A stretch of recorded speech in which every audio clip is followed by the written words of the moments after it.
ꯍꯧꯕꯗꯒꯤꯅ ꯂꯣꯏꯕ ꯐꯥꯎꯕ ꯑꯩꯒ ꯊꯧꯒꯜ ꯇꯧꯃꯤꯟꯅꯒꯗꯧꯔꯤꯕꯤ ꯑꯩꯒꯤ ꯀꯣ ꯍꯣꯁꯠ ꯑꯃꯇꯪ ꯃꯤꯌꯥꯝꯗ ꯀꯧꯊꯣꯛꯆꯒꯦ ꯂꯦꯡꯊꯣꯛꯄꯤꯔꯛꯁꯤ ꯑꯔꯨꯟ ꯕꯂꯥ ꯂꯩꯃ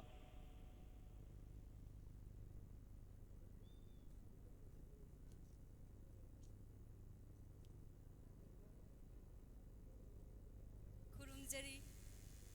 ꯂꯥꯏꯅꯤꯡꯊꯧ ꯁꯅꯥꯃꯍꯤ ꯁꯅꯥꯄꯨꯡ LSSB ꯅ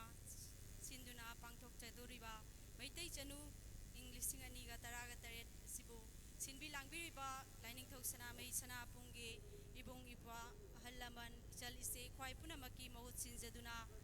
ꯂꯦꯡꯕꯤꯔꯛꯏꯕ ꯃꯌꯥꯝ ꯄꯨꯝꯅꯃꯛꯄꯨ ꯏꯀꯣꯛꯅꯣꯅ ꯈꯨꯔꯨꯝꯖꯕꯒ ꯂꯣꯏꯅꯅ ꯑꯔꯨꯟ ꯕꯂꯥ ꯂꯩꯃ ꯑꯩꯅ ꯇꯔꯥꯝꯅ ꯑꯣꯛꯆꯔꯤ ꯉꯁꯤꯒꯤ ꯁꯤꯒꯨꯝꯂꯕ ꯁꯛꯍꯦꯟꯕꯤ ꯆꯥꯡꯗꯝꯅꯕꯒꯤ ꯃꯩꯇꯩ ꯆꯅꯨ ꯍꯥꯏꯅ ꯃꯤꯡꯊꯣꯟꯖꯕ ꯊꯧꯔꯝ ꯑꯁꯤ ꯍꯧꯗꯣꯛꯄ ꯑꯣꯏꯅ ꯆꯠꯅꯕꯤ ꯂꯤꯛꯂꯝ ꯀꯥꯏꯗꯅ ꯑꯩꯈꯣꯏ ꯄꯦꯅꯥ ꯌꯩꯀꯥꯏꯔꯣꯜꯅ ꯍꯧꯗꯣꯛꯆꯒꯅꯤ ꯄꯦꯅꯥ ꯌꯩꯀꯥꯏꯔꯣꯜ ꯈꯨꯗꯣꯜ ꯇꯝꯕꯤꯔꯅꯕꯒꯤꯗꯃꯛ ꯍꯧꯖꯤꯛ ꯇꯈꯦꯜꯂꯝꯕꯝ ꯕꯥꯕꯨ ꯆꯅꯝ ꯁꯟꯗ꯭ꯔꯣꯛꯇꯒꯤ ꯂꯦꯡꯁꯤꯟꯕꯤꯔꯛꯅꯕ ꯍꯪꯒꯠꯆꯔꯤ ꯂꯦꯡꯁꯤꯟꯕꯤꯔꯛꯀꯅꯤ ꯆꯅꯝ ꯁꯟꯗ꯭ꯔꯣꯛꯇꯒꯤ ꯇꯈꯦꯜꯂꯝꯕꯝ ꯕꯥꯕꯨ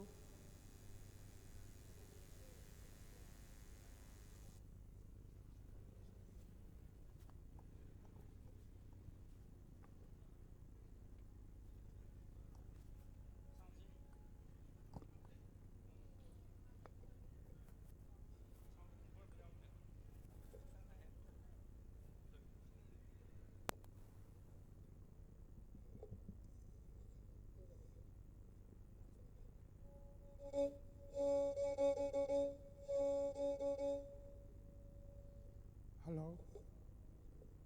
Hello. Hello. Okay.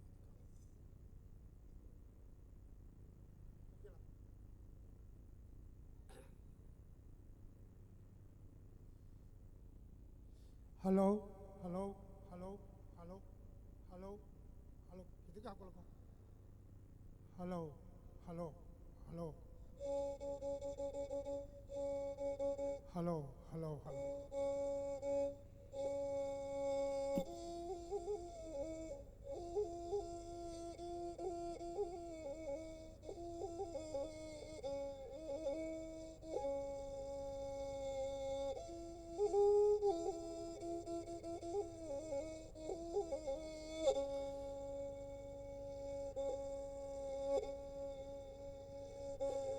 Hai hai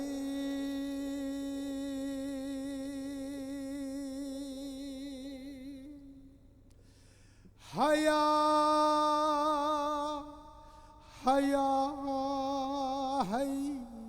Haya He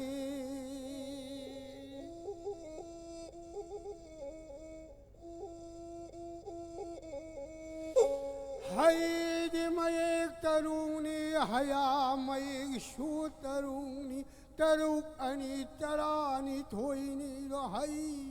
hai haya he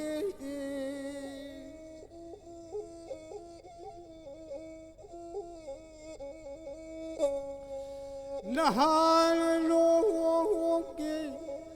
long ma shuna tai bang ma puna jina Malem lighting aida malem siamakpa siamake koiro lighting aida koiro siamge taibang lighting aida taibang siamge haidana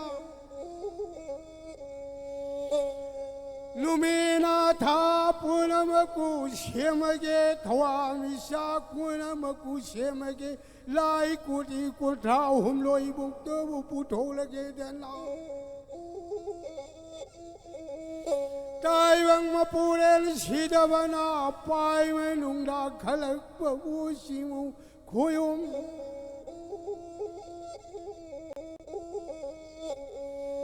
Nahai nuge malem leishem lo leinung tharau narakpa yawa khonjen mapau kholing amu pungling khangna pungchauba Hauram ni ne tamla lo khong na ti phuna ni na kau na lak ta la koi buk tiang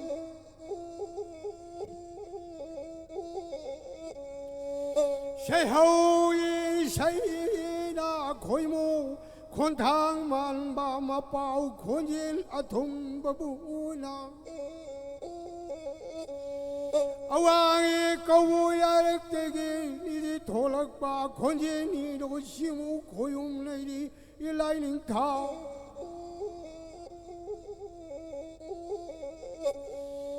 คุยเราเกี่ยววางบ่าทักได้ชัวอวางก็บรู้ชูป่าไม้ไก่ดังมาสีกังดูแล้วนะคนบ้านลงโดนไล่ดีป่าขังบ้า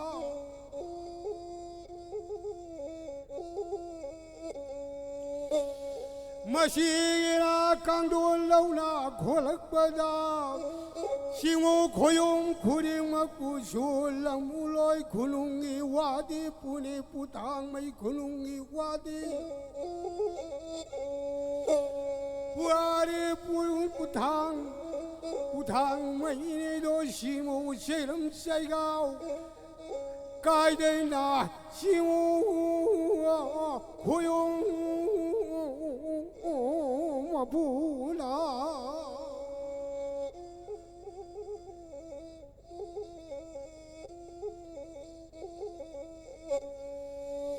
ชิมูลังอลชาวบ้าขยมลังอลชาวบ้ามาเลงกีดีนามาปุถุกกบยาดีให้ดันนามาเลง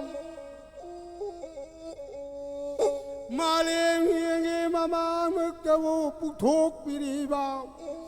ชายอลชามนิปาลลังอลดีนาชามนิปาลวุยาวเจนับลาตายบังเลยชิมมันปีบีคิดว่าดังชีดี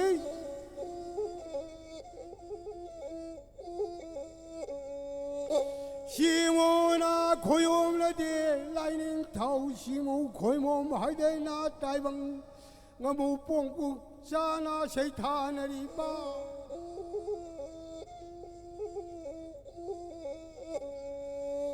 ชิมูอีบังเชียร์ลาชาดีปุ่มบีนี่ปุ่มบีชาดีอามูบีเชียงใหม่นิ่งทวีปอหันเชลมาโมมวยบีเชียร์ลาชาดีกวางนะมาตังวีกวีเชียรอยกวีเชียร์ลาอามูบีโจเชียรอยเนี่ยที่ตูคงเอาเลย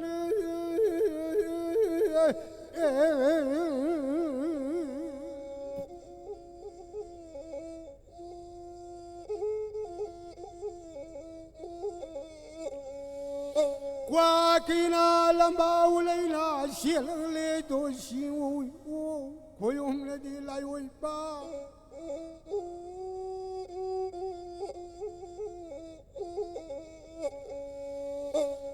ลุยบีกีสิงช่างอคุยบดามมาปูกีในคนไพราทัก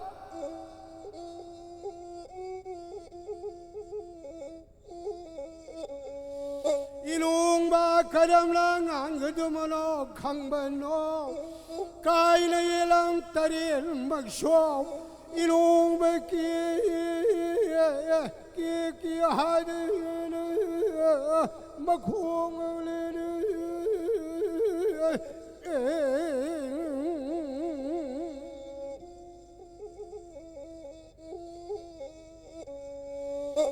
เสียงลายผู้มาถอยมาช่วยนางเสียงลายนาผู้มาถอยนาปุ่มบีนาบหุงลุงกีปาริอิวมอภิขกุโกลัมบาท่าบี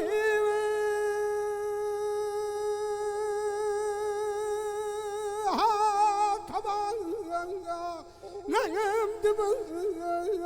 นางบัวการะลอย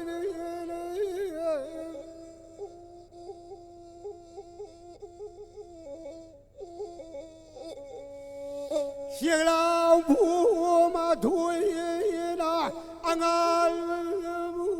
วเขาดัง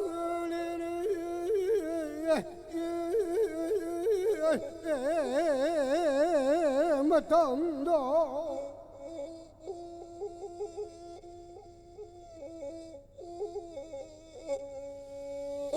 写了一空间里那大的那个，过比空间里那给我大路那个。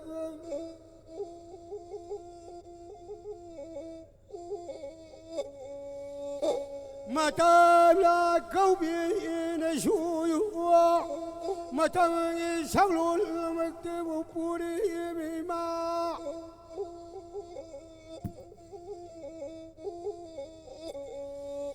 山那一来把你那么的波，看一那望一那山我们龙波龙就出不了。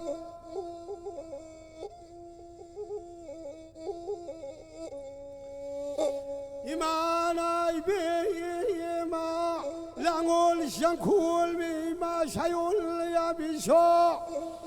我是那盖那眼空大吧那，写了那空间里大不大，弄破我给那毛线的一马树。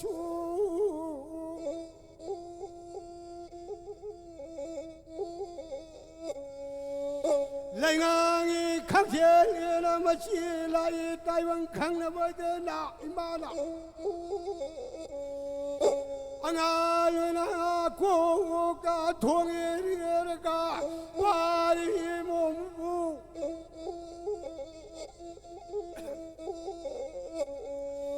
新开那皮奴来那好比那马来马那，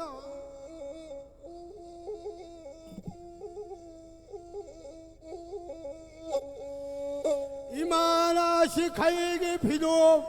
来那胡拉巴马当大，那么蹦下的那下来的人不比嘛，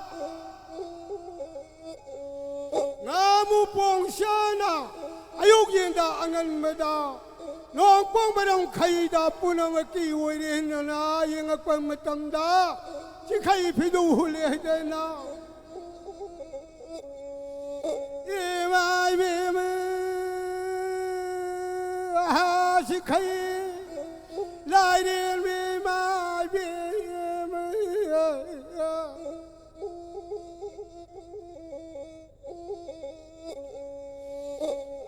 ชาบีกิชาโน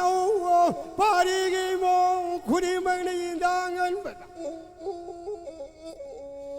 ไลดังกินึกชีบา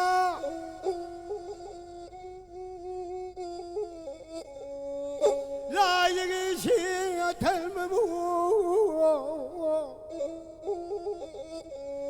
หายไม่เบี้ยมาลางยิรึกปะมาตำดา为了的俺把马巴的项链下巴空连他把俺把空不断到人吧，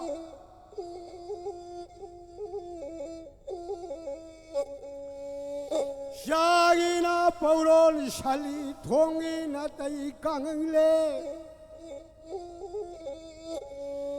妈妈给要我看见大了，我们那把脸买别嘛，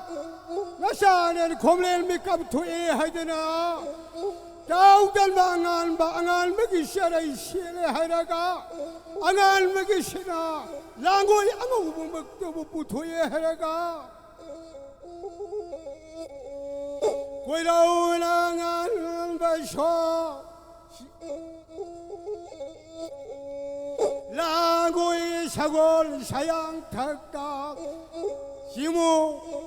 앙알마나 샤타우라고 뭐 구둥나 그망라미 하라가 앙알베 캥캥 콩가래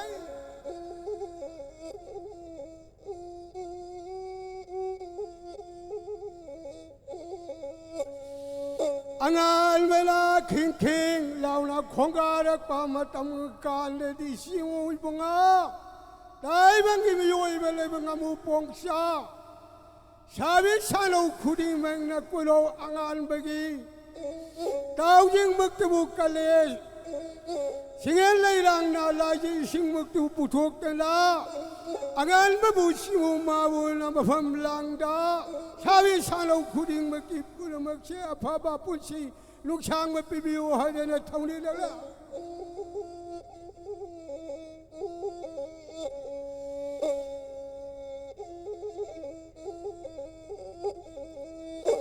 Kuyaw yangan ba mahang na hanak karak pwede na mga hay na kawito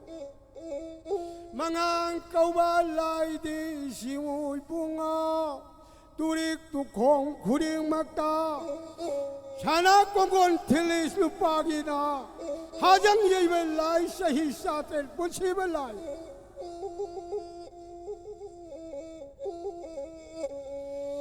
Simoy bunga yukuda yenda angan bada mangang magi matam dari simong bunga kamu puang siya sabi sanaw kuning makina hari mong kuning maki punsigi nung sang ba nung sin mabuna riri haidana taibang pura magda paling imari sin betung na yelang le pari mong ipusi luksang mo luksin na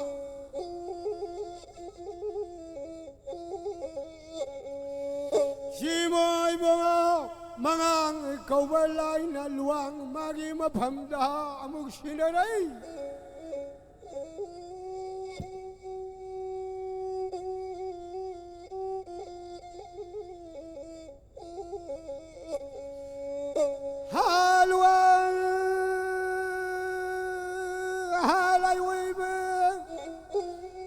mga pungya loy kare ne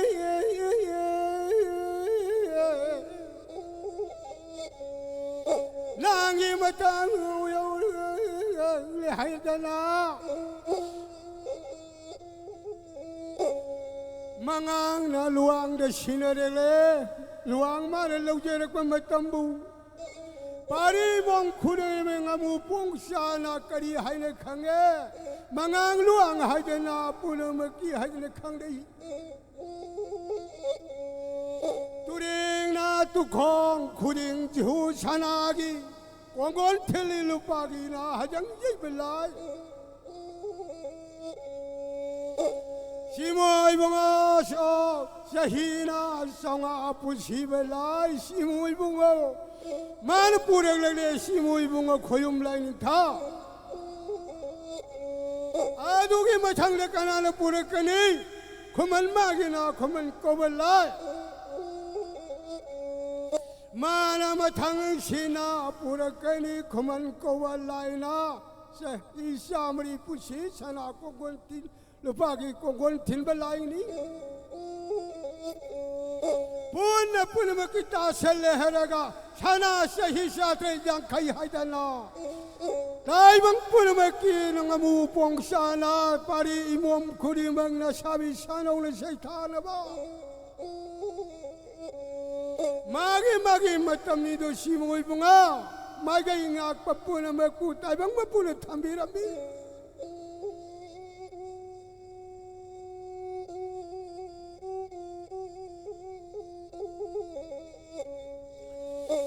Simoy bunga ha koyom layoy ba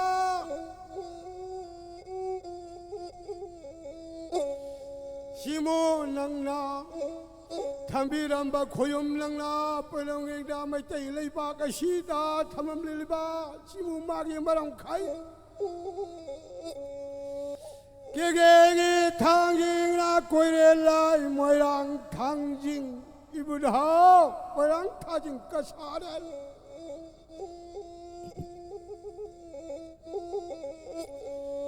lokta khara sana pan pharak pa lamdam lamlung se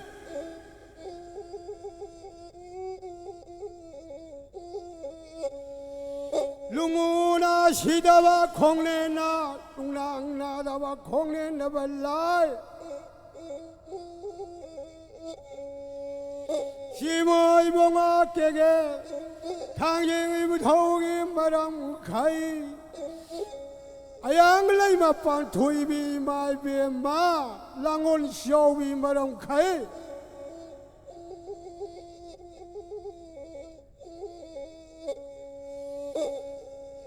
လောကခွယောဖုံဘောမထက်တဲ့ရှီလာအဟေလုံချွေဘဘူးဒီနာရှီလာမာနာအဝပေါ်ထားလို့တဲ့ခွယောဖုံဘောမထက်တဲ့ပေါ်ထားကြပါဥထုံကောပြီးရှီလာ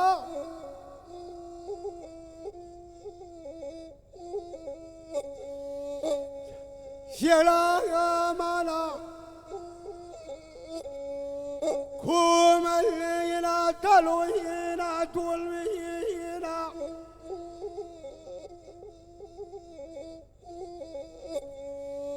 ယာဝီထာဝရတို့ကကေထန်းရင်ငါစံမီရနာဘေမာလေးလေးလမန်ဝရရဟိဒနာရှေရာယေဥထုဝေဒနာထာယေယေဤလိုရှိကိုရာကကေဝေယဒေ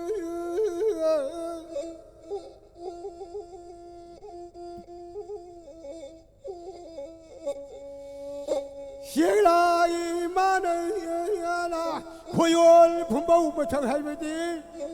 ကေကေမွေရံလိုက်ပါကခွေယောလာလာလောတနာ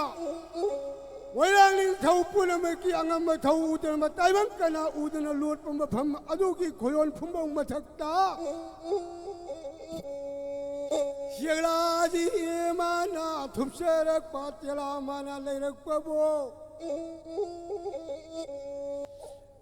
လောကကီဒီနာဘုတော်လီဒီအနောမကဘခဗမ်ထနရှိအေဟရကရှေလာရှေလာနာဥထု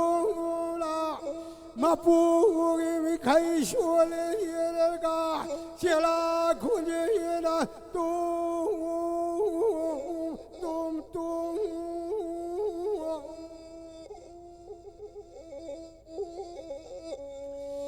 ရှေလာမနယာခုံကွေတာခေကေဝထုကိနာနမောေပုံချာခွဒီမင်္ဂလာဤလိုဝငါလီဝငါလီခန္ဓာခရန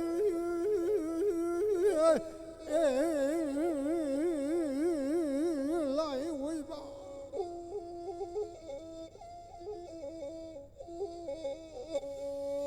ရှီမွေဘုံခွယုံလိုက်ရင်ထောက်ကေထောင်ရင်ဘူတာဘူနမကွာရီမောမီလုံဘငါလေခံလေခရဘတာမာတင်ဟိုင်နကောဘလိုက်ဣဘဒါ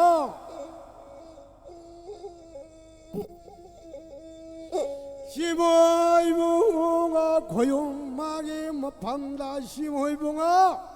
အဟင်းလုံချင်ခံကြပါရှီလာရှာဒီအပိခါတိုင်းမကိဝနာလက်တာလို့ရှေ့ပဒါမရှကူတပါရှီလာစာ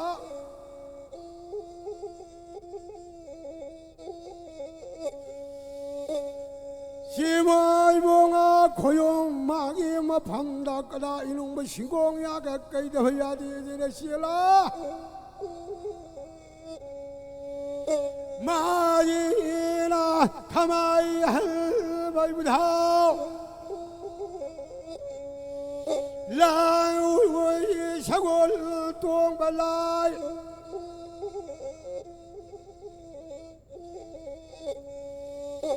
လာငမလေးယမ်ဒါလာငိုယေခောကောနာတာဒမလာယေဝေဘောဘူဒါရှေလာယမနာခိဒဝယာတိဟဒနာပုံဘီပါဂျုခိဒဝယာတိဟဒနာဥနာနလက်တိရှေလာမနာရှေလာဘီခါရှေလာနာကမလာယေနာ kawi mana sho tam tam tam hai na Shivo ma na Shivo ma ilo kai ra xia la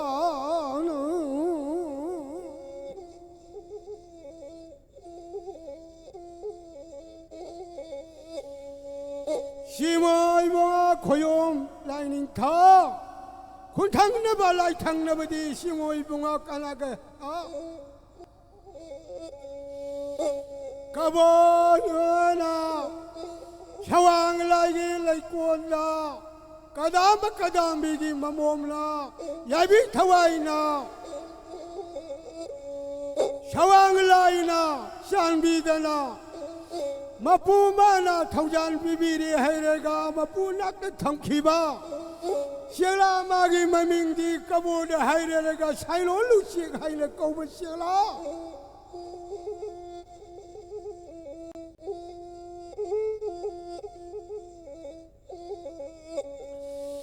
Shela imana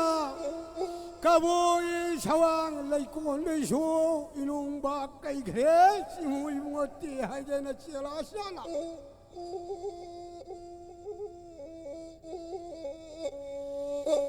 Siwa khoyom la de lai oi ba tai bang punam ki hora khom punam ki oi de na khoyom khunda ahan ba Shanarik mapan tha lung thai mau lingak ba Simoi bunga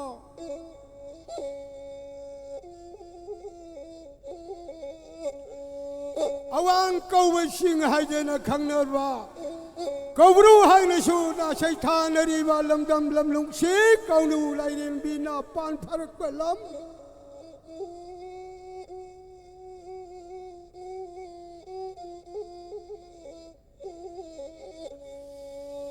Simoi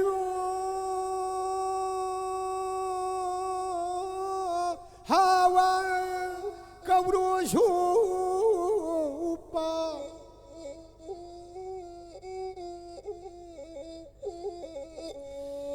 Kau nu na di lai rin mi mai bim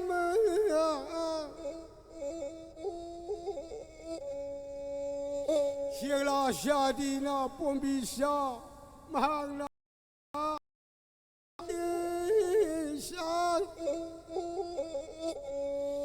Singina kuno na lam lai ma lam gi kuno na tarik pi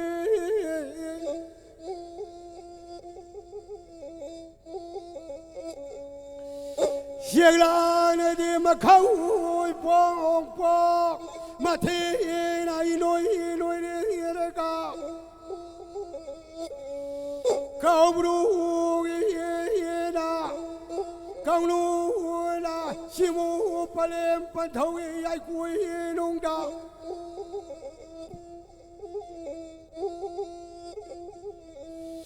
Ino ba kuku ku hai na ino singong ya kai je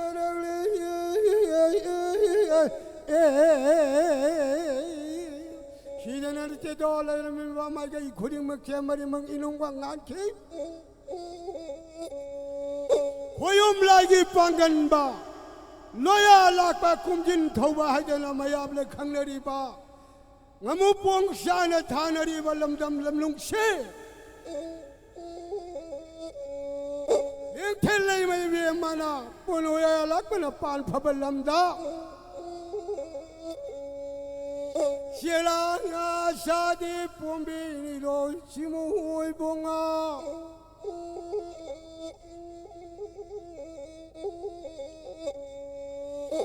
Wa mana kau ba shela sa di na mahang na mapugi min kai suan ba matam yaw da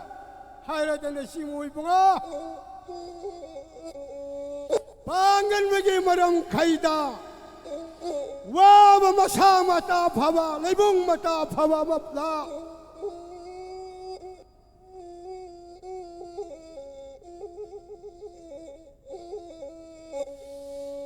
사간이 두방 레이나 부레라가 이놈 버진 콩 레이나 까막버디 이놈 밖에 하잖아 너야 락바이 부다우 마기 마샤이 꼴레 이놈 방알레 강내 개싱오요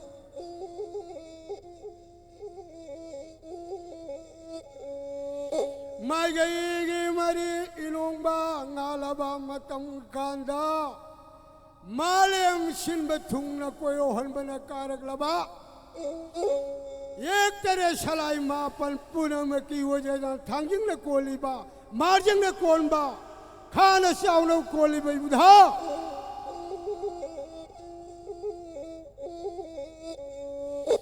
सिमोय बोमारी मक्षे सिमोय इनुं बंगाले Khare the सिमोय बोंगा अला लाई फौसन उ कोल बल बल दम दो Simo marina inumba ngalabada Mai tailay pa kunaida Una makina Athapada anak pada layriba Kuding makasina Sabi sanaw kuding maki Puna may tay inati Puna maki wadana Nasidi Yai pa taujan puna makuni rige hadana Bot ke maphamasida puna maki yang lo khong do hunje lagle Kuman magi pungja da singhu bunga khuyum dai ka Simai bunga Sana kunung ne dina Lu phorel pa khang bana kun balam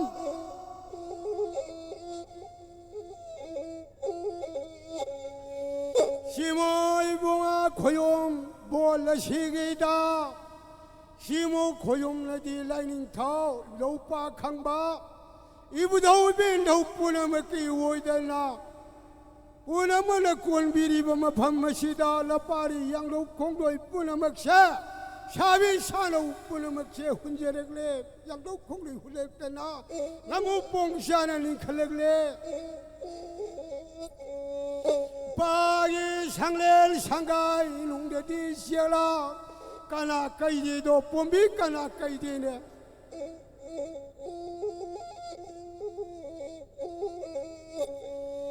Sabina sanaw mapung pana tilakpa matang nadi budaw Ibin hawani makina bola siw kita Kuan birway budaw nga si kawan misting Laylong na di taro asaiba Simoy boyin na kuilo siyajing uwi na punumaki na Tada pa manatay mga pugi masaglaw jarapa Marjing ginalangoy sagol samay anililuwa ni haraga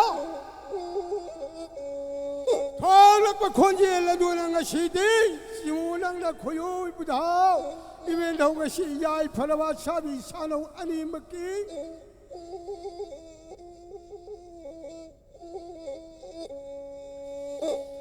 Simo Yai Pa Taujan Manggol Puna maki pibiramu Simo ibunga Penanan suna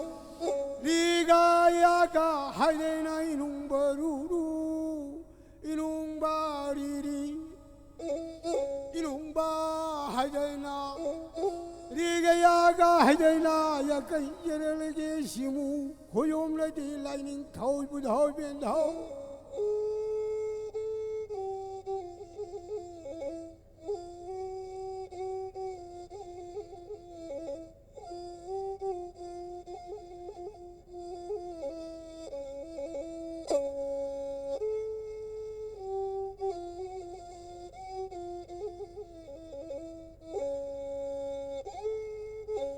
Simoy koyom lining ta Ngasida Ibudaw daw ani mapuna Penanungol man na simoy bunga inong singog kayerek pabu Sagi pauron satpiyo Ponggila tay kang jereke sagi pauron satuna Ibudaw ani mapuyo Tarang na kangkal haydog le rege simoy bunga 심포기 마신 자리 하래가 시무이봉아 자나기 타만 탁다 샤비 사노 아니 메이따이 쿠나이기 ngasi디 아파바 망골 야이 파바 뿌르메기 빠라리 뿌낫 쿠링메기 뿌나마기 시바이 헤라 토이 따라바 마tam다 시우낭나 나 고용낭나 타우잔 비비라마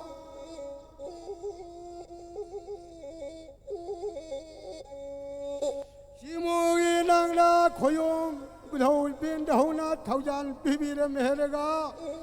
나모 모이비 까야르슈 잉레팅 강레이따바 시무마나 미행가란 산다바 고용마나 슈미행가란 뿌르먹기 원을 산다나 시무이 부더울 빈다우나 나쇼나 사오이 싱사비 사나와니 야이파 타우잔 꾸메이부 미행가비우 부더울 빈다우 아니마가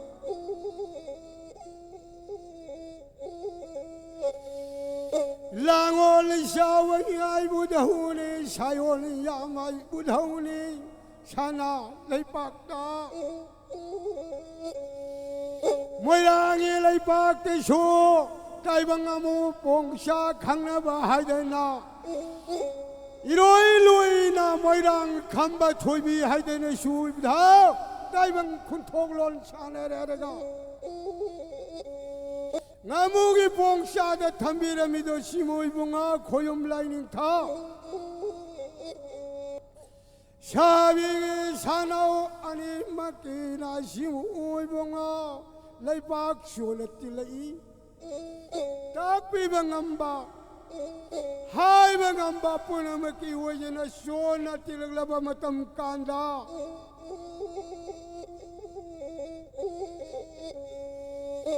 나랑이 나가 우이리바 쿠라이라예나 샤샥다 왕카이라나 샤샴다바 다샤나 레이바키나 샤비 사노쇼나 틸락바기 마팜다 이롱바 신공 야가 까이자락바 시모이봉아 파리몽 쿠리메키 야이파 타우잔 망골 뿌르먹구나 비비라마 슈루 하이다나 페나 타다 꼴레나 시모마 울라이닝 파레시엔나 딜비리바 쿠리먹나 쿠이람 비오 딘자라야 파타바 뿌나마 쳔가 시디 부다우 빈도나가 고예하라가 파타바 뿌나마 토카다바 뿌나마 샤 호이다레라가 시모이봉아 말리엠기 시람비kam미라우 따다나바 야이파 타우잔 가위 가이렌 존바 시웅아 어이바 가우렌 상곤 단바 빠나우 싱라우 까나 보이네 먹다 파타박데 아예 아까이 그리 먹다 호이다바 시나 시모이봉아 왕브렌 강레이 마쇼망 파마바비 마샤 아니기 마야농데 호젤레르가 마루데다 쇼다바도 시모이봉아 레이박 미양기 뿌나먹기 워이바 파타바싱다 람레르디 싱우 후따 이리 공고원금나 딱때나 망기 슬루 시모이봉아 아파바 롱아이바 뿌나먹기 뿌칼레라세 아시 통팅암먹게 샤벨랑곰라 레이박 미양기 더먹다 익테레 사라이마 뻔빠리 이몸 사비 사노 구링먹기 Panau singau tanaba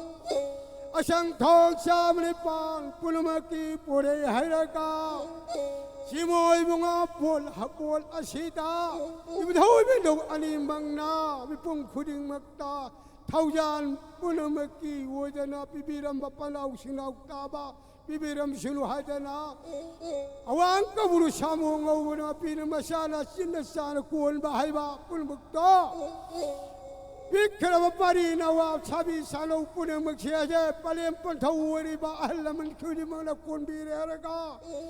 leiba ki usang wirong khinba yai ba thaujan pun makuna ibthau ben dangna pipi re sinu wangam sesak pasu sore sangla set ki ba sora sangla hanjen jerege तेन चखी बचो तेन हंजर के सिमुई बुंगल बुधाओ हाय मयेक तरुक सोंजरेरगा हया मयेक तरुक सोंजरेरगा छोरा सांगना चखी बच छोरा सांगना हंजर के तेना शेरपत तेना हंजर हाय हया हे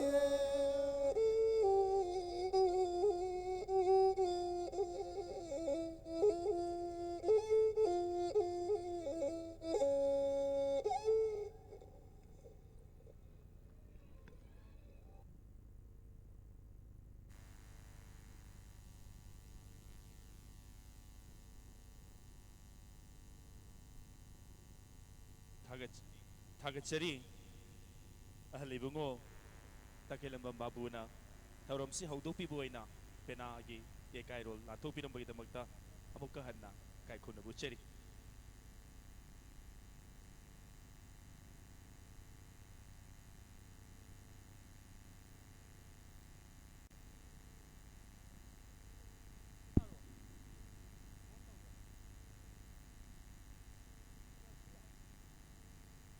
ꯐꯨꯔꯨꯞ ꯑꯃꯒꯤ ꯅꯥꯠ ꯏꯅꯥꯠ ꯂꯥꯏꯅꯤꯡ ꯂꯤꯛꯂꯝ ꯆꯠꯅꯕꯤ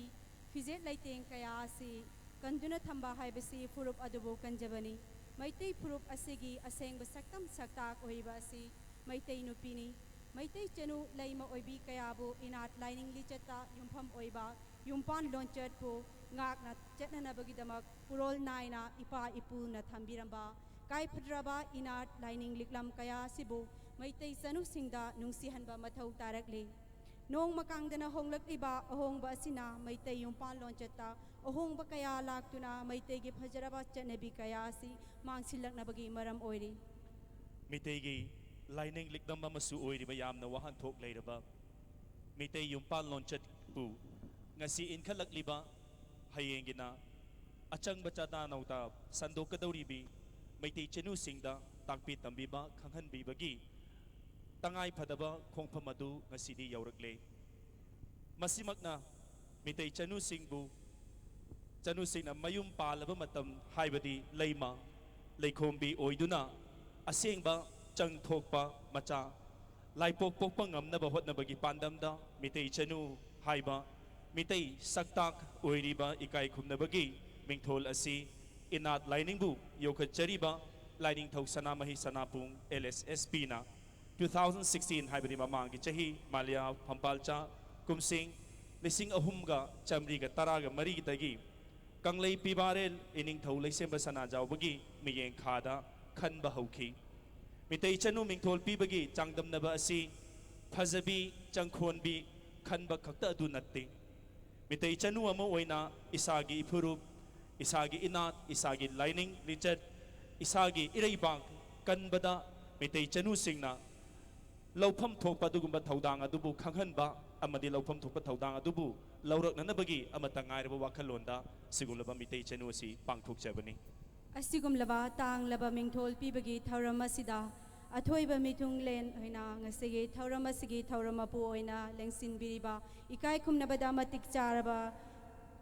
mingoina panjarabada ining thau maidingu laisemba sanau jawbabusu ngasigi khoigi irakta lengsinduna laibiri amadi guest of honor gi famfam langda lengsin biriba mayamna sakhang naraba editor oja khoirom loya lakbusu taramna okjari ahanbada mangda lengsin biriba thauram sigi thauram mapu mingoina hangacharabada ining thau maidingu laisemba sana jawbabu ikai khumnabagi tanja launanabagi damak Lining thau sanamahi sanapunggi luching purel gi thaugai ya biriba koi khwaibu lamjing lamtak biriba alibungo moirang them megachandrabu lengsen birakna ba hangachari lololena mangna lengsin biriba kai khumna jaraba ining thau maidingu leisema sana jawbana pambak thakse lekhat biraklaga kai khunabajagi tanja si lobigani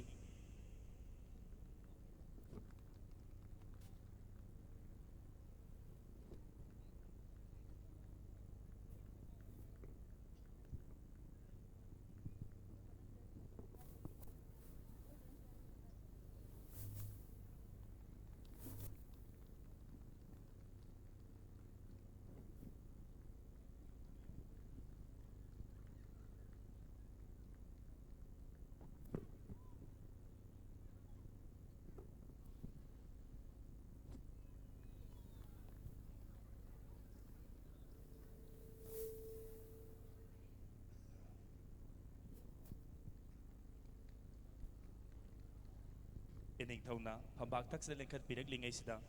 ngasi ꯄꯥꯡꯊꯣꯛꯆꯔꯤꯕ ꯁꯤꯒꯨꯝꯂꯕ Meitei ꯆꯅꯨꯒ ꯃꯔꯤ ꯂꯩꯅꯅ ꯋꯥꯐꯝ ꯈꯔ ꯊꯝꯕꯤꯒꯅꯤ꯫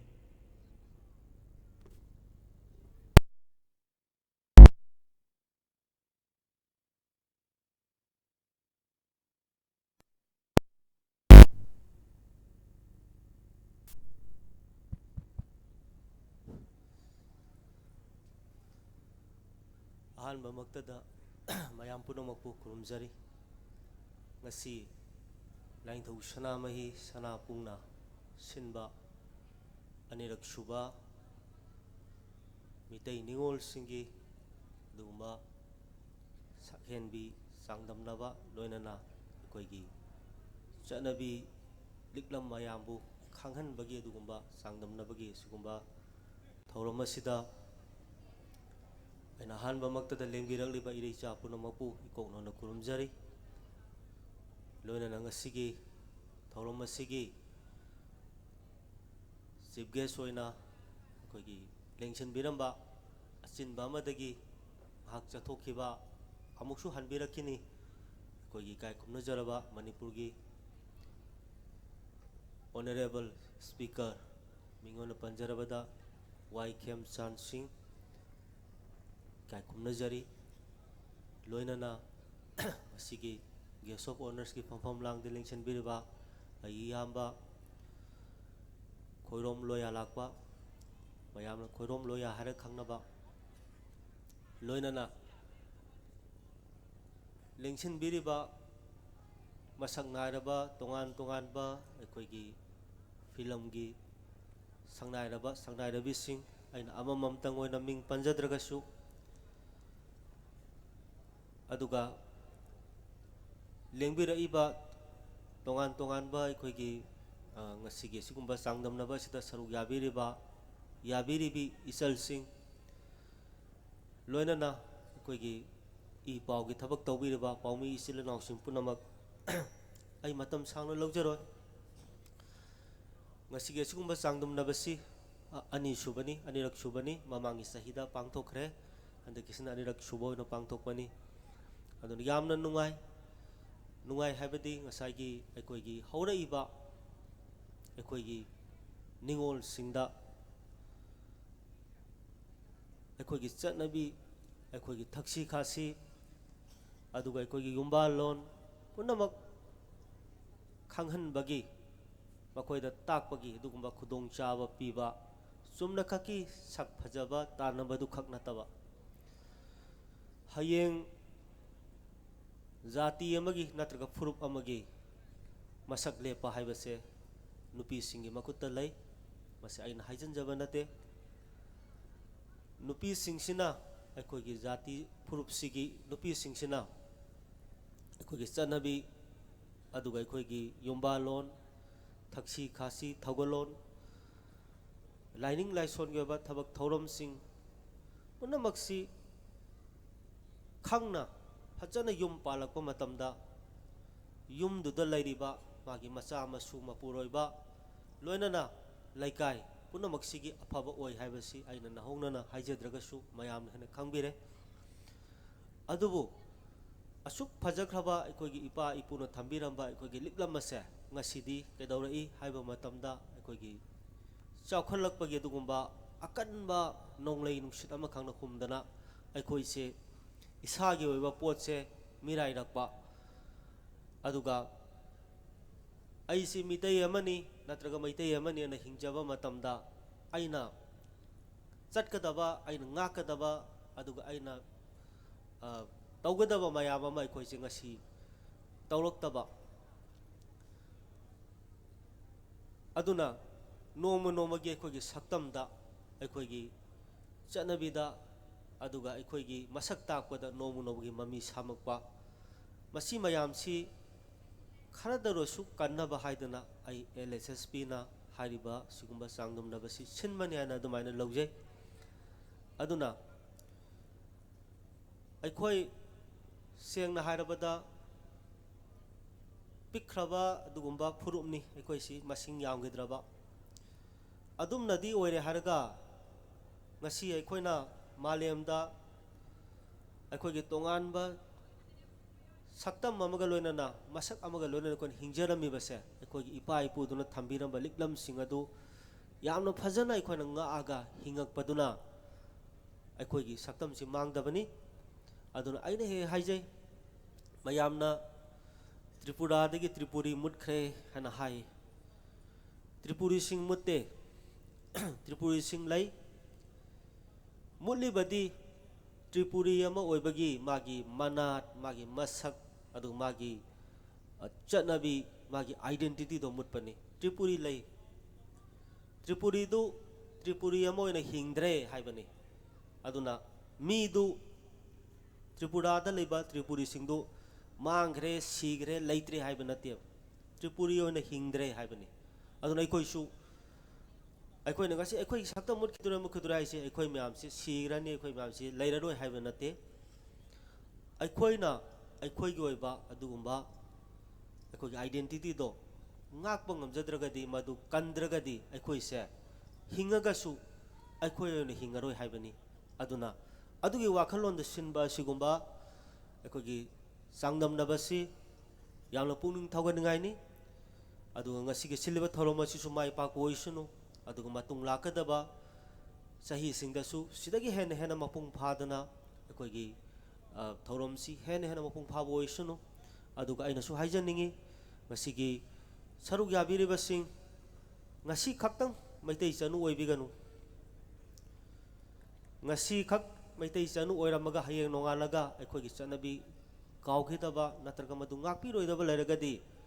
kanate aduna ngasi thoiba makoi manga tara kun thokadoribase aikoi gi sageng mi chaloisi nakoi nasu phajana nakoi gi tungi punsida ngasi sangaba competition si torokna bhono matamda numit tarani kunni hena matam mangdra hona iba mayam se masi kaubiganu masi ngakpiu hayeng nongalaga competition si loira kanda hayeng nongalaga mitei chanu oibiroi daba leragadi thorom ji sinbagi kanaba su leite aduna yamna luraba sigumba ekoi matam asidadi ekoi khudimangna ekoi gi chanabi aduga ekoi gi saktam ngakminasi masida kanaguma matana karana kanabo ekoina force togumsi isa isana khangna mina haibadu nataba aina tawrise mana ugragadi mai mamangdadi sumaina toksanagi haibadu nataba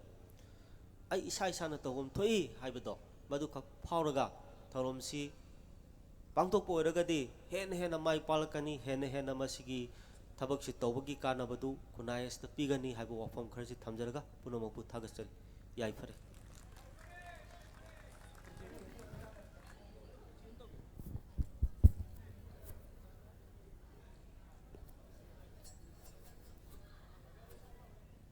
Thagachari iningthau maidingu Lesema Sanaja Bunangasi Achin Bakaya Kaito Piduna Taramasiga Lembirutuna Wafam Kara Tambiran Bagidama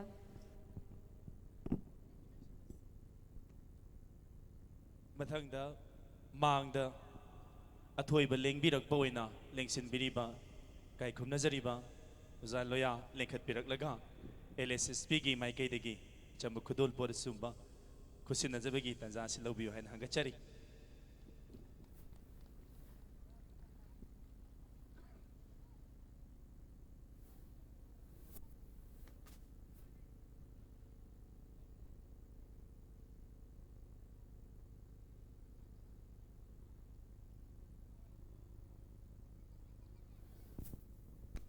Thagachari Ngasige Maitei Sanu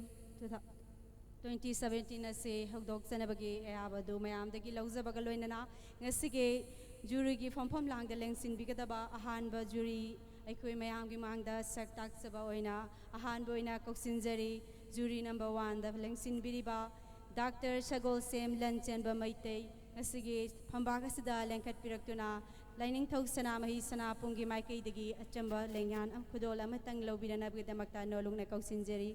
Ngasigi Sigulaba Sakhenbi Changdam Nabagi Thauram Sida Wail Thauda Lobigadori Badugumba Ahanba Misak Aduni Lenkat Biraklisi LSSP gi Luching Puril gi Thogaya Biriba ꯖꯥꯕ Moirangthem ꯃꯦꯘꯆꯟꯗ꯭ꯔꯅ ꯖꯨꯔꯤꯕꯨ ꯏꯀꯥꯏ ꯈꯨꯝꯅꯕꯒꯤ ꯇꯥꯟꯖꯥꯗꯨ ꯂꯧꯕꯤꯌꯨ ꯍꯥꯏꯗꯨꯅ ꯑꯃꯨꯛꯇꯪꯒ ꯅꯣꯂꯨꯛꯅ ꯍꯪꯒꯠꯆꯔꯤ doctor ꯁꯒꯣꯜꯁꯦꯝ ꯂꯟꯆꯦꯟꯕ ꯃꯩꯇꯩ ꯁꯒꯣꯜꯕꯟ ꯃꯕꯨꯗꯧ ꯃꯟꯇ꯭ꯔꯤ ꯂꯩꯀꯥꯏ ꯃꯅꯤꯡ ꯂꯩꯔꯛ ꯏꯝꯐꯥꯜꯗ ꯄꯣꯛꯏ ꯍꯧꯖꯤꯛ ꯑꯏꯕ ꯑꯃꯁꯨ ꯑꯣꯏꯕꯤꯔꯤ ꯃꯍꯥꯛꯀꯤ ꯐꯣꯡꯈ꯭ꯔꯕ ꯂꯥꯏꯔꯤꯛ ꯀꯌꯥ ꯑꯃꯁꯨ ꯃꯤꯡ ꯑꯣꯏꯅ ꯄꯜꯂꯕꯗ ꯁꯩꯔꯦꯡ ꯈꯔꯗꯪ ꯄꯦꯅꯥ ꯆꯩꯁꯤꯡꯂꯛꯄ ꯂꯩ ꯋꯥꯔꯤ ꯃꯆꯥꯗ ꯃꯤꯀꯞ ꯊꯣꯛꯂꯛꯄ ꯃꯪꯂꯥꯛꯅꯕ ꯑꯃꯗꯤ ꯋꯥꯔꯤ ꯄꯔꯤꯡ ꯀꯌꯥ ꯅꯥꯏꯅ ꯄꯨꯊꯣꯛꯄꯤꯈ꯭ꯔꯦ ꯍꯧꯖꯤꯛ ꯂꯥꯏꯅꯤꯡꯊꯧ ꯁꯅꯥꯃꯍꯤ ꯇꯦꯝꯄꯜ ꯕꯣꯔꯗꯀꯤ ꯃꯦꯝꯕꯔ ꯑꯃꯁꯨ ꯑꯣꯏꯕꯤꯔꯤ founder member the university of ꯁꯅꯥꯃꯍꯤ ꯀꯜꯆꯔꯁꯨ ꯑꯣꯏꯕꯤꯔꯤ ꯂꯦꯡꯁꯤꯟꯕꯤꯔꯤꯕ ꯈ꯭ꯋꯥꯏ ꯈꯤꯕꯤꯛꯅ ꯑꯍꯧꯕ ꯈꯨꯕꯥꯛ ꯑꯃꯇꯪꯒ ꯂꯣꯏꯅꯅ ꯑꯍꯥꯟꯕ ꯖꯨꯔꯤꯁꯤꯕꯨ ꯇꯔꯥꯝꯅ ꯑꯣꯛꯄꯤꯒꯅꯤ ꯊꯥꯒꯠꯆꯔꯤ ꯐꯝꯐꯝꯂꯥꯡꯗ ꯂꯦꯡꯁꯤꯟꯕꯤꯒꯅꯤ ꯉꯁꯤꯒꯤ ꯑꯁꯤꯒꯨꯝꯂꯕ ꯆꯥꯡꯗꯝꯅꯕ ꯑꯁꯤꯗ ꯑꯅꯤꯁꯨꯕ ꯋꯥꯌꯦꯜ ꯊꯧꯗꯥ ꯂꯧꯕꯤꯅꯅꯕꯒꯤꯗꯃꯛ ꯃꯥꯡꯗ ꯂꯦꯡꯁꯤꯟꯕꯤꯔꯤꯕ ꯖꯨꯔꯤ ꯐꯝꯕꯥꯛꯇꯛꯇ ꯑꯃꯨꯛꯇꯪ ꯀꯧꯈꯠꯆꯒꯦ ꯃꯌꯥꯝꯒꯤ ꯑꯍꯧꯕ ꯈꯨꯕꯥꯛꯂꯛꯇ ꯂꯦꯡꯁꯤꯟꯕꯤꯔꯛꯀꯅꯤ ꯁꯛꯅꯥꯏꯔꯕ ꯐꯤल्म ꯗꯤꯔꯦꯛꯇꯔ ꯑꯣꯀꯦꯟ ꯑꯃꯥꯛꯆꯝ ꯂꯩꯈꯠꯄꯤꯔꯛꯀꯅꯤ ꯃꯃꯤꯡ ꯂꯩꯔꯕ ꯅꯦꯁꯅꯦꯜ ꯑꯃꯗꯤ ꯏꯟꯇꯔꯅꯦꯁꯅꯦꯜꯒꯤ ꯊꯥꯛꯇ ꯃꯅꯥ ꯀꯌꯥ ꯂꯧꯔꯛꯈ꯭ꯔꯕ ꯑꯗꯨꯒꯨꯝꯕ ꯃꯃꯤ ꯐꯤल्मꯁꯤꯡ ꯄꯨꯊꯣꯛꯈ꯭ꯔꯕ ꯁꯝꯂꯞꯅ ꯈꯣꯟꯊꯥꯡ ꯃꯥꯌꯣꯐꯤꯒꯤ ꯃꯆꯥ ꯑꯔꯣꯏꯕ ꯕꯤꯗꯥꯏ ꯆꯩꯅꯥ ꯑꯁꯤꯒꯨꯝꯂꯕ ꯐꯤल्म ꯀꯌꯥꯕꯨ ꯂꯝꯖꯤꯡ ꯂꯝꯇꯥꯛꯄꯤꯈ꯭ꯔꯕ ꯑꯣꯖꯥ ꯑꯣꯀꯦꯟ ꯑꯃꯥꯛꯆꯝꯅꯤ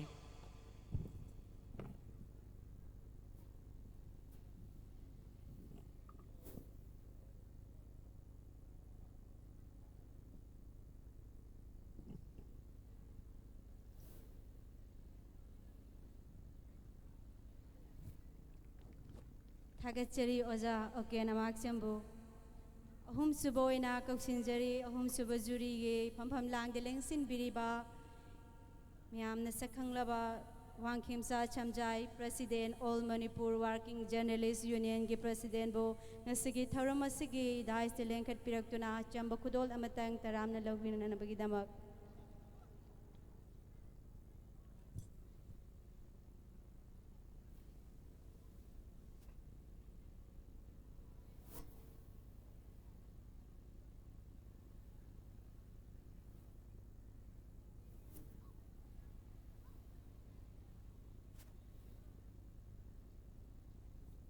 ꯊꯥꯒꯠꯆꯔꯤ Wangkhemcha Samjai president all Manipur working journalists union ꯑꯗꯨꯒ ꯉꯁꯤꯒꯤ ꯑꯁꯤꯒꯨꯝꯂꯕ ꯆꯥꯡꯗꯝꯅꯕ ꯑꯁꯤꯅ ꯑꯍꯨꯝꯁꯨꯕ ꯖꯨꯔꯤ ꯑꯣꯏꯅ ꯂꯦꯡꯁꯤꯟꯕꯤꯒꯅꯤ ꯃꯔꯤꯁꯨꯕ ꯖꯨꯔꯤ ꯑꯣꯏꯅ ꯂꯦꯡꯁꯤꯟꯕꯤꯔꯤꯕꯤ ꯑꯁꯤ ꯍꯧꯖꯤꯛ ꯃꯅꯤꯄꯨꯔ ꯌꯨꯅꯤꯚꯔꯁꯤꯇꯤꯒꯤ ꯃꯅꯤꯄꯨꯔꯤ ꯗꯤꯄꯥꯔꯠꯃꯦꯟꯇ ꯑꯣꯖꯥꯒꯤ ꯊꯕꯛ ꯄꯨꯕꯤꯔꯤ ꯍꯥꯟꯅꯅ ꯃꯅꯤꯄꯨꯔ ꯌꯨꯅꯤꯚꯔꯁꯤꯇꯤꯒꯤ ꯁ꯭ꯀꯨꯜ ꯑꯣꯐ ꯍ꯭ꯌꯨꯃꯦꯅꯤꯇꯤꯗ ꯗꯤꯟ ꯑꯣꯏꯅꯁꯨ ꯊꯧꯒꯥꯏ ꯄꯨꯕꯤꯔꯝꯃꯤ ꯑꯗꯨꯒ ꯃꯅꯤꯄꯨꯔꯤ ꯗꯤꯄꯥꯔꯠꯃꯦꯟꯠꯀꯤ ꯍꯦꯗ ꯑꯣꯐ ꯗꯤꯄꯥꯔꯠꯃꯦꯟꯠ ꯑꯣꯏꯅ ꯑꯅꯤꯔꯛ ꯊꯧꯒꯥꯏ ꯄꯨꯕꯤꯈ꯭ꯔꯕꯤ ꯅꯦꯁꯅꯦꯜ ꯑꯃꯁꯨꯡ ꯏꯟꯇꯔꯅꯦꯁꯅꯦꯜꯒꯤ ꯊꯥꯛꯇ ꯃꯅꯤꯄꯨꯔꯤ ꯐꯣꯛ ꯂꯣꯔꯒꯤ ꯃꯁꯛ ꯅꯥꯏꯕ ꯀꯟꯇ꯭ꯔꯤꯕ꯭ꯌꯨꯁꯟ ꯈꯔ ꯇꯧꯖꯈ꯭ꯔꯕꯤ ꯃꯁꯤ ꯑꯗꯨꯒ ꯃꯅꯤꯄꯨꯔꯤ ꯐꯣꯛ ꯂꯣꯔꯕꯨ ꯃꯥꯂꯦꯝꯗ ꯁꯛꯇꯥꯛꯅꯕ ꯍꯣꯠꯅꯕꯗ ꯏꯟꯇꯔꯅꯦꯁꯅꯦꯜ ꯁꯤꯝꯄꯣꯖꯤꯌꯝ ꯑꯃꯗꯤ ꯃꯅꯤꯄꯨꯔ ꯌꯨꯅꯤꯚꯔꯁꯤꯇꯤꯗ ꯄ꯭ꯔꯣꯐꯦꯁꯔ ꯑꯦꯝ ꯃꯅꯤ ꯃꯩꯇꯩꯒ ꯂꯣꯏꯅꯅ 2012 ꯁꯤꯟꯅꯈ꯭ꯔꯦ ꯐꯣꯛ ꯂꯣꯔꯒꯤ ꯅꯦꯁꯅꯦꯜ ꯁꯦꯃꯤꯅꯥꯔ ꯑꯍꯨꯝꯂꯛ ꯁꯦꯟꯅꯈ꯭ꯔꯦ ꯑꯗꯨꯒ ꯏꯟꯗꯤꯌꯟ ꯐꯣꯛ ꯀꯣꯡꯒ꯭ꯔꯦꯁꯀꯤ 2009ꯒꯤ ꯇ꯭ꯔꯦꯖꯔꯁꯨ ꯊꯧ ꯄꯨꯕꯤꯔꯤꯕꯤ ꯃꯌꯥꯝꯒꯤ ꯑꯍꯧꯕ ꯈꯨꯕꯥꯛꯂꯛꯇ ꯂꯦꯡꯈꯠꯄꯤꯔꯛꯀꯅꯤ ꯄ꯭ꯔꯣꯐꯦꯁꯔ ꯑꯦꯁ ꯁꯅꯥꯇꯣꯝꯕꯤ ꯂꯩꯃ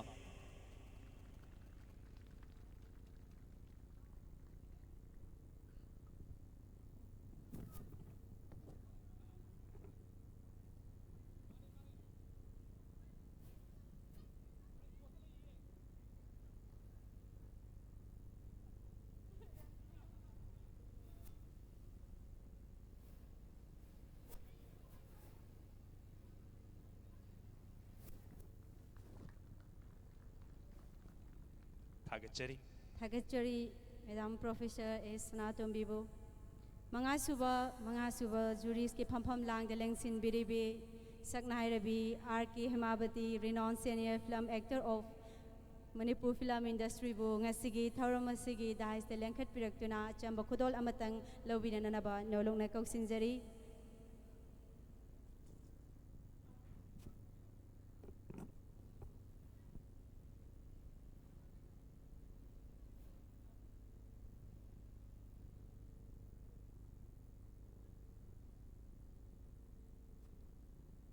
ꯂꯦꯡꯁꯤꯟꯕꯤꯔꯤꯕ ꯈ꯭ꯋꯥꯏ ꯈꯤꯕꯤꯛꯅ ꯁꯛꯅꯥꯏꯔꯕꯤ ꯑꯦꯛꯇꯔꯁꯤꯒꯤꯗꯃꯛ ꯑꯍꯧꯕ ꯈꯨꯕꯥꯛ ꯑꯃꯇꯪ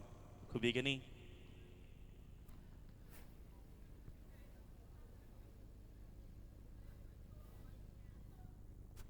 थागतचरी ngasiಗೆ ಸಿಗುಲಬ ಮಿತೈ ಚನುಗಿ ಸಖೆನ್ ಬಿ ಚಾಂಗದಮ್ನಬಗಿ ಥೌರಮ್ಸಿದ ತರುಕ್ ಸುವ ಚುರಿ ಒಯ್ನ ಲಿಂಕ್ಸಿನ್ ಬಿರಿಬಿ ಮಿಯಾಮ್ನ ಹೆನ ಸಖಂಗ್ ಬಿರಿಬಿ ಸಕ್ನಾಯ್ರಬಿ ಅದುಗುಂಬ ಮಣಿಪುರ್ ಫಿಲ್ಮ್ ಇಂಡಸ್ಟ್ರಿಗೆ ತೊಮ್ಥಿನ್ ngalibi actor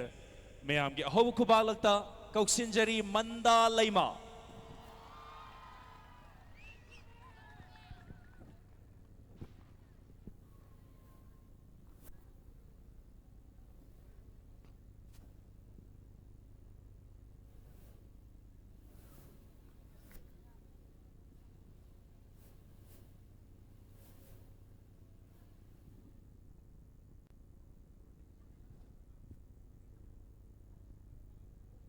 थागतचरी सेमा मंदालयमा hauzik ngasige sigumlaba LSSP na kudol tamjaba mitei chanu lisingani taratret changdamnabagi thauramasi haunanabagi khoi hauzik mangda lengsin biriba amadi thauramasi da changdamnabada saru yaribi singsigi matik mayai haithoi singthoiba adugumba phajaba changkhonba punamak asi चांगयेंग बिगदौरिबा सिंग सक्ता खरबगी मतुंगदा अखोय अहानबगी चांगदमनबगी तांकक असि अयुकी सिंथा हाइना मिंगौजबा दुगुंबा तांककनी लेंसिन बिरिबा मयाम पुनमकना थौगलकलिबा अखोयगी सखेन बिसिंग असिबो तरामना ओकपियो अखोयना उबा फंगजगदौरिबसि अयुक येंदा अंगनबदगी हौना nganganaba korogi masekta nupi oibi singna Jinhi sambal lang haksang da asing ba pijet leiteng thon ayuke dugumba koro mabu kurum zabagi dugumba hairang nungsiba layang chumba dugumba thawak thauram dagi hauraga ising chokba chak thongba phau suba asina chingba thabak thauram singdida meitei oibi ama oina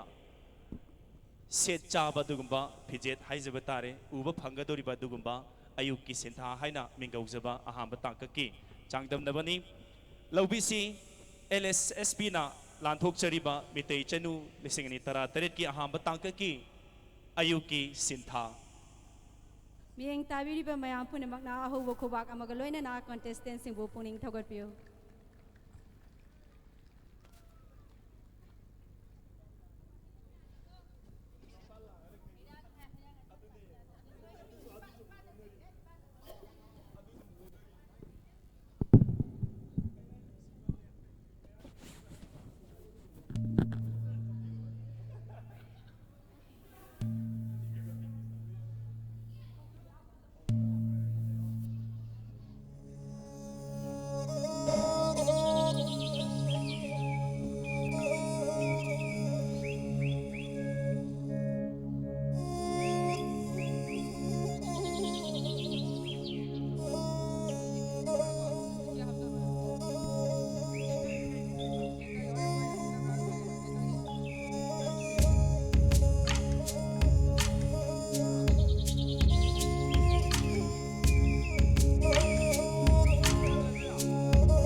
ꯂꯩꯖꯔꯤꯕ ꯈ꯭ꯋꯥꯏꯒꯤ ꯃꯃꯥꯡꯗ ꯍꯧꯖꯤꯛ ꯂꯦꯞꯄꯤꯔꯤꯕꯤ ꯁꯛꯍꯦꯟꯕꯤꯁꯤꯡ ꯑꯁꯤ LSSBꯅ ꯁꯤꯟꯖꯔꯤꯕ ꯃꯩꯇꯩ ꯆꯅꯨ 2017ꯒꯤ ꯁꯔꯨꯛ ꯌꯥꯕꯤꯔꯤꯕꯤ ꯁꯛꯍꯦꯟꯕꯤꯁꯤꯡꯅꯤ ꯑꯐꯕ ꯈꯨꯕꯥꯛ ꯑꯃꯇꯪ ꯈꯨꯕꯤꯒꯅꯤ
ꯑꯩꯅ ꯑꯍꯥꯟꯕꯃꯛꯇꯗ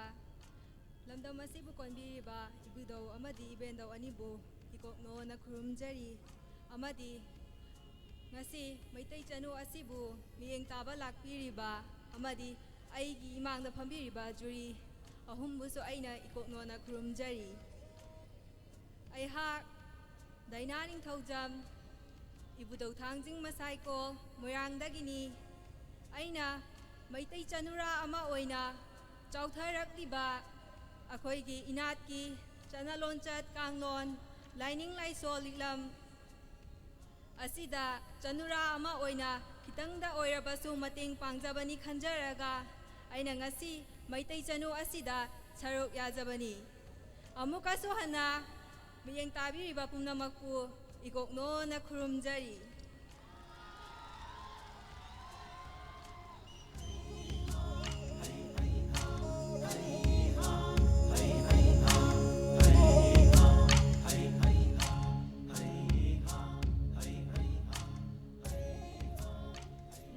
ꯂꯦꯡꯁꯤꯟꯕꯤꯔꯤꯕ ꯏꯅꯤꯡꯊꯧ ꯑꯃꯗꯤ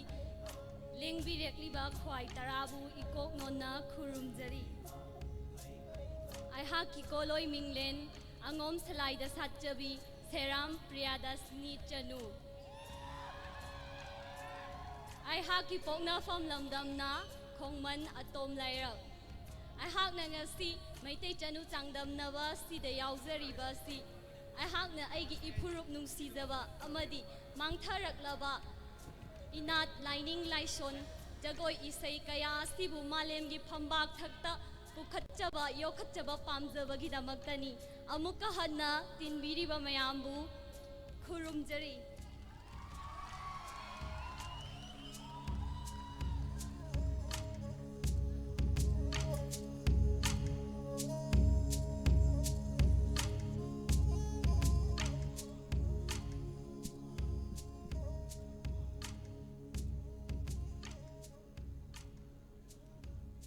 ꯑꯍꯥꯟꯕꯃꯛꯇꯗ ꯐꯝꯐꯝ ꯂꯥꯡꯗ ꯂꯦꯡꯁꯤꯟꯕꯤꯔꯤꯕ ꯈ꯭ꯋꯥꯏ ꯇꯔꯥꯕꯨ ꯊꯥꯒꯠꯆꯔꯤ ꯑꯩꯒꯤ ꯀꯣꯂꯣꯏ ꯃꯤꯡꯂꯦꯟꯅ ꯔꯕꯤꯅꯥ ꯈꯨꯃꯟꯊꯦꯝ ꯑꯩꯒꯤ ꯂꯝꯗꯝꯅ ꯌꯥꯏꯁ꯭ꯀꯨꯜꯗꯒꯤꯅꯤ ꯑꯩꯅ ꯉꯁꯤ ꯃꯩꯇꯩ ꯆꯅꯨ ꯆꯥꯡꯗꯝꯅꯕ ꯑꯁꯤꯗ ꯌꯥꯎꯖꯅꯤꯡꯂꯤꯕ ꯃꯔꯝꯗꯤ ꯑꯩ ꯀꯪꯂꯩꯄꯥꯛ ꯑꯁꯤꯗ ꯃꯩꯇꯩ ꯆꯅꯨ ꯑꯃ ꯑꯣꯏꯅ ꯄꯣꯛꯄꯅꯤ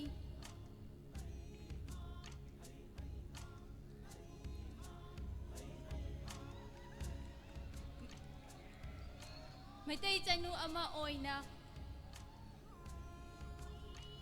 ꯂꯝꯗꯝ ꯑꯁꯤꯒꯤ ꯐꯖꯔꯕ ꯏꯄꯥ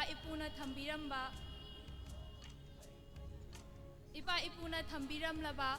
ꯐꯖꯔꯕ ꯂꯤꯛꯂꯝ ꯂꯥꯏꯁꯣꯜ ꯌꯨꯝꯐꯥ ꯂꯣꯟꯆꯠ ꯑꯁꯤꯕꯨ ꯃꯥꯂꯦꯝ ꯑꯁꯤꯗ ꯀꯪꯂꯩꯄꯥꯛ ꯑꯁꯤꯕꯨ ꯁꯛ ꯇꯥꯛꯆꯅꯤꯡꯕꯒꯤꯅꯤ ꯄꯨꯝꯅꯃꯛꯄꯨ ꯄꯨꯅꯦꯝꯖꯔꯤ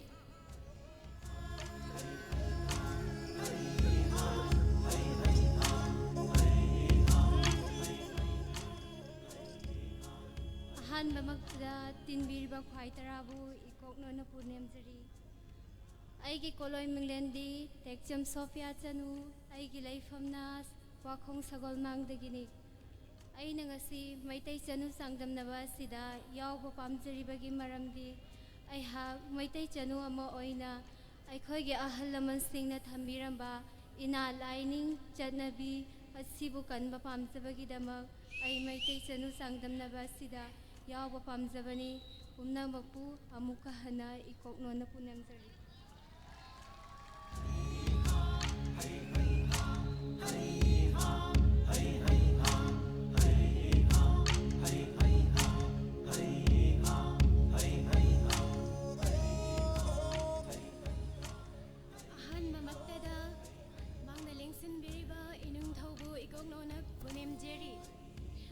Shubhada लेंबिरक्लिबा मयाम पुमनमकपु सनरेमबिना इकायखुमनबा उच्चेरी अैगी लाइफमना कांगाबम लेकाइदगिनी ngasi aina maitai chanu changdamnaba asibu yaujaniंगलिबगी मरमदी फिजे चकजा इना लाइनिंग सिंगु कंजनिंगबा अमदि योखचनिंगबा असिगिनी अरोइबा ओइना तिनबिरिबा मयाम पुमनमकु खुरुमजरी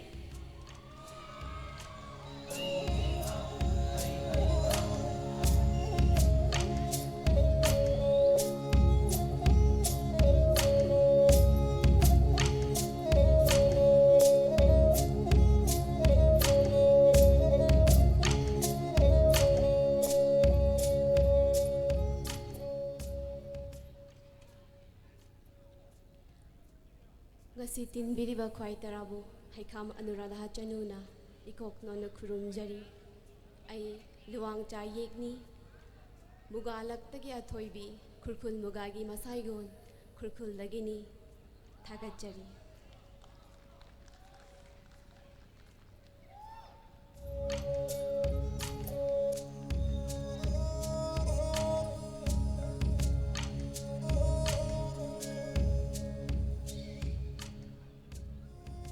तिम्बिरिबा योय पुनमक निंगोन चनु ओइबी अैना पुनेम जरिगे अैगी इमिंग चांदम चनु चंचन कौजै अैगी लाइफमना थोंखोंग कैथेंदा लैबा मनाक्तगी टॉप सिफाइदगिनी अैगी इसिनेनाव मापनगी अैना अतोम्बिनी अैगी इबुंगना अनीनी अैगी यक्सलाय खुमन्नी अैना मैतै चनु फजरबा चांगदमनबा असिदा यौजनिंबगी मरमदी मैतै चनु अमनी मैतै चनु अमदा चेलिबा नुपी ओइबगी फिदम नफम ओइरबा इंग तप्पा निंगथैरबा सकुन वखल लौसिंग अमदी वखल लौसिंग पुनमक थौना लिंगजेन पुनमक मी ख्वाई पुनमकता खंगा निंगजबगी चनुना मैतै चनु असिदा चांगदमनबा यावजनिंगबगिनी थागचरी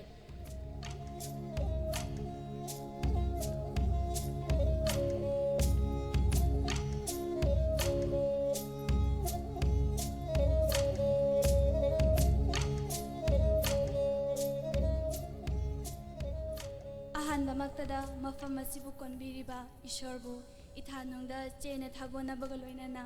मांगदा लेंशिनबिरिबा ख्वाइखिबिकपु इकाइखुमनबा उच्चरी लोइनाना ngasiगी खुदोंग चाबा असि लौजरगा अैगी शक मिंग ताकजगे अैगी इमिंग अंजलि अैगी युमनाकना खोंबान ताबम अैगी येक शलाइना खुमन अैबु पोकपा अैगी लमदमना कक्चिंग खुनौ अैना अैगी पुंशीदा ओइजगे खंजबा अैगी पांदमना अै मियांगी सेवा तौबा पामजै अैना हयेंग मतिक चाबा म ओइदुना अचौबा मपी मपाम ओइदुना मियांगी सेवा तौजगनी अैना ngasi मैतै चनु चांगदमनबा असिदा सरुक याजबगी मरमदी अैखोइगी नाटकी ओइबा फिजे लैतेंग अैखोइना सेजदना कनाना सेटपिगनी अैखोइगी इरोल अैखोइगी इये अैखोइगी चना लोंचत अैखोइना योखतना कनाना योखतपिगनी अै मैतै चनु अमा ओइना अैगी फुरुबसिबु अैना अवांगबा थाकता थांगचै मलेमदा लैरिबा फुरुबसिंगी मथकता अैना अैगी फुरुब असिना ख्वाइदगी अथोइबनी हाइना अैना खंजै अरोइबदा अंजलि खुमन्ना अमुक्का हना इकाई खोमनबगा लोइना इकोनोना खुरुमजरी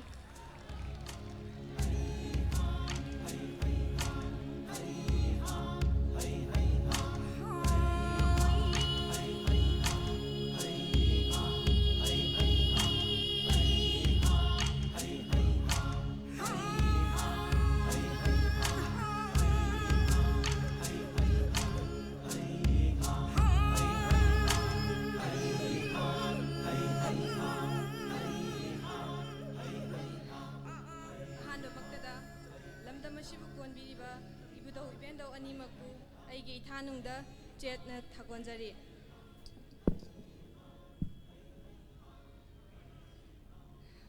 मसिगा इरोइनना कंगलैसा ख्वाइना मिटना उबा इबुदौ पाखंगबमकनि हाइना खंजरिबा कंगलै पिबारेल इनिंग थौबसु इकोकनोना खुरुमजरी मैतै अखोइगी इनात लाइनिंग फजरबा थौगल लोंचत युम्पाल लोंचत खुदिंगमकपु कंजबदा कंगलैचनु अखोइगी थौदांग चावी हाइबा फजरबा वाखलोन असिदा ngasiगी मैतै चनु चांगदमनबा सिबु सिनबिरिबा लाइनिंग थौ सनामही सनापुंगी थौगलोय ख्वाइ तराबुसु खुमन सलाइदा पोक्चबी चनु निंगोल अहाकना इकाई खुमनबा उच्चरी अइगी कोलोय मिंगलेंदी सोनिया चनु अइगी युमनाकना लाइसंगबमनी अइबु पोकपा पंथौगी मिंगना इनाउबी अइबु पोकपी पलेमगी मिंगलेना Vijaya अइगी लाइफमना पलेलदगिनी ngasi aina maitai chanu sangdamnaba sida yaujariba mangtharakliba inat lining fizet laiteng yumpal lonchat khudingmak asibu kanjabada kanglai chanu ama oina aina achauba thodang adu laujagani haibagidama maitai chanu sangdamnaba sida yaujabani pumnamakpu goknona kurumjari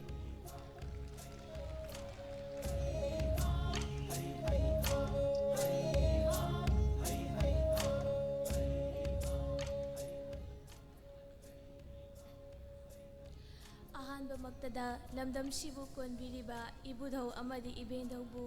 नसु ओइबे हाकना थमोइदा चेना थागोनजरी अदुगा मांगदा लेंसिनबिरिबा इनिंगथौबुसु नसु ओइबे हाकना खुरुमजरी अदुगा ngasi Meitei चनु असिबु सिनबि लांगबिरिबा इबुंग इपवा अमदि इमा इपा सिंगबुसु हाइनिंगाइ लेतना थागतपा फोंदोकचरी अदुगा ngasi khudong chabasi laujare hairaga sahi khudingmaktasu ngasidagi hena yamna chauna sinba ngamba oirasanu haiduna isorgi maphamda thaunijari aduga ngasi maitai chanubu thauna hapiriba ima ipa ichi isal yengba lakpiriba singbusu chanu ningol aihakna thagatpa phongdokchari chanu aihaki koloi minglena Elangbam Susitra Chanu Aihaki Yek Salaina Khangamba Aigi Laifamna Kaisamthong Elangbam Laikai Aina ngasi Maitai Chanu asi Thokcherakibagi maramdi Aiha Kanglaipak asida Maitai Chanu amo oina pokchabagi damakta Aihaki lining lichat ifurupu kanjaba haibase Aigi tangai fadraba ithaudang amani Aduna ithaudang asibu akoina yokhatragadi tungi haugalakadoriba angang naharol khudingmakna masi kaubugum taure aduna ngasidagi akhoigi lining lichatpu mali pumbada afaba oresanu mayamna sakhangnaba liklam oresanu haiduna ishorgi maphamda nizari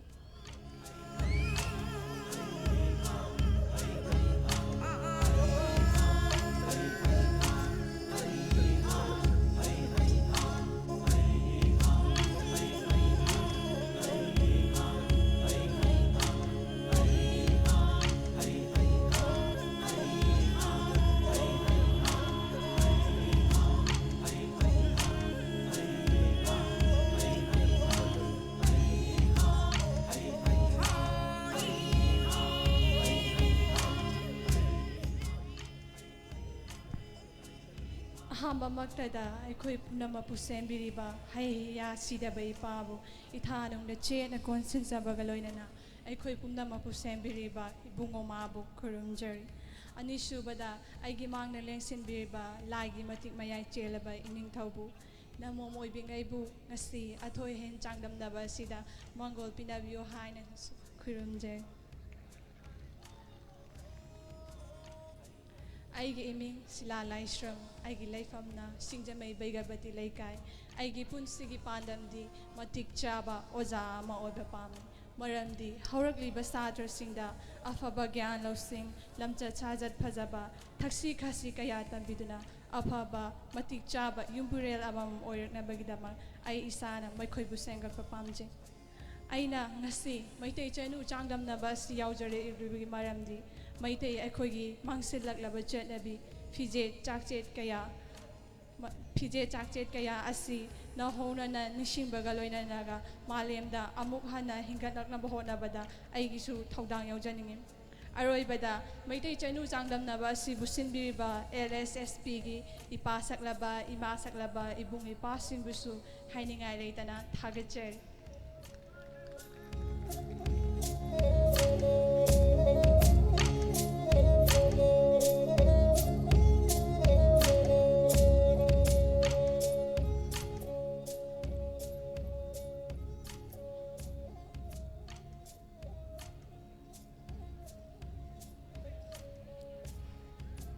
ngasi wakchingi mangani panba thangjagi yaifaraba korau numit sida lengsan birikliba khwai pumnamakpu mangang chanu aihakna ikokno na khurumjeri aihakki imingna saikhom defini kawi ima panthoibi masaigon khongmandagini ngasi lining tho sanamahi sanapungna sinjariba maitai chanu changdamnaba asi ipa ipuna soifada kaifada chatlu haina thambiramba ina lining fijet leiteng chatna lonchet kaya asi kaitharak labada kannanaba sinjariba asida aihakna kharada oirabasu saruk yajaruge haiduna maitai chanu changdamnaba asida yaujaraklibani khurumjari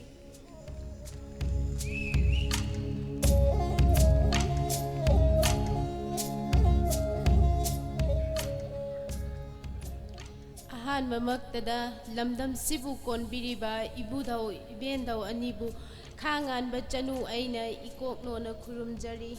ꯑꯃꯗꯤ ꯀꯪꯂꯩ ꯄꯤꯕꯥꯔꯦꯜ ꯏꯅꯤꯡꯊꯧ ꯑꯃꯗꯤ ꯃꯥꯡꯗ ꯂꯦꯡꯁꯤꯟꯕꯤꯔꯤꯕ ꯁꯤꯟꯇꯥꯛꯄ ꯁꯤꯟꯇꯥꯛꯄꯤ ꯏꯃꯥ ꯏꯄꯥ ꯏꯕꯨꯡ ꯏꯄ꯭ꯋꯥ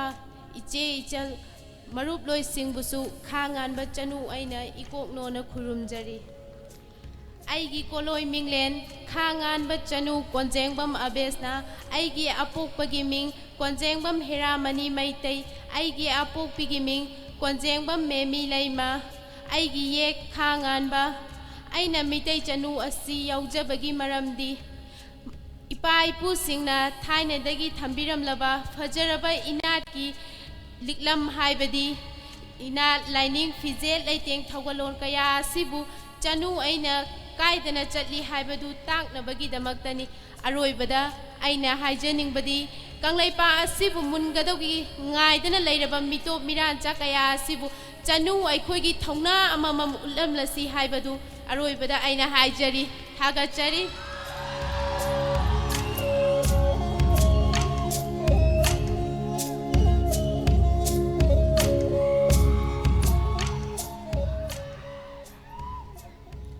ngashigi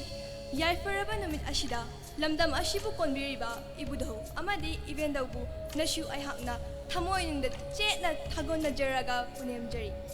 mathang tarakpada mayai tangbalda lengshinbiriba kanglai pibaral iningthaubusu punemjari amadi ikai khumnabada matik charaba mayai tangbalda lengshinbiriba panthau shaklaba palem saklabi amadi khwai tarabusu amukkashu hanna punemjari ngasi aigi sakming takpagi tanja amatang lawjagi aigi koloy minglendi tanu mutum aigi yak salai pokpidi mangang nido ima konthonga megi masaigon thangmaiban kauba lamlen adudagini aina ngasi mitai chanung changdamnaba asida sharu yajari bagi maramdi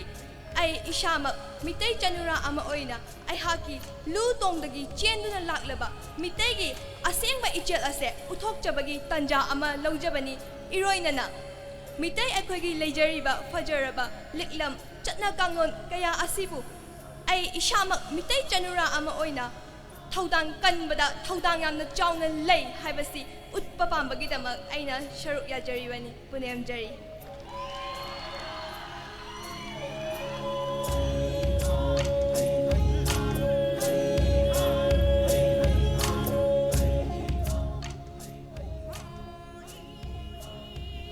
ꯑꯍꯥꯟꯕꯃꯛꯇꯗ ꯇꯤꯟꯕꯤꯔꯤꯕ ꯈ꯭ꯋꯥꯏ ꯄꯨꯝꯅꯃꯛꯄꯨ ꯑꯩꯅ ꯏꯀꯣꯛꯂꯣꯟꯅ ꯈꯨꯔꯨꯝꯖꯔꯤ ꯑꯩꯒꯤ ꯀꯣꯂꯣꯏ ꯃꯤꯡꯂꯦꯟꯗꯤ ꯂꯣꯏꯇꯣꯡꯕꯝ ꯁꯨꯁꯃꯥ ꯆꯅꯨ ꯑꯩꯒꯤ ꯄꯣꯛꯅꯐꯝ ꯂꯝꯗꯝꯅ ꯋꯥꯡꯈꯩ ꯇꯣꯛꯐꯝ ꯂꯩꯀꯥꯏ ꯑꯩꯒꯤ ꯌꯦꯛ ꯁꯂꯥꯏꯅ ꯃꯉꯥꯡꯅꯤ ꯑꯩꯈꯣꯏꯒꯤ ꯐꯤꯖꯦꯠ ꯂꯩꯇꯦꯡ ꯋꯥꯉꯥꯡ ꯁꯉꯥꯡ ꯂꯤꯆꯠ ꯁꯥꯖꯠ ꯑꯁꯤꯒꯨꯝꯂꯕ ꯐꯖꯔꯕ ꯃꯩꯇꯩ ꯅꯨꯄꯤꯒꯤ ꯆꯠꯅ ꯀꯥꯡꯂꯣꯟꯁꯤꯡ ꯑꯁꯤꯕꯨ ꯑꯩꯅ ꯇꯥꯖꯔꯨꯕ ꯎꯖꯔꯨꯕꯗꯒꯤ ꯑꯩꯁꯨ ꯃꯩꯇꯩ ꯆꯅꯨ ꯑꯃꯅꯤ ꯍꯥꯏꯅ ꯈꯟꯖꯔꯛꯄꯗꯒꯤ ꯑꯩꯅ ꯉꯁꯤꯒꯤ ꯃꯩꯇꯩ ꯆꯅꯨꯒꯤ ꯆꯥꯡꯗꯝꯅꯕ ꯑꯁꯤꯗ ꯁꯔꯨꯛ ꯌꯥꯖꯔꯤꯕꯅꯤ ꯈꯨꯔꯨꯝꯖꯔꯤ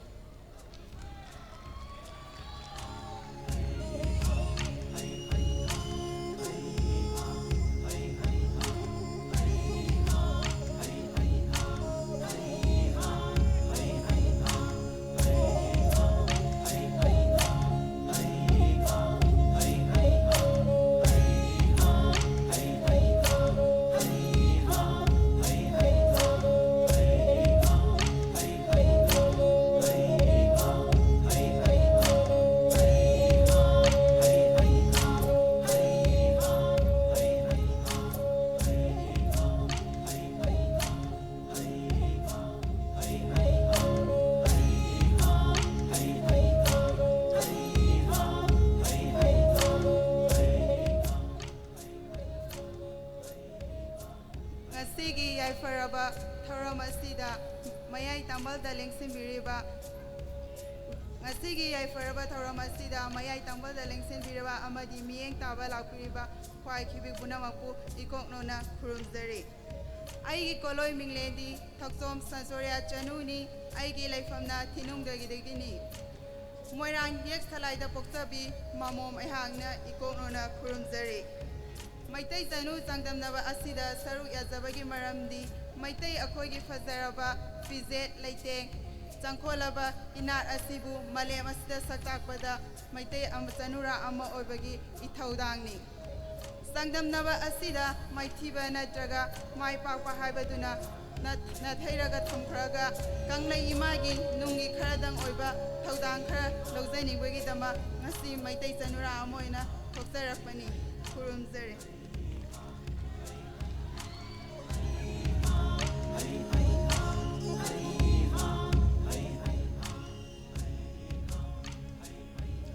ꯑꯍꯥꯟꯕꯃꯛꯇꯗ ꯇꯤꯟꯕꯤꯔꯤꯕ ꯄꯨꯝꯅꯃꯛꯄꯨ ꯑꯩꯍꯥꯛꯅ ꯄꯨꯅꯦꯝꯖꯔꯤ ꯑꯩꯒꯤ ꯀꯣꯂꯣꯏ ꯃꯤꯡꯂꯦꯟꯗꯤ ꯀꯣꯟꯖꯦꯡꯕꯝ ꯈ꯭ꯔꯤꯁꯇꯤꯅꯥ ꯑꯩꯒꯤ ꯌꯦꯛꯅ ꯈꯥ ꯉꯥꯟꯕ ꯑꯩꯒꯤ ꯂꯝꯂꯦꯟ ꯂꯝꯅꯨꯡꯁꯤꯅ ꯂꯥꯡꯒꯣꯜ ꯂꯥꯏꯃꯅꯥꯏ ꯑꯩꯅ ꯉꯁꯤ ꯃꯩꯇꯩ ꯆꯅꯨ ꯆꯥꯡꯗꯝꯅꯕ ꯑꯁꯤ ꯌꯥꯎꯖꯔꯛꯂꯤꯕꯒꯤ ꯃꯔꯝꯗꯤ ꯑꯩꯅ ꯈꯪꯂꯨꯗ꯭ꯔꯕ ꯑꯩꯒꯤ ꯏꯄꯥ ꯏꯄꯨꯅ ꯊꯝꯕꯤꯔꯝꯂꯤꯕ ꯂꯤꯛꯂꯝ ꯍꯥꯏꯕꯗꯤ ꯏꯅꯥꯠ ꯂꯥꯏꯅꯤꯡ ꯐꯤꯖꯦꯠ ꯆꯥꯛꯆꯥꯁꯤꯡ ꯑꯁꯤꯕꯨ ꯉꯥꯛꯅ ꯆꯠꯄ ꯑꯃꯗꯤ ꯑꯩꯒꯤ ꯇꯨꯡꯒꯤ ꯃꯤꯔꯣꯜꯗ ꯑꯩꯅ ꯇꯥꯛꯄꯤꯒꯅꯤ ꯇꯝꯕꯤꯒꯅꯤ ꯍꯥꯏꯕꯁꯤꯅꯤ ꯊꯥꯒꯠꯆꯔꯤ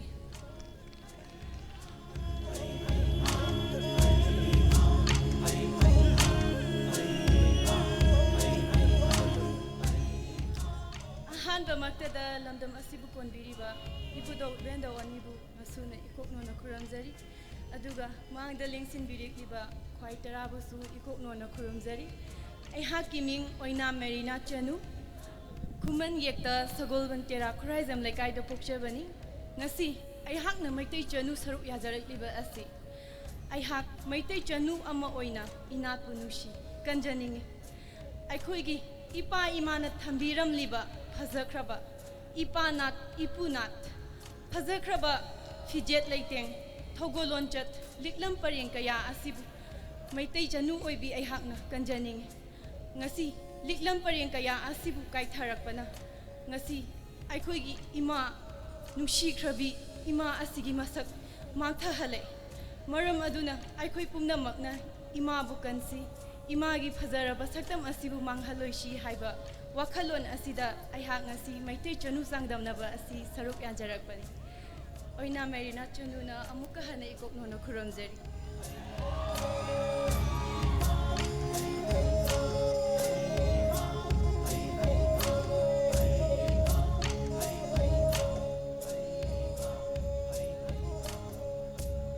ꯇꯤꯟꯕꯤꯔꯤꯕ ꯃꯌꯥꯝꯕꯨ ꯏꯀꯣꯛꯇꯨꯅ ꯄꯨꯅꯦꯝꯖꯔꯤ ꯑꯩꯒꯤ ꯀꯣꯂꯣꯏ ꯃꯤꯡꯂꯦꯅ ꯅꯦꯂꯤ ꯍꯨꯝꯗ꯭ꯔꯣꯡ ꯀꯧꯖꯩ ꯑꯩꯒꯤ ꯂꯩꯐꯝꯅ ꯃꯣꯏꯔꯥꯡꯈꯣꯝ ꯁꯋꯥꯏꯖꯝ ꯂꯩꯔꯛꯇꯒꯤꯅꯤ ꯉꯁꯤ ꯑꯩꯅ ꯃꯩꯇꯩ ꯆꯅꯨ ꯆꯥꯡꯗꯝꯅꯕ ꯑꯁꯤꯗ ꯌꯥꯎꯖꯔꯤꯕꯒꯤ ꯃꯔꯝꯗꯤ ꯑꯁꯦꯡꯕ ꯃꯩꯇꯩ ꯅꯨꯄꯤꯒꯤ ꯐꯤꯖꯦꯠ ꯂꯩꯇꯦꯡ ꯆꯠꯅ ꯂꯣꯟꯆꯠ ꯑꯁꯤꯕꯨ ꯌꯥꯝꯅ ꯅꯨꯡꯁꯤꯖꯩ ꯃꯔꯝ ꯑꯗꯨꯅ ꯐꯤꯖꯦꯠ ꯂꯩꯇꯦꯡ ꯑꯁꯤꯡꯁꯤꯕꯨ ꯌꯣꯛꯈꯠꯆꯅꯤꯡꯕꯒꯤꯅꯤ ꯊꯥꯒꯠꯆꯔꯤ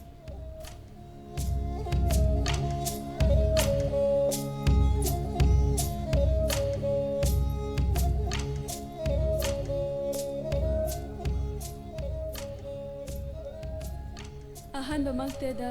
ꯇꯤꯟꯕꯤꯔꯤꯕ ꯃꯌꯥꯝ ꯄꯨꯝꯅꯃꯛꯄꯨ ꯏꯀꯣꯛꯅꯣꯅ ꯈꯨꯔꯨꯝꯖꯔꯤ ꯑꯩꯒꯤ ꯃꯤꯡ ꯊꯣꯉꯥꯝ ꯆꯥꯎꯕ ꯆꯅꯨ ꯂꯩꯐꯝꯅ ꯅꯥꯎꯔꯦꯝꯊꯣꯡ ꯁꯥꯃꯨꯁꯟ ꯑꯩꯒꯤ ꯁꯂꯥꯏꯅ ꯈꯥ ꯉꯥꯟꯕꯅꯤ ꯑꯩꯅ ꯃꯩꯇꯩ ꯆꯅꯨ ꯆꯥꯡꯗꯝꯅꯕ ꯑꯁꯤꯕꯨ ꯌꯥꯎꯖꯔꯤꯕꯒꯤ ꯃꯔꯝꯗꯤ ꯑꯩꯒꯤ ꯏꯁꯥꯒꯤ ꯏꯅꯥꯠ ꯂꯥꯏꯅꯤꯡ ꯂꯥꯏꯁꯣꯟ ꯏꯁꯥꯅ ꯀꯟꯖꯒꯗꯕꯅꯤ ꯍꯥꯏꯕꯗꯤ ꯏꯄꯥ ꯏꯄꯨꯁꯤꯡꯅ ꯊꯝꯕꯤꯔꯝꯕ ꯐꯖꯈ꯭ꯔꯕ ꯏꯅꯥꯠ ꯂꯥꯏꯅꯤꯡ ꯂꯥꯏꯁꯣꯟ ꯐꯤꯖꯦꯠ ꯆꯛꯆꯥ ꯆꯠꯅ ꯀꯥꯡꯂꯣꯟ ꯃꯌꯥꯝ ꯑꯁꯤꯕꯨ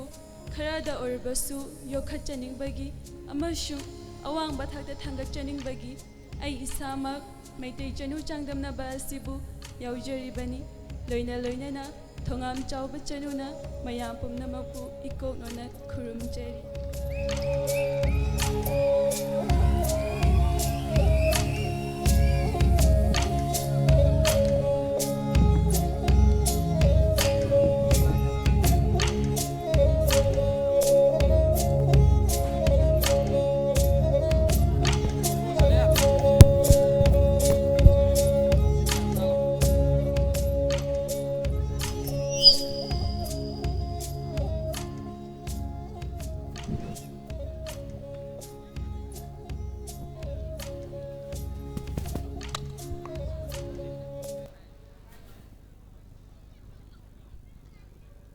ꯏꯊꯣꯛꯅ ꯅꯤꯡꯊꯤꯈ꯭ꯔꯦ ꯍꯥꯏꯇꯥꯔꯦ ꯍꯧꯖꯤꯛꯀꯤ ꯆꯥꯡꯗꯝꯅꯕ ꯁꯤꯗ ꯁꯔꯨꯛ ꯌꯥꯔꯤꯕꯤ ꯁꯛꯍꯦꯟꯕꯤꯁꯤꯡꯁꯦ ꯀꯩ ꯍꯥꯏꯒꯦ ꯑꯔꯨꯟꯕꯂꯥ ꯃꯌꯥꯝꯒꯤ ꯃꯣꯠ ꯀꯃꯥꯏꯅ ꯂꯩꯕꯤꯒꯦ ꯑꯁꯦꯡꯕꯃꯛꯅꯤ ꯃꯤꯇꯩ ꯆꯅꯨ ꯌꯦꯡꯕꯒꯤ ꯅꯤꯡꯊꯤꯖꯩ ꯌꯦꯡꯕꯒꯤ ꯆꯪꯈꯣꯜꯂꯤ ꯑꯍꯣꯏꯅ ꯑꯗꯨꯝ ꯏꯅꯥꯠꯀꯤ ꯑꯣꯏꯕ ꯐꯤꯖꯦꯠ ꯂꯩꯇꯦꯡꯗꯅ ꯍꯦꯟꯅ ꯑꯗꯨꯝ ꯐꯖꯕꯔꯥꯅ ꯈꯜꯂꯦ ꯑꯩꯗꯤ ꯃꯈꯣꯏꯅ ꯁꯦꯠꯂꯤꯕ ꯐꯤꯖꯣꯜꯁꯤꯡ ꯑꯗꯨ ꯃꯈꯣꯏꯒꯤ ꯌꯦꯛ ꯁꯂꯥꯏ ꯇꯥꯛꯄ ꯐꯤꯖꯣꯜꯁꯤꯡꯅꯤ ꯑꯃꯨꯛꯇꯪꯒ ꯍꯟꯅ ꯅꯤꯡꯁꯤꯡꯖꯕꯅꯤ ꯍꯧꯖꯤꯛ ꯆꯥꯡꯗꯝꯅꯕꯁꯤꯗ ꯁꯔꯨꯛ ꯌꯥꯕꯤꯔꯤꯕꯁꯤꯡ ꯑꯁꯤꯅ ꯁꯦꯠꯈꯤꯕ ꯑꯗꯨꯒꯨꯝꯕ ꯆꯔꯩ ꯑꯗꯨ ꯃꯍꯥꯛꯀꯤ ꯌꯦꯛ ꯁꯂꯥꯏꯒꯤ ꯃꯇꯨꯡ ꯏꯟꯅ ꯃꯗꯨꯒꯤ ꯃꯆꯨ ꯂꯧꯔꯒ ꯁꯦꯠꯈꯤꯕ ꯑꯗꯨꯒꯨꯝꯕ ꯐꯤꯖꯦꯠꯅꯤ ꯅꯤꯡꯊꯤꯖꯈ꯭ꯔꯦ ꯃꯊꯪꯒꯤ ꯊꯧꯔꯝ ꯑꯩꯈꯣꯏ LSSSBꯅ ꯃꯤꯇꯩ ꯆꯅꯨ 2018ꯀ ꯃꯔꯤ ꯂꯩꯅꯅ ꯏꯟꯇꯔꯅꯦꯠꯀꯤ ꯈꯨꯠꯊꯥꯡꯗ ꯁꯦꯜꯐꯤ ꯆꯥꯡꯗꯝꯅꯕꯒꯤ ꯑꯗꯨꯒꯨꯝꯕ ꯊꯧꯔꯝ ꯑꯃ ꯌꯥꯎꯈꯤꯕ ꯑꯗꯨꯒꯤ ꯃꯥꯏ ꯄꯥꯛꯂꯕꯤ ꯍꯥꯏꯖꯕ ꯇꯥꯔꯦ ꯁꯤꯡ ꯑꯩꯈꯣꯏ ꯂꯥꯎꯊꯣꯛꯆꯕꯒꯤ ꯇꯥꯟꯖꯥꯗꯨ ꯂꯧꯖꯒꯦ ꯑꯗꯨꯕꯨ ꯃꯗꯨꯒꯤ ꯃꯥꯡꯑꯣꯏꯅꯅ ꯍꯥꯏꯔꯤꯕ ꯁꯦꯜꯐꯤ ꯆꯥꯡꯗꯝꯅꯕ ꯑꯁꯤꯒꯤ ꯏꯟꯆꯥꯔꯖ ꯑꯣꯏꯅ ꯊꯧꯒꯥꯏ ꯄꯨꯕꯤꯈꯤꯕ ꯇꯥꯏꯁꯟ KSH ꯂꯦꯡꯈꯠꯄꯤꯔꯛꯀꯅꯤ ꯏꯀꯥꯏ ꯈꯨꯝꯅꯖꯕꯒꯤ ꯇꯥꯟꯖꯥ ꯑꯃꯨꯛꯇꯪ ꯂꯧꯖꯒꯦ ꯑꯗꯨꯒ ꯏꯟꯆꯥꯔꯖ ꯑꯁꯤꯕꯨ ꯏꯀꯥꯏ ꯈꯨꯝꯅꯕꯤꯗꯕꯤꯗ ꯀꯧꯁꯤꯟꯖꯔꯤ ꯇꯝꯄꯥꯛ ꯄꯨꯕ LSSBꯒꯤ ꯊꯧꯒꯜꯂꯣꯏ ꯇꯝꯄꯥꯛ ꯄꯨꯕꯅ ꯂꯦꯡꯁꯤꯟꯕꯤꯔꯛꯂꯒ ꯁꯦꯜꯐꯤ ꯀꯟꯇꯦꯁ ꯑꯁꯤꯒꯤ ꯏꯟꯆꯥꯔꯖ ꯑꯣꯏꯅ ꯊꯧꯒꯥꯏ ꯄꯨꯕꯤꯈꯤꯕ ꯇꯥꯏꯁꯟ KSHꯕꯨ ꯏꯀꯥꯏ ꯈꯨꯝꯅꯕꯤꯒꯅꯤ ꯑꯩꯈꯣꯏꯒꯤ ꯁꯦꯜꯐꯤ ꯀꯟꯇꯦꯁ ꯑꯁꯤꯕꯨ ꯋꯤꯅꯔ ꯑꯣꯏꯅ ꯑꯍꯥꯟꯕ ꯃꯅꯥ ꯐꯪꯕꯤꯈ꯭ꯔꯕ ꯅꯨꯄꯥ ꯂꯛꯇꯒꯤ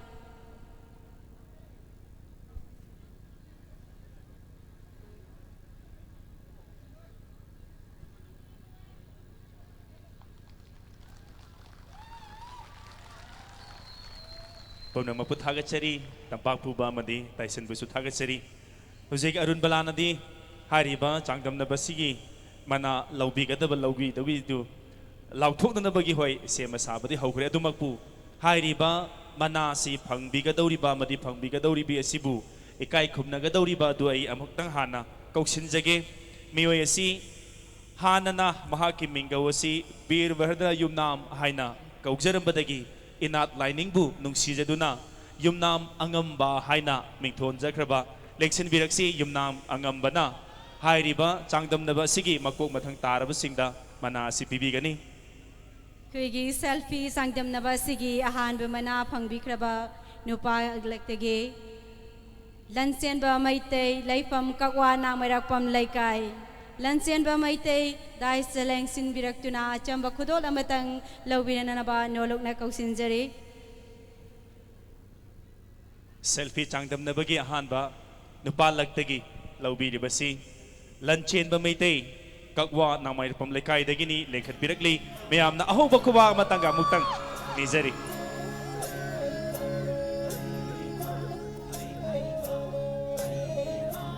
Yumnam Angamba Mitang Technologies ki Managing Director ni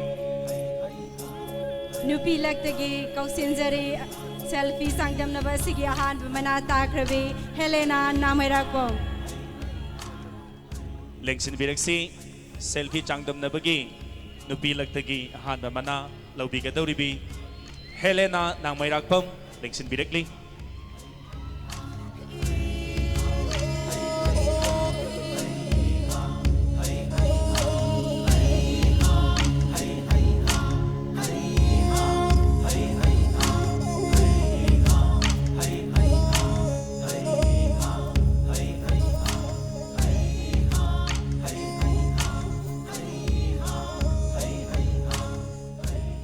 Leksin biriba khwai kibik hariba changdamnaba sida mana lawbiribi anigidamakta ahoba kuba matanga nijage Thagachari Yumnam Angamba Managing Director Mitrang Technologies Thagachari selfie winner singbo selfie winner amuktaga hanna mayamgi mangdani singjage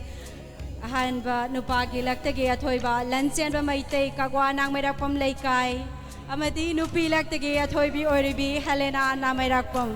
Thagachari animapusu Thagachari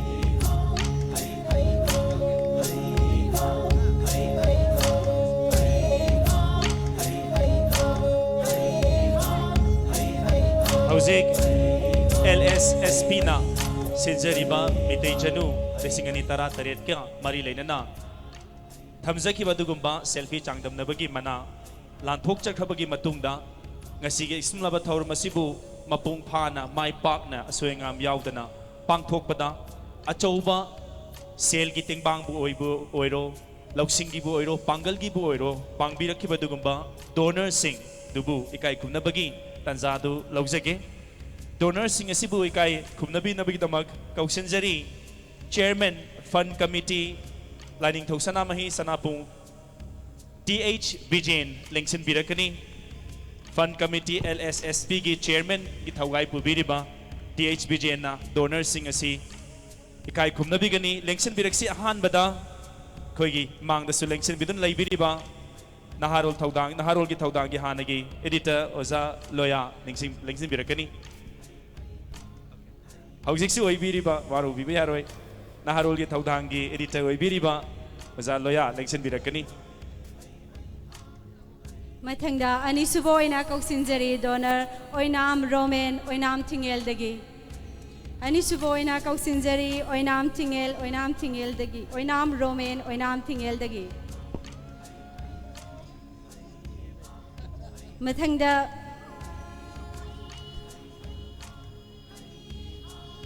Lengsin Bir Thagachari Ozabo Lengsin Biraksi oinam Roman oinam Thingel dagi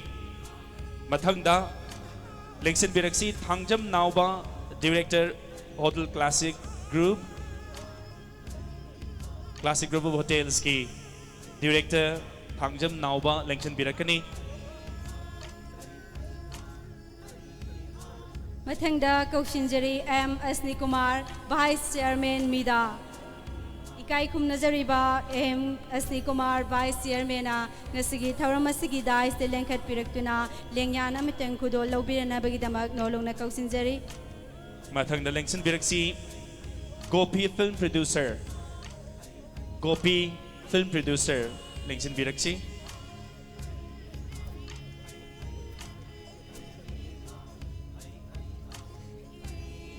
Mathangda Huidrom Bikramjit MD SBS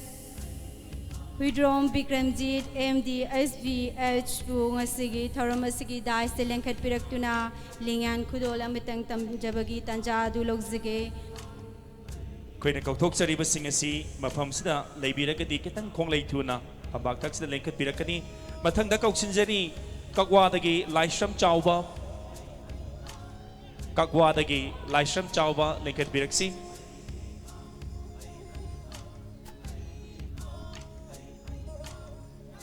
Mathangda Tinauba proprietor Hotel Yaifaba gi proprietor Tinauba leibiragadi daiste lengkhat piraktuna chamba khudol amitang lobirana ba nolongna kausinjari Mathangda Hotel Lanchen bagi proprietor TH Rajendro Mitei lengsin biraksi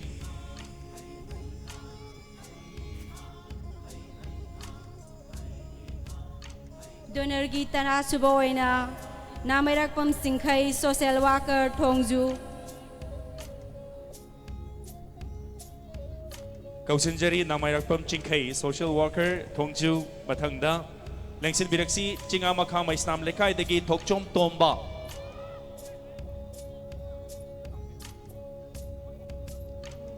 Tarani Thui suboina donor taubirakpa Nong Thongbam Ziten Uripok lengsin biraksi H Sanjeev Nagamapal dagi H Sanjeev Taramari suboina Maitei Sanu 2017 gi donor taubirakpa Naurem Sam Kumar South Dealer Yonex bu ngasigi thauram asigi dais te lengkhat piraktuna mana si lobirana ba nolongna kausinjari Mathangda lengsin biraksi Kangembam Ongbi Henthoi Leima Game Village dagi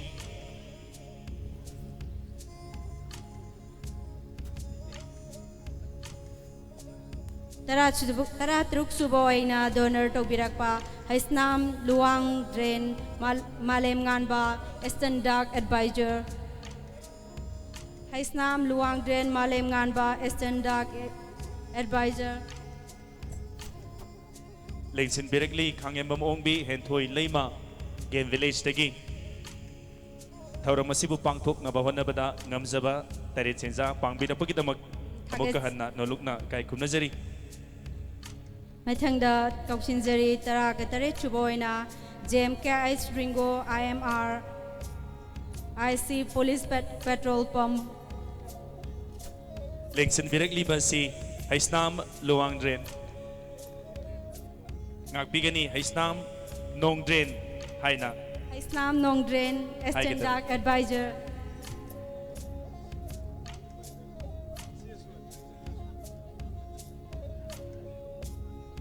Mathangda lengsin biraksi Sachin Rai First Manipur Rifles dagi Sachin Rai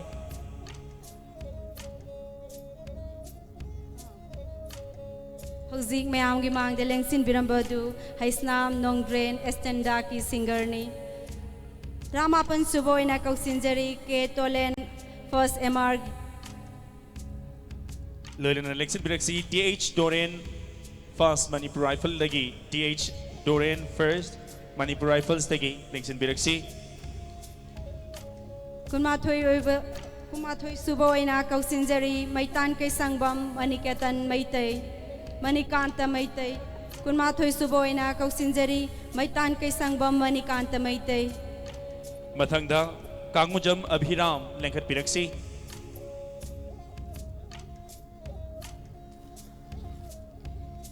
Mathangda Naurem Joy Kumar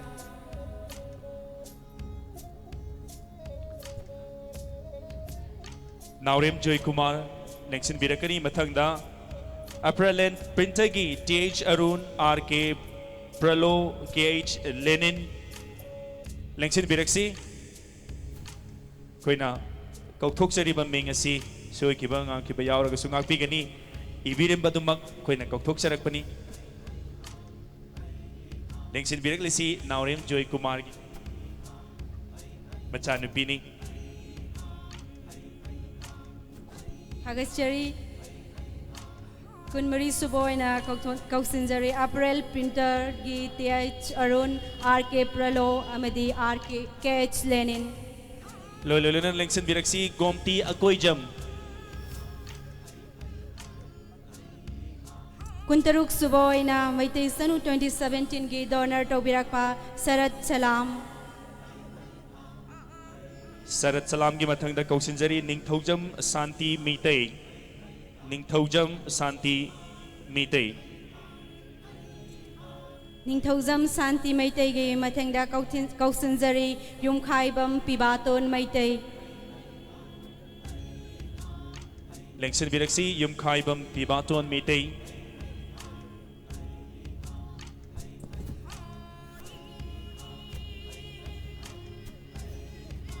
ꯂꯦꯡꯁꯤꯟ ꯕꯤꯔꯛꯂꯤꯕꯁꯤ Gomti Akoijam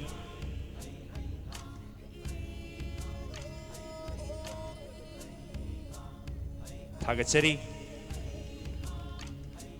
ꯂꯦꯡꯁꯤꯟ ꯕꯤꯔꯛꯁꯤ ꯌꯨꯝꯈꯥꯏꯕꯝ ꯄꯤꯕꯥꯇꯣꯟ ꯃꯤꯇꯩꯒꯤ ꯃꯇꯨꯡꯗ H ꯄꯤꯂꯨ Meitei H ꯄꯤꯂꯨ Meitei ꯂꯦꯡꯁꯤꯟ ꯕꯤꯔꯛꯁꯤ ꯀꯨꯟꯊ꯭ꯔꯥ ꯁꯨꯕ ꯑꯣꯏꯅ ꯀꯧꯁꯤꯟꯖꯔꯤ ꯗꯣꯅꯔꯒꯤꯗꯃꯛ ꯀꯨꯟꯊ꯭ꯔꯥ ꯁꯨꯕ ꯑꯣꯏꯅ ꯀꯧꯁꯤꯟꯖꯔꯤꯕ ꯁꯥꯄꯝ ꯒꯣꯄꯦꯟ ꯃꯩꯇꯩ ꯗꯣꯅꯔꯒꯤ ꯀꯨꯟꯊ꯭ꯔꯥ ꯁꯨꯕ ꯑꯣꯏꯅ ꯀꯧꯁꯤꯟꯖꯔꯤ ꯁꯥꯄꯝ ꯒꯣꯄꯦꯟ ꯃꯩꯇꯩ ꯑꯔꯣꯏꯕ ꯑꯣꯏꯅ ꯂꯦꯡꯁꯤꯟ ꯕꯤꯔꯛꯁꯤ ꯒꯣꯕꯤꯟ ꯁꯣꯔꯥꯏꯁꯝ ꯊꯧꯔꯝ ꯑꯁꯤꯕꯨ ꯁꯤꯟꯕ ꯂꯥꯡꯕꯗ ꯑꯉꯝꯕ ꯁꯦꯜꯒꯤ ꯃꯇꯦꯡ ꯄꯥꯡꯕꯤꯔꯛꯈꯤꯕ ꯑꯔꯣꯏꯕ ꯑꯣꯏꯅ ꯀꯧꯁꯤꯟꯖꯔꯤ ꯒꯣꯕꯤꯟ ꯁꯣꯔꯥꯏꯁꯝ ꯍꯧꯖꯤꯛꯀꯤ ꯑꯣꯏꯗꯤ ꯍꯥꯏꯔꯤꯕ ꯑꯩꯈꯣꯏꯒꯤ ꯀꯧꯈꯣꯛꯆꯔꯤꯕ ꯃꯤꯑꯣꯏꯁꯤꯡ ꯑꯁꯤ ꯃꯐꯝꯁꯤꯗ ꯂꯩꯕꯤꯗ꯭ꯔꯦ ꯍꯥꯏꯅ ꯂꯧꯖꯔꯒ ꯇꯥꯟꯖꯥ ꯆꯥꯕ ꯑꯃꯗ ꯑꯃꯨꯛ ꯀꯧꯁꯤꯟꯖꯔꯒ सिगुमलबा सिंजल लांजरिबा सिंगी माइकैदगी काई खुनजबगी तंजादु लौजगे मथंगी थौरम असि एखोगे पेना सैसकलोय सिंगना पेना खुदोल तंबिगनी थौरमगी मखा चथजरकपोइना पेना सैसकलोय हाइना मिंगौजबदुगुंबा थौरम अमा हुजिक मियाम पुन्ना मियाई कामिनगनी लांथोकपिगदौरिबना मियामना हेना सखंगबिरबा खुनुंग इसै सक्सेकपि तोना ngairangबमगी कांगबु सिंगना लांथोकपिगदबनी हारिबा कांगबु सिंगसदा सरु याबिरबा सिंगसी सनंतरादा हाउबम निशेश्वर पेनादा रोमेन बासीदा सुरेश सरांग थेम लांगदेंदा पल्हादा धोलोकता इरोम रॉबर्ट अमदी ओर्डिलदा राज हारिबा कांगबु सिंग असिगा लोइनना तोना ngairangबमना खुनुंग इसै अमा लांथोकपिगनी लौबिसी पेना सैसकलोय दोना ngairangबमबु दाइ लेंथोकपिरकनाबा नोलुंना कखुंजरी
Numitang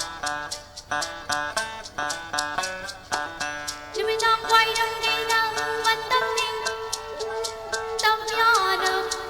ye che lơ pa Numitang quay đâm đi nang văn tâm ninh tâm ya đâm ye che lơ pa Ma lăng na li lơ pa ha la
bi ma khôi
Thagachari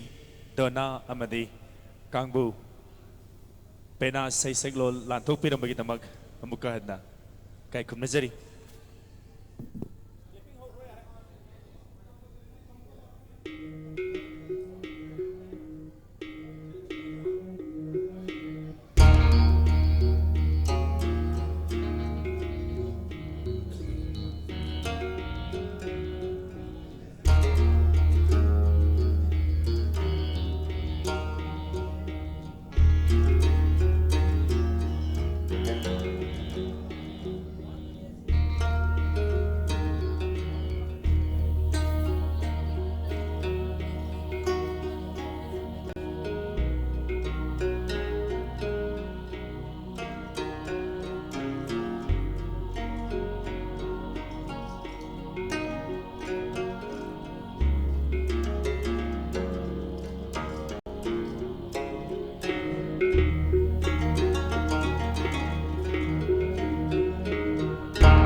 Loncat Yungboy Roll Tauram Tauda Taugai Yumama Boy the Sunny was single like when Karakasi Kangonova Hayonova Haidana as he is Sak Tung Tauramasi Sak Tung Bis Hanabi role model Aduda Alamana Binama Lokacha as is Ipianamaka Sak Tumbugi model Amaka when Angang Sida we Safuda Tumba Safuri Jang Tumba Matukai the Nava Tumba Mai Matokaramna Yangba Habai Matokaramna Hava, Portba, Amadi, Equi, Saxi, Tumble, wherever we Sapuma Mai Tavasi, Yellow the Taraga, oil of the Taba, I will simba, live simply, Kamina, Hobogi, with Sabamaka, low 70 attention.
saisak loi dona ngai rangbong ki matungda yingbi kriba clipping adu aikhoigi maitai chanu 2017 ase hek screening hobo numitagi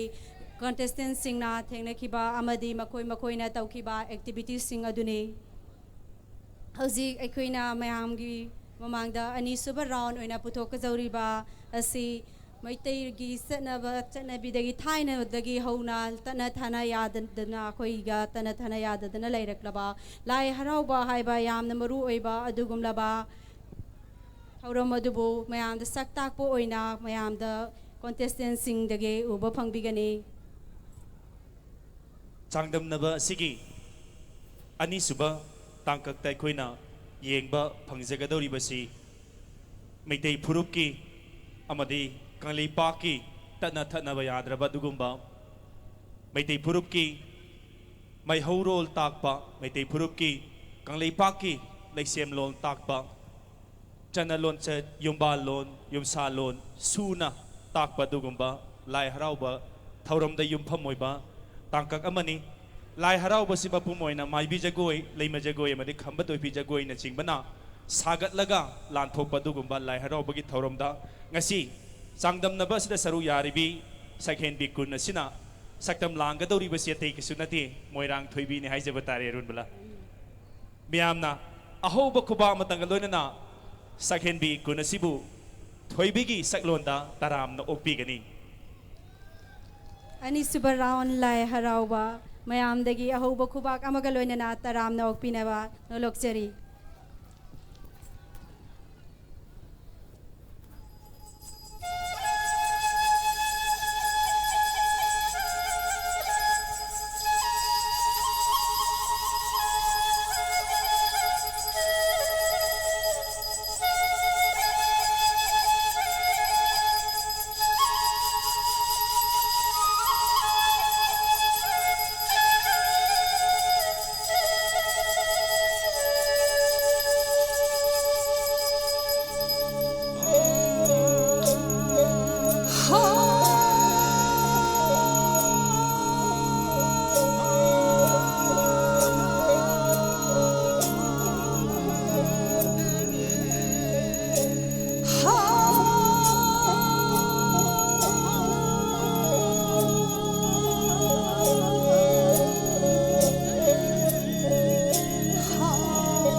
mayam thoibi sing du ning thi ki bro taseng namak ning thi zaki hai batare ning thi zabi sing du na mang sida jagoi gi sathe kitang tambiram badumak hena amuka hena ning thi halle hai batare run bala mathang chathajari basigumba LSSP na sinjaba mitei chanu ising ani tara taret ki ani suba tangka ki changdam na ba miyeng tamina khrabagi matungda hojik laukhat sari ba si thauram asibu sen balang bada achouba mateng pangbir khiba sponsor sing sinja langjari ba singi mai kai degi kai khumna jabu oina phambak thak sida kaukhat charaga ngamjaba kharadang khudol tambagi tanja du laujage sponsors sing asibu khudol tambira nabagi damakta event management committee LSSP gi chairman gi thaugai pubiri bi liklai leimana pabak thakta hana lengsin birakani aduga sponsors sing asi ketang thujin na ai lauthok sarake leibiragadi konglei ketang thuna pabak taksda lengkhat pirak laga ikai kumna jariba sibu saruk yabiyo haina hana na mangjau na thamjabani sponsor list ki ahan badalari basi Thopang Lu Pedo organizer Kanglei Mega Talent ke sinbilang biriba pedo bo tharomasige nasigi ningthiraba tharomasige phambak telengkhat piraktuna khoigi samba khudol asi lawbirana bage damak nolokna kausinjari Thopang Luki mihut amatang leibiragadi konglei ketang thuna lengkhat pirak laga thagachari lengsin birakli si khoina mai pak na pangthok pangam liba si khoige sinwiriba khoi Kanglei Mega Talent ki organizer gi makhoi gi akhoina sijinariba office ase lining thau sana mai sana pungna sijinariba office adu makhoina sponsor to birak pane mathangda ngasige sigum laba thauram asibu mitna uba adugumba thaurammak yumda sandoktuna yengba phanghan biriba media partner singi maraktagi ahan bawana lengkhat biraksi ISTV network lengsin biraksi ISTV network ki mihura matang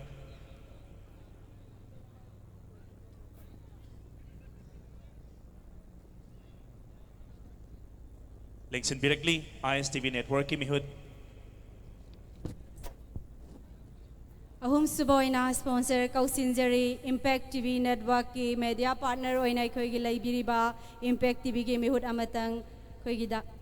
ningthi thoiraba leiteng laba phambak asida lengkhat pirak na bagdama kausinjari Impact TV ge member amatang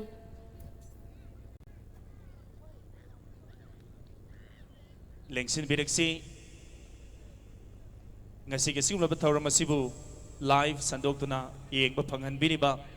ani suba media partner Impact TV gi mihut lengsin birakli Mary Suboina Kausinjari Classic Group of Hotels gi member yaubirege de ngasigi ningthi thoiraba phambaka sida lengkhat piraktuna LSSP gi samlaba khodola sitang taramna lobirana bagi damak nolokna Kausinjari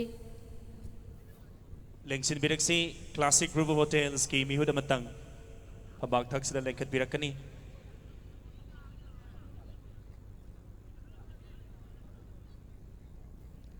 Mathangda Kausinjari Komhai.com and Malang Internet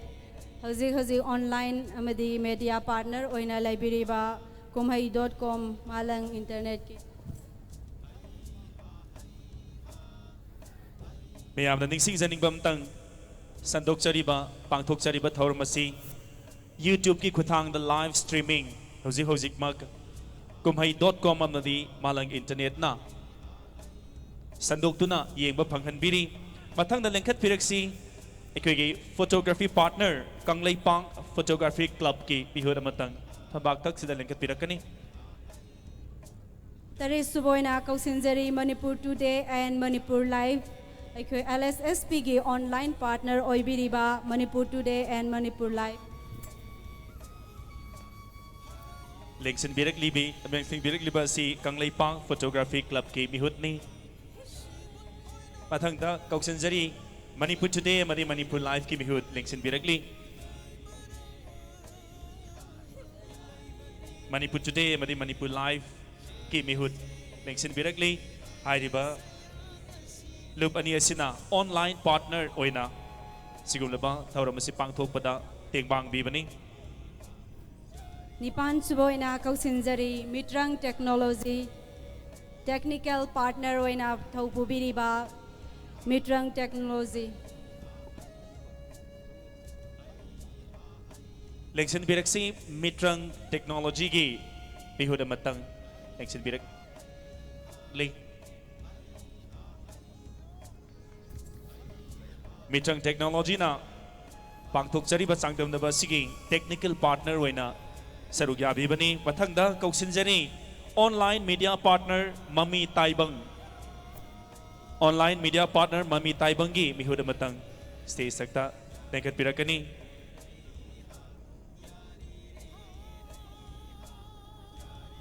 तरा सुबदा कौसिंजरी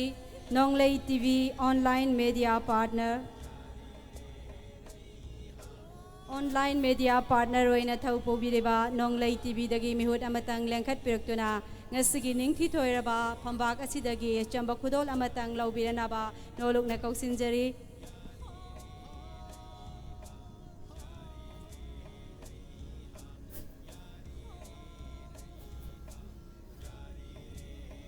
mathangda kausinjari chathajariba changdamnaba sida jewelry gi sponsor tawbirakpa sana lupa haijaba tare moromda sponsor तौबीरकपा MRS photography लेक्सन बिरकनी ngasi sangdamnaba sigi sakhen bi kunna siriba laiteng sana lupagi laiteng asi sponsor taubirakpa MRS photography gi damakta mayam dagi ahoba kuba manijari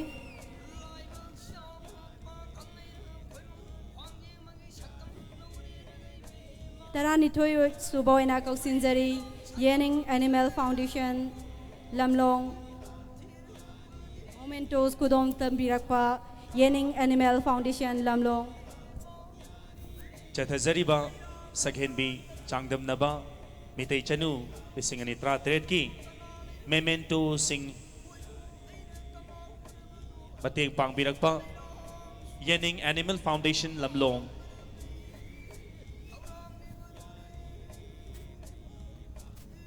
Tarahum doi suboina Kausinjari Aston Motors Singmairong Travel Partner अखोगी Meitei सनु सखेन बिसिंगना lump lump खुदिंगदा चतुना थरुम कया पांगथोकिबदो अदुगी चथोक चसिनगिदा मतेंग पांगबिखिबा तराहुमदोइ सुबा लैबिरिबा sponsor Aston मोटो सिंगमैरोंग गिदगी member अमा काखत पिरक्तुना ngasiगी phambak taxta lengkhat piraktuna chamba khudol amatang laubiranaba Aston motor gi member amtang kausinjari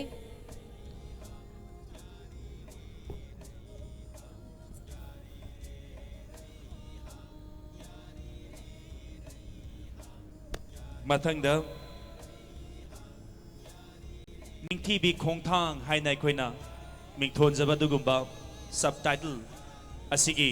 whole puthok pi khiba sponsor to bi khiba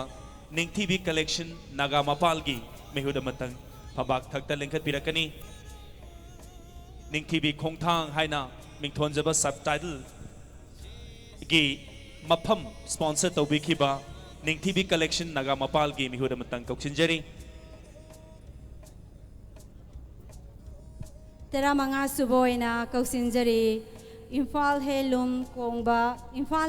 kongbana ngasigi mayam da khudol tamliba lengyan amadi inapi mayam asi khudol tawbirakpani Imphal Heirlooms and kongbagi bihut amatang yaubiragadi ngasigi thauram asigi phambak thaksida lengkhat piraktuna mana laubiranaba holungna kausinjari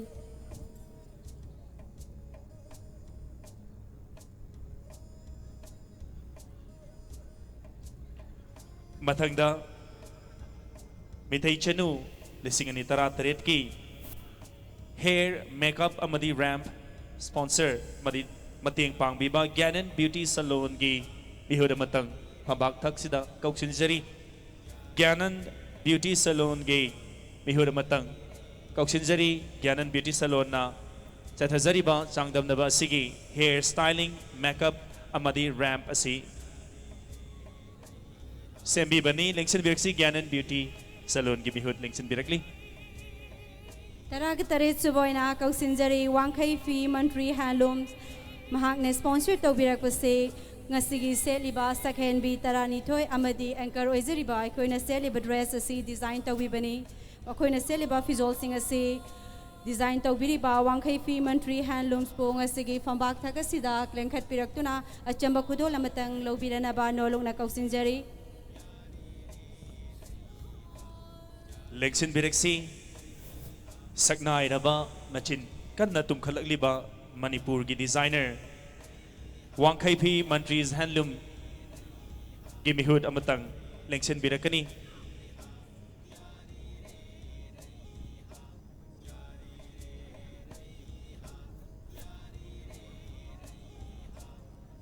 ꯇꯔꯥꯅꯤꯄꯥꯟ ꯁꯨꯕ ꯀꯧꯁꯤꯟꯖꯔꯤ Gyanan beauty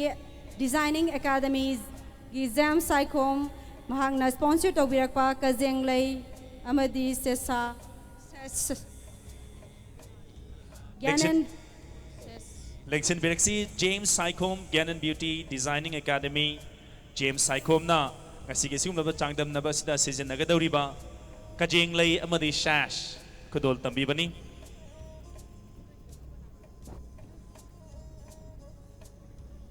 ꯇꯔꯥꯃꯥꯄꯟ ꯁꯨꯕ ꯀꯧꯁꯤꯟꯖꯔꯤ RD traders ꯊꯪꯒꯥꯜ ꯕꯖꯥꯔ ꯑꯩꯈꯣꯏꯒꯤ ꯃꯩꯇꯩ ꯆꯅꯨ ꯀꯨꯟꯅ ꯁꯦꯠꯄꯤꯈꯤꯕ T ꯁꯥꯔꯠꯁꯤꯡ ꯑꯗꯨ sponsor ꯇꯧꯕꯤꯔꯛꯄ RD traders ꯊꯪꯒꯥꯜ ꯕꯖꯥꯔ ꯂꯦꯡꯁꯤꯟꯕꯤꯔꯛꯁꯤ RD Traders ꯊꯪꯒꯥꯜ ꯕꯖꯥꯔꯒꯤ ꯃꯤꯍꯨꯠ ꯑꯃꯇꯪ ꯂꯦꯡꯁꯤꯟꯕꯤꯔꯛꯀꯅꯤ ꯆꯥꯡꯗꯝꯅꯕ ꯑꯁꯤꯒꯤ ꯃꯥꯡꯑꯣꯏꯅꯅ ꯑꯩꯈꯣꯏꯅ ꯁꯤꯟꯖ ꯂꯥꯡꯖꯈꯤꯕ ꯑꯗꯨꯒꯨꯝꯕ ꯊꯧꯔꯝ ꯀꯌꯥꯗ ꯆꯥꯡꯗꯝꯅꯕ ꯑꯁꯤꯗ ꯁꯔꯨꯛ ꯌꯥꯕꯤꯔꯤꯕꯤ ꯁꯛꯍꯦꯟꯕꯤ ꯀꯨꯟ ꯑꯁꯤꯅ ꯂꯤꯠꯄꯤꯈꯤꯕ ꯇꯤ ꯁꯥꯔꯠ ꯑꯗꯨꯕꯨ ꯁ꯭ꯄꯣꯟꯁꯔ ꯇꯧꯕꯤꯔꯛꯄ RD Traders ꯊꯪꯒꯥꯜ ꯕꯖꯥꯔ ꯂꯦꯡꯁꯤꯟꯕꯤꯔꯛꯀꯅꯤ ꯁꯨꯕ ꯀꯧꯁꯤꯟꯖꯔꯤ ꯀꯣꯡꯕꯝ ꯔꯣꯃꯤꯆꯥ ꯎꯆꯦꯛ ꯀꯣꯟ ꯇꯥꯈꯣꯡ ꯃꯄꯥꯜ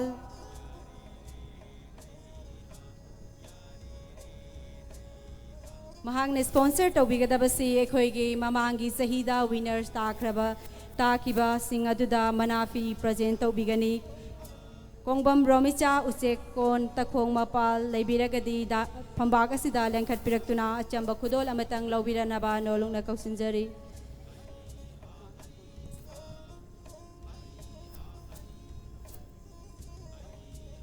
ꯂꯤꯁꯤꯡ ꯑꯅꯤꯒ ꯇꯔꯥ ꯇꯔꯨꯛꯇ ꯄꯥꯡꯊꯣꯛꯆꯈꯤꯕ ꯑꯍꯥꯟꯕ ꯃꯤꯇꯩ ꯆꯅꯨꯒꯤ ꯃꯀꯣꯛ ꯃꯊꯪ ꯇꯥꯈ꯭ꯔꯕꯁꯤꯡꯗ ꯃꯅꯥꯐꯤ ꯈꯨꯗꯣꯜ ꯇꯝꯕꯤꯈꯤꯕ ꯑꯗꯨꯒꯨꯝꯕ ꯀꯣꯡꯕꯝ ꯔꯣꯃꯤꯆꯥ ꯂꯦꯡꯈꯠꯄꯤꯔꯛꯂꯝꯃꯤ ꯃꯊꯪꯗ ꯀꯧꯁꯤꯟꯖꯔꯤ ꯊꯥꯡꯖꯝ ꯑꯦꯒ꯭ꯔꯣ ꯏꯟꯗꯁꯇ꯭ꯔꯤꯁ ꯂꯤꯛꯂꯥ ꯆꯠꯊꯖꯔꯤꯕ ꯁꯨꯝꯕ ꯁꯛꯍꯦꯟꯕꯤ ꯆꯥꯡꯗꯝꯅꯕ ꯑꯁꯤꯒꯤ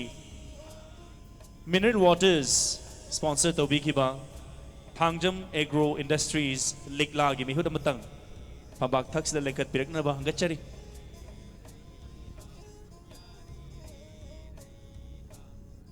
Thangjam agro industry Likla mineral water present ꯈꯨꯗꯣꯜ ꯇꯧꯕꯤꯔꯛꯄꯕꯨ ꯂꯩꯕꯤꯔꯒꯗꯤ ꯃꯤꯍꯨꯠ ꯑꯃꯇꯪ ꯐꯝꯕꯥꯛ ꯑꯁꯤꯗ ꯂꯦꯡꯈꯠꯄꯤꯔꯛꯅꯕ ꯅꯣꯂꯨꯛꯅ ꯀꯧꯁꯤꯟꯖꯔꯤ ꯀꯨꯟꯃꯥꯊꯣꯏ ꯁꯨꯕ ꯀꯧꯁꯤꯟꯖꯔꯤ ꯉꯁꯤꯒꯤ ꯊꯧꯔꯝ ꯑꯁꯤꯕꯨ ꯃꯥꯏ ꯄꯥꯛꯅ ꯃꯌꯥꯝꯗ ꯂꯥꯏꯠ ꯃꯉꯥꯜꯒꯤ ꯈꯨꯗꯣꯜ ꯇꯧꯕꯤꯔꯤꯕ ꯆꯟꯗ꯭ꯔ ꯂꯥꯏꯠ ꯊꯧꯕꯥꯜꯒꯤ ꯃꯤꯍꯨꯠ ꯑꯃꯇꯪ ꯐꯝꯕꯥꯛ ꯑꯁꯤꯗ ꯂꯦꯡꯈꯠꯄꯤꯔꯛꯇꯨꯅ ꯈꯨꯗꯣꯜ ꯑꯃꯇꯪ ꯂꯧꯕꯤꯔꯅꯕ ꯆꯟꯗ꯭ꯔ ꯂꯥꯏꯠꯀꯤ ꯃꯤꯍꯨꯠ ꯑꯃꯇꯪ ꯀꯧꯁꯤꯟꯖꯔꯤ ꯂꯦꯡꯁꯤꯟꯕꯤꯔꯛꯂꯤ ꯆꯟꯗ꯭ꯔ ꯂꯥꯏꯠ ꯊꯧꯕꯥꯜꯒꯤ ꯃꯤꯍꯨꯠ ꯃꯊꯪꯗ ꯆꯠꯊꯖꯔꯤꯕ ꯁꯤꯒꯨꯝꯕ ꯆꯥꯡꯗꯝꯅꯕ ꯑꯁꯤꯒꯤ ꯁꯥꯎꯟꯒꯤ ꯑꯦꯛꯁꯇ꯭ꯔꯤꯝ ꯑꯦꯟꯇꯔꯇꯦꯟꯃꯦꯟꯠꯒꯤ ꯃꯤꯍꯨꯠ ꯑꯃꯇꯪ ꯐꯝꯕꯥꯛ ꯊꯛꯁꯤꯗ ꯂꯦꯡꯈꯠꯄꯤꯔꯛꯅꯕ ꯍꯪꯒꯠꯆꯔꯤ ꯑꯦꯛꯁꯇ꯭ꯔꯤꯝ ꯑꯦꯟꯇꯔꯇꯦꯟꯃꯦꯟꯠꯒꯤ ꯃꯤꯍꯨꯠ ꯑꯃꯇꯪ ꯉꯁꯤꯒꯤ ꯊꯧꯔꯝ ꯑꯁꯤꯕꯨ ꯃꯌꯥꯝꯗ ꯍꯧꯅ ꯅꯨꯡꯉꯥꯏꯅ ꯇꯥꯍꯟꯕ ꯉꯝꯂꯤꯕꯁꯤ ꯑꯦꯛꯁꯇ꯭ꯔꯤꯝ ꯑꯦꯟꯇꯔꯇꯦꯟꯃꯦꯟꯠꯇꯒꯤ ꯃꯇꯦꯡꯅꯅꯤ ꯑꯦꯛꯁꯇ꯭ꯔꯤꯝ ꯑꯦꯟꯇꯔꯇꯦꯟꯃꯦꯟꯠꯒꯤꯗꯃꯛ ꯃꯌꯥꯝꯗꯒꯤ ꯑꯍꯧꯕ ꯈꯨꯕꯥꯛ ꯑꯃꯁꯨ ꯅꯤꯖꯔꯤ ꯃꯊꯪ ꯑꯁꯤꯗꯤ ꯆꯠꯊꯖꯔꯤꯕ ꯃꯤꯇꯩ ꯆꯅꯨ ꯂꯤꯁꯤꯡ ꯑꯅꯤ ꯇꯔꯥ ꯇꯔꯦꯠꯀꯤ ꯁꯛꯍꯦꯟꯕꯤ ꯆꯥꯡꯗꯝꯅꯕꯗ ꯁꯔꯨꯛ ꯌꯥꯔꯤꯕꯤ ꯁꯛꯍꯦꯟꯕꯤꯁꯤꯡ ꯑꯁꯤꯅ ꯉꯁꯥꯏ ꯆꯤꯟꯈꯤꯕ ꯅꯥꯆꯣꯝ ꯑꯃꯗꯤ ꯑꯩꯈꯣꯏꯅ ꯈꯨꯗꯣꯜ ꯇꯝꯖꯔꯤꯕ ꯂꯩꯔꯥꯡ ꯂꯩꯆꯜꯁꯤꯡ ꯑꯁꯤꯕꯨ ꯄꯥꯡꯕꯤꯔꯛꯄ ꯅꯤꯜꯒꯨꯅꯤ ꯀꯠ ꯐ꯭ꯂꯥꯋꯔꯁ ꯑꯦꯟ ꯕꯨꯀꯦꯒꯤ ꯆꯤꯡꯊꯥꯝ ꯑꯅꯤꯜ ꯂꯦꯡꯁꯤꯟꯕꯤꯔꯛꯀꯅꯤ Nilguni cut flowers and bouquet gi Jingtham Anil Lengsin Birakli Jingtham Anil na ngasigi second big kun na Chin Kiba Duguba Nachom Amadi Koina Side gi Pizariba Leirangi Lechalasi Tengbang Birakpani Tagachari Mathang Lengsin Biraksi Ahong Sambam Shiv Kumar SR Digital Line Rims Road Hariba Ahong Sangbam Shiv Kumar na Ekoina Sangdam Nabasida Set Sariba Skumba Pijol Amadi Manapi Singsda Nam Liba Print Asi Mahaki Pating Degi Koina Ngamzabani Ahong Sangbam Shiv Kumar SR Digital Line Rims Road Tagachari Chema Lailema Busu Amadi Asher Singdusu Tagachari ꯑꯩꯈꯣꯏꯒꯤ ꯃꯊꯪꯒꯤ entertainment program Hausi Ekoina Thauramsi Mai Pakna Pangthokpada Tengbang Birakkiba Dugumba Sponsors Sing Sinja Langzariba Singi Maikai Degi Ngamzaba Kudolpot Piduna Ikai Kumna Kharbagi Matungda Matangi Ekoina Ikai Kumna Nabagi Damakta Kauksinjagadoriba Si LSSP gi Oiba Akhanaba Adugumba Hairiba Thauramsibu Pangthokpada Chaba Tumba Khangdana Chenja Chongzariba Mioi Khara Ekoi Ikai Kumnabagi Tanzaru Lauzage Hairiba Singasibu Ikai Kumnabi Nabidamak LSSP gi Luching Puril gi Thogaya Biriba Kai Kumnazariba Moirangthe Megachandra Lengsen Birakani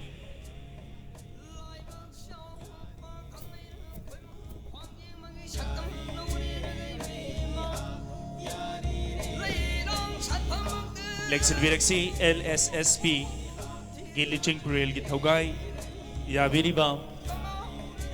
Moirangthem Megachandra Kai Kumnazariba Lengsen Birakli Mitai Chanu Lisingani Tara Tare Thoromasi Mai Pakna Sinba Ngamna Buhotna Bada Ichang Thona Pana Sarugya Kiba Mioi Karada Thauna Phabi Thauna Phaba Mingthol Pidunai Kai Kumnaba Uchagadori Bani Ahan Bada Lengsin Biraksi Thauramsigi Graphic Designer Chairman Advertisement Amadi Publicity Thausiluk Mitai Chanu Lisingani Tara Tare Mahagasina Thauramsigi Design Kudimak Tumba Chaba Kangdana Hotna Biduna Thauramasibu Mai Pakna Hotna Bada Achouba Thaudang Lobiki Miamgi Ahoba Kubak Lakta Koksinjage Tampak Puba Lengsin Birakani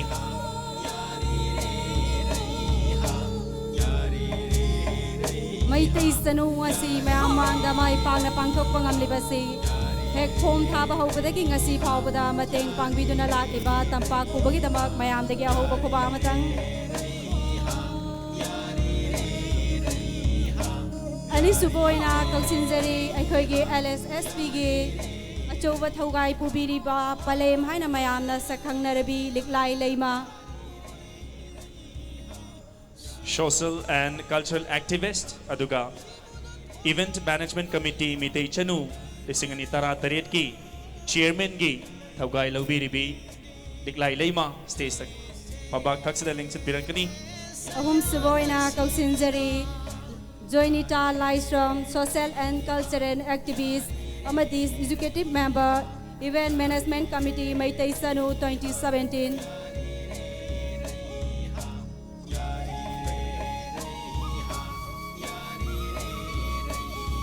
Mathangda Kauksanjari Film Actor Amadi Event Management Committee gi Executive Member Gayatri Laimayum Lengsin Biraksi Miyamna Yambung Haina Su Khangna Bibab Gayatri Laimayum Film Actor Aduga Mitai Chanu Lisingani Tara Taret ki Fund Committee gi Executive Member Oina Thaugai Pubibani Koigi Asher Singna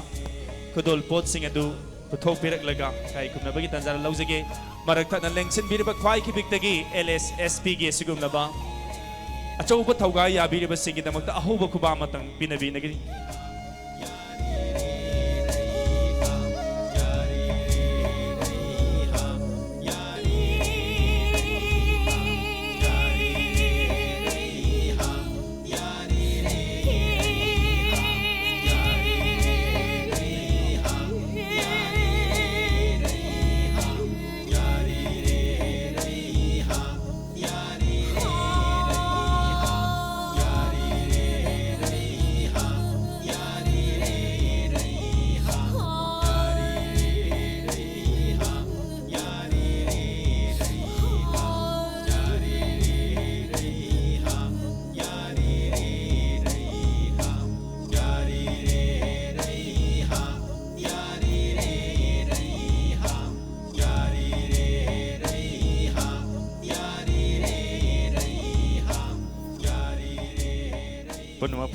amuka hana thagachari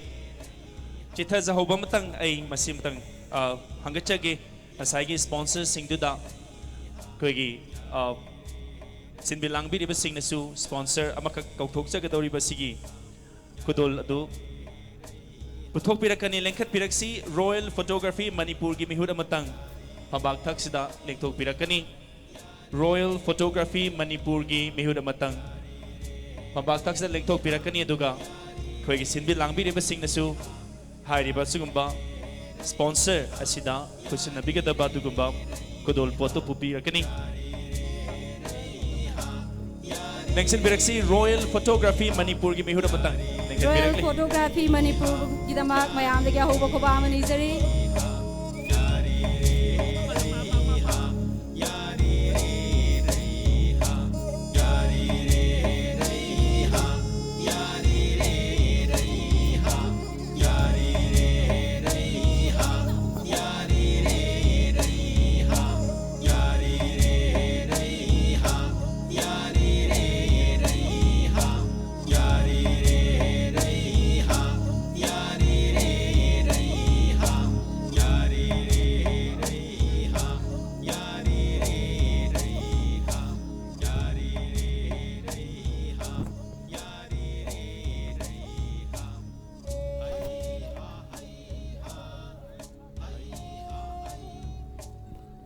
Asi aikoigi maitai sanu 2017 asibu mai pak na pangthok pangam lebase aikoigi mang deleng sin biram libi isema ahumgi ahimgi achauba mateng dagini makoibo khoina LSSP gi mai kai dagi koibi mingthol piduna koina makoibo muka hana ikai kumna bu chagani lengthok piraksi diklai leima Jonita Laishram amadi Gayatri Laimayom amuka hana pabak taksida lengkhat pirakani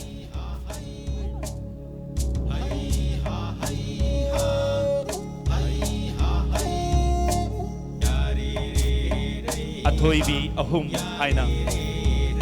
mingthol pinabiduna ngasigi sinjari basigumba sakhenbi changdamnabagi thauramasibu mai pakna soingam yaudana tekna kaidana paktopa ngamhanbibagidamag hairibi ahum asibu athoibi ahum haina mingthon zaraga senja langjariba singi maikai degi kai khumnajabani ani suboina kausinjari sema Jonita Laishram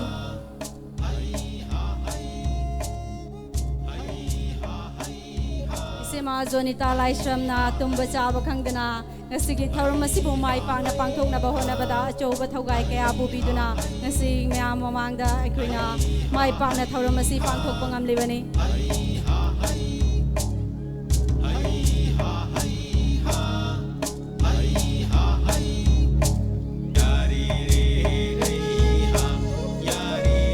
ahum suboina kausinjari sema Gayatri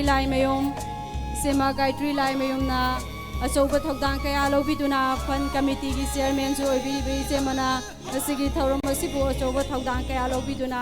asigi thauram asi mai pangna puthokpa ngamhanbibani lengthok pirakani sema Gayatri Laimayom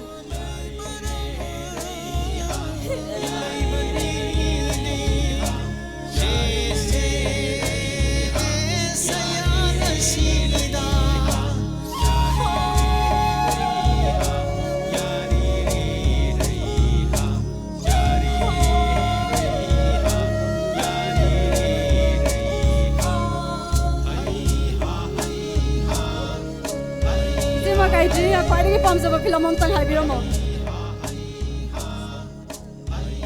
aibu namdana phabire aina khwaidagi khoidana yamna luna su lawjakhiba film hairagadi hojiksu miyamna dum thawai tana yengbiriba film aigi matam kharagi mamangi film nongalabasu thablai manam haijage thagachari ise magi damak aina ise magi film nongalabasu thablai manam dudaki dialogue mate kamatang ise magi khodol taujage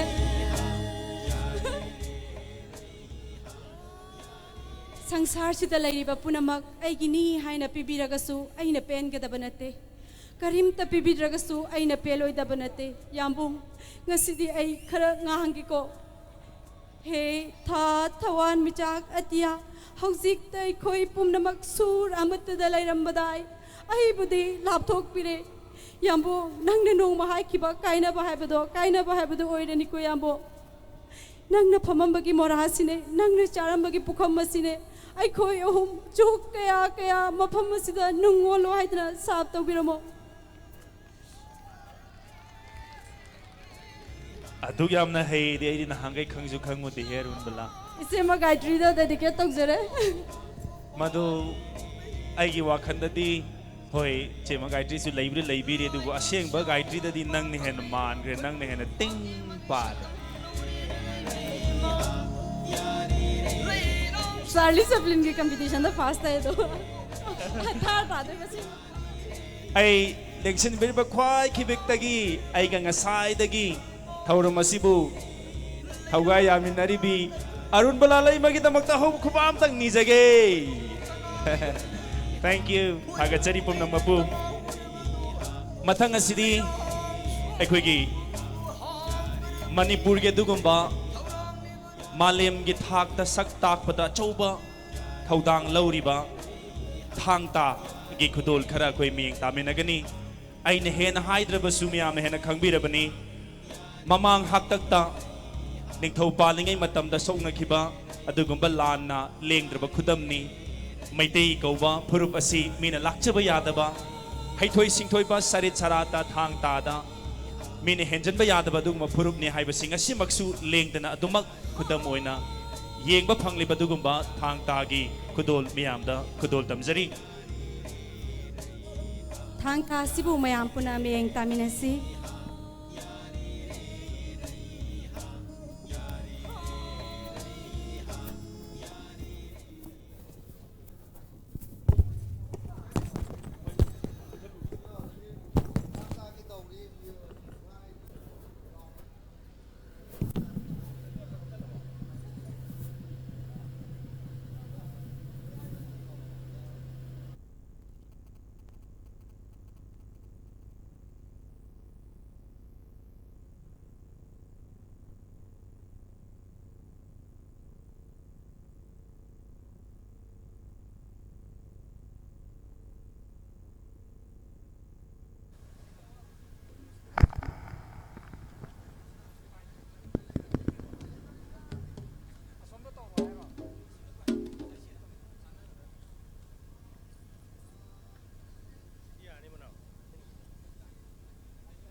Thagachari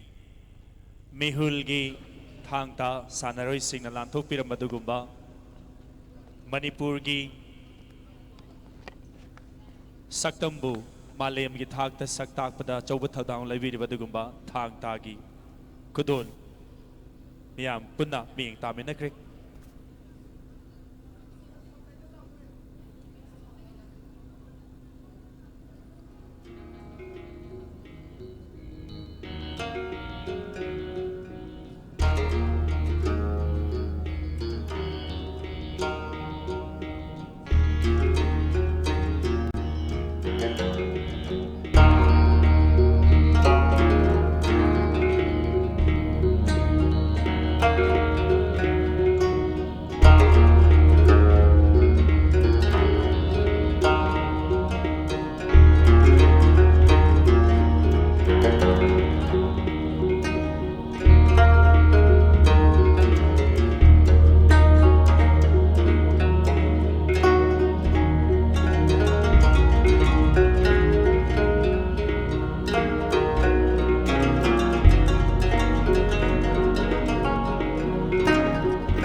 quan lon chat yung boy roll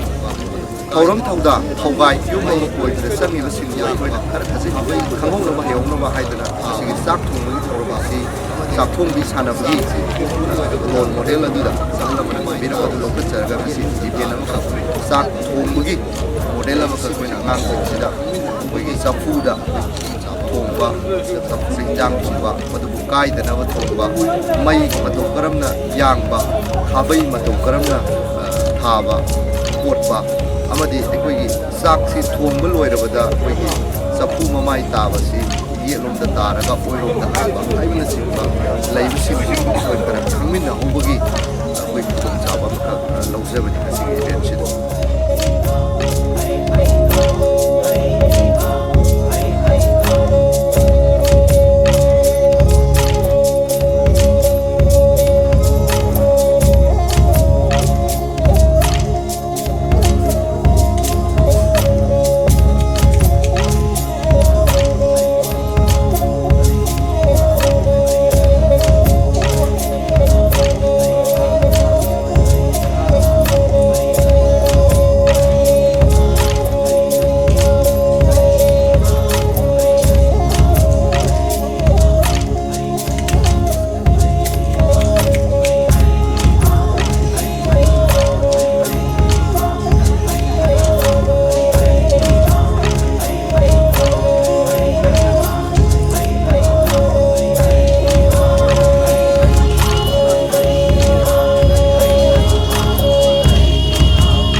ꯏꯪꯕꯁꯨ ꯁꯨꯝ ꯁꯥꯒꯠꯂꯛꯂꯤ ꯍꯥꯏꯇꯥꯔꯦ ꯊꯥꯒꯠꯆꯔꯤ ꯑꯩꯈꯣꯏ ꯍꯧꯖꯤꯛ ꯌꯦꯡꯕꯤꯈꯤꯕ ꯃꯃꯤꯗꯨꯒꯤ ꯍꯦꯛ ꯃꯃꯥꯡꯗ ꯃꯤꯍꯨꯜꯒꯤ ꯑꯗꯨꯒꯨꯝꯕ ꯊꯥꯡ ꯇꯥ ꯁꯥꯟꯅꯔꯣꯏꯁꯤꯡꯗꯒꯤ ꯅꯤꯡꯊꯤꯖꯈ꯭ꯔꯕ ꯊꯥꯡ ꯇꯥꯒꯤ ꯈꯨꯗꯣꯜ ꯃꯤꯠꯌꯦꯡ ꯇꯥꯃꯤꯟꯅꯈ꯭ꯔꯕ ꯃꯇꯨꯡ ꯁꯤꯟꯖ ꯂꯥꯡꯖꯔꯤꯕ ꯁꯤꯒꯨꯝꯕ ꯃꯤꯇꯩ ꯆꯅꯨ 2013ꯀ ꯃꯔꯤ ꯂꯩꯅꯕ ꯑꯗꯨꯒꯨꯝꯕ ꯃꯃꯤ ꯈꯔ ꯑꯩꯈꯣꯏ ꯂꯩꯔꯤꯕ ꯁ꯭ꯀ꯭ꯔꯤꯟꯁꯤꯗ ꯃꯤꯠꯌꯦꯡ ꯇꯥꯃꯤꯟꯅꯈ꯭ꯔꯦ ꯃꯩꯇꯩ ꯆꯅꯨ 2017ꯒꯤ ꯑꯍꯨꯝꯁꯨꯕ ꯔꯥꯎꯟ ꯑꯁꯤꯗ ꯈꯨꯗꯣꯜ ꯇꯧꯖꯒꯗꯧꯔꯤꯕ ꯑꯁꯤ ꯑꯩꯈꯣꯏꯒꯤ ꯃꯩꯇꯩꯒꯤ ꯑꯌꯥꯝꯕ ꯊꯧꯔꯝ ꯊꯧꯗꯥ ꯀꯌꯥ ꯂꯨꯍꯣꯡꯕ ꯑꯀꯦ ꯑꯃꯧ ꯀꯌꯥꯗ ꯁꯤꯖꯤꯟꯅꯔꯤꯕ ꯐꯤꯖꯦꯠ ꯂꯩꯇꯦꯡꯁꯤꯡ ꯑꯗꯨ ꯑꯩꯈꯣꯏꯅ ꯄꯨꯊꯣꯛꯆꯕꯅꯤ ꯆꯠꯊꯖꯔꯤꯕ ꯁꯛꯍꯦꯟꯕꯤ ꯆꯥꯡꯗꯝꯅꯕꯒꯤ ꯑꯍꯨꯝꯁꯨꯕ ꯇꯥꯡꯀꯛꯀꯤ ꯆꯥꯡꯗꯝꯅꯕ ꯑꯁꯤꯗ ꯑꯩꯈꯣꯏꯅ ꯎꯕ ꯐꯪꯕꯤꯒꯗꯧꯔꯤꯕ ꯁꯛꯇꯝ ꯑꯁꯤ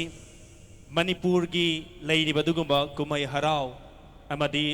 ꯅꯥꯠꯀꯤ ꯆꯠꯅꯕꯒꯤ ꯑꯗꯨꯒꯨꯝꯕ ꯂꯩꯔꯤꯕ ꯐꯤꯖꯦꯠ ꯂꯩꯇꯦꯡꯁꯤꯡ ꯑꯗꯨꯗ ꯅꯨꯄꯤ ꯑꯣꯏꯕꯤꯁꯤꯡ ꯍꯥꯏꯕꯗꯤ ꯁꯤꯒꯤ ꯆꯥꯡꯗꯝꯅꯕꯁꯤꯗ ꯁꯔꯨꯛ ꯌꯥꯕꯤꯔꯤꯕ ꯁꯛꯍꯦꯟꯕꯤꯁꯤꯡ ꯑꯁꯤꯅ ꯂꯩꯇꯦꯡꯂꯒ ꯊꯣꯛꯂꯛꯀꯗꯧꯔꯤꯕ ꯑꯗꯨꯒꯨꯝꯕ ꯑꯍꯨꯝꯁꯨꯕ ꯇꯥꯡꯀꯛꯀꯤ ꯆꯥꯡꯗꯝꯅꯕꯅꯤ ꯂꯧꯕꯤꯁꯤ ꯑꯍꯨꯝꯁꯨꯕ ꯇꯥꯡꯀꯛꯀꯤ ꯃꯩꯇꯩꯒꯤ ꯀꯨꯝꯍꯩ ꯍꯔꯥꯎꯗ ꯁꯤꯖꯤꯟꯅꯕ ꯑꯀꯦ ꯑꯃꯧꯒꯤ ꯑꯗꯨꯒꯨꯝꯕ ꯐꯤꯖꯦꯠ ꯂꯩꯇꯦꯡꯗ ꯌꯨꯝꯐꯝ ꯑꯣꯏꯕ round ꯂꯧꯕꯤꯁꯤ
Chenu lising ani taratarin ki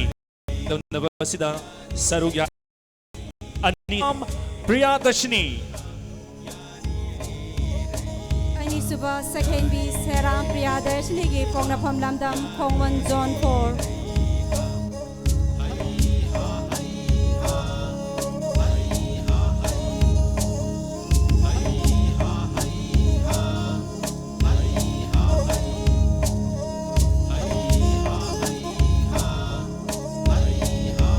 Ahoba kubaglag tataramog tigani ahum subi second B Ravina Kumantem Ravina Kumantem ahum subi second B sigi Pongnapam Lamdam Ya School Singam Kam Lera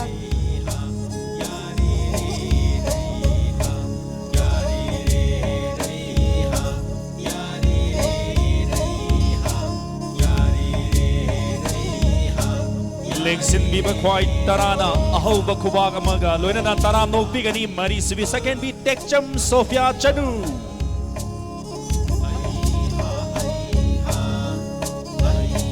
Tekcham Sofia Chanu gi leifom Wakong Sagolma Mari subi oina lengthok piraklibi Tekcham Sofia gi Pongnapam Lamdam Wakong Sagolma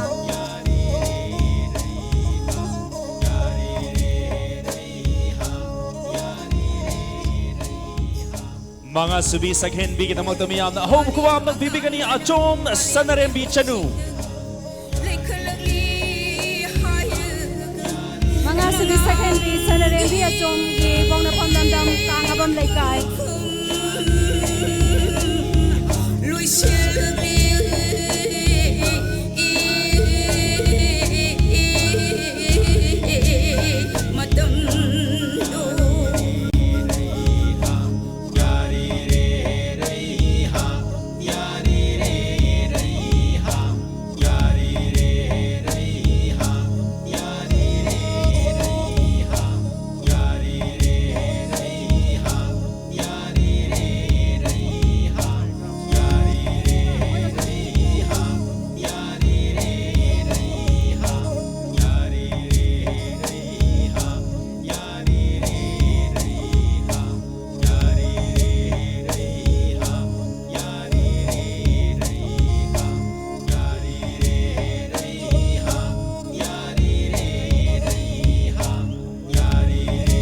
Taram no bigani Taruk subi second B Haikam Anuradha Chanu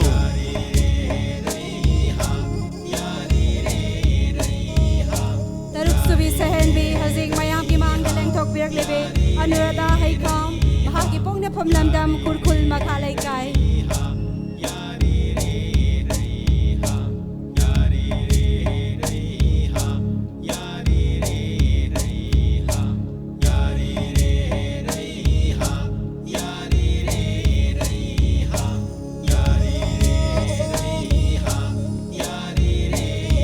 Lengthok Biraklibi si Tarit subi second B ni Chandam Chanchan Chanu Tarik subi second B Chandam Chanchan Chanu gi Pongnapam Lamdam Wanggoy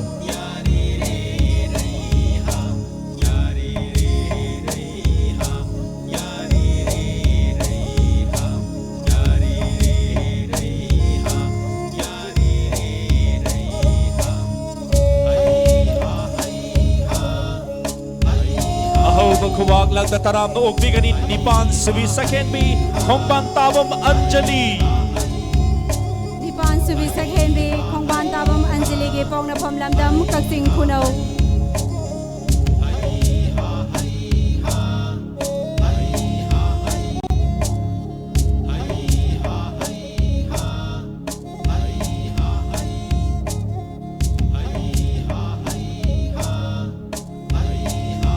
Taram no bigani Mapan subi second B Laisangbam Sonia Chanu Laisangbam Sonia Chanu contestant number 9 Mahagi Pongnapam Lamdam Phubak Zau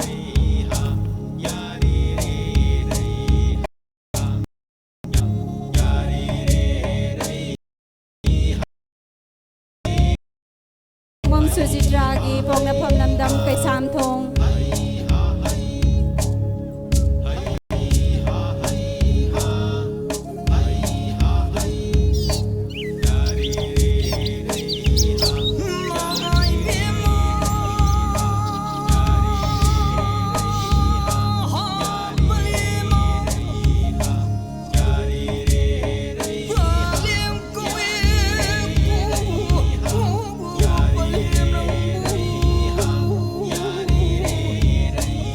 Taram no Okbegani, Taraga Matway Suba, second B, Lysham Sheila Chenu. Mayam gi mang de jik lang thok pirak lebi second bi Lystrom Sila Chanoge Pongna Pom Lamdam Singjamai Bege Bati Lekai.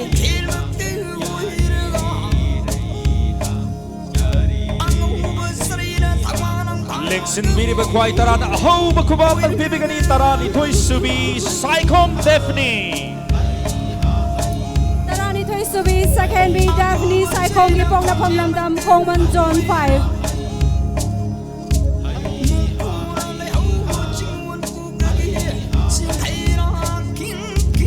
Taram no Pigani, Tarahum Toy Subi, Konjengbam Abesana. Mayam gi mang de lang thok pirak lebi Tarahum Toy Subi, contestant Konjengbam Abesna gi Pongna Pom Lamdam Moirang.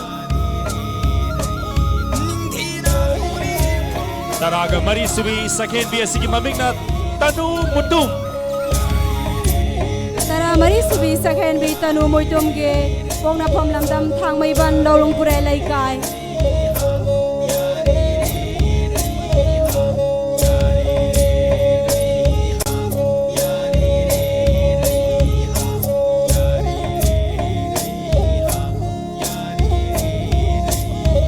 Lengthong Pirik Libi, Taraga Manga Subi.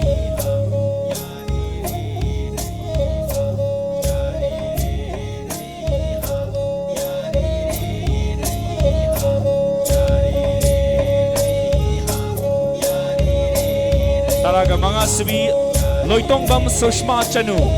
Hauji mayam gi mang de lang thok pirak lebi Tara Manga Subi, second bi ase Loitongbam Susma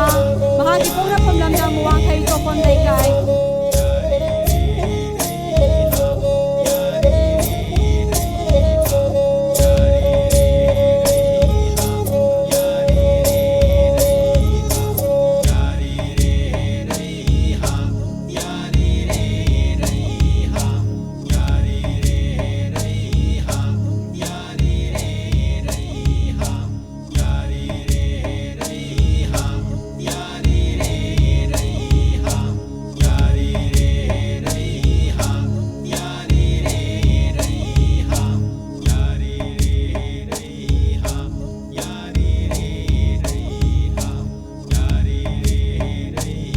Zariba,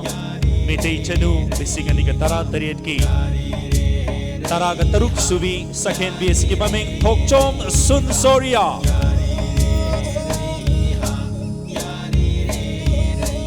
Taraga Taruk Subi, second bi Tokchom Sun Soria gi Pongna Pom Lamdam Hinungai Mamang Mayay Laikai.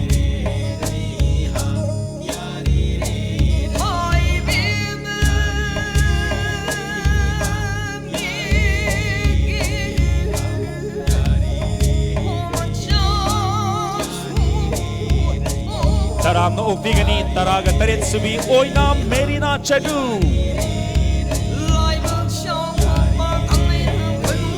Taraga Tarit Subi, second bi Hosik Mayam gi mang de lang thok pirak lebi Oina Merina Chanu. Mahagi Pongna Pom Lamdam Sagolban Tera.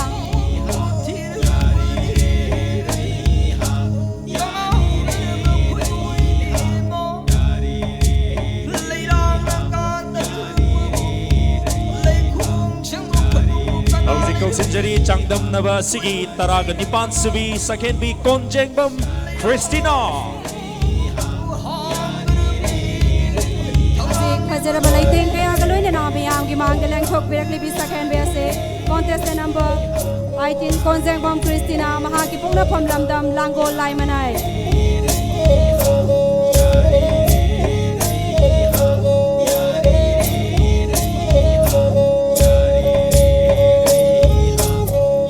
Lexin Biri Bakwai Tarana Taram no Pigani, Taraga Mapan Subi, second B Nelly Huidron.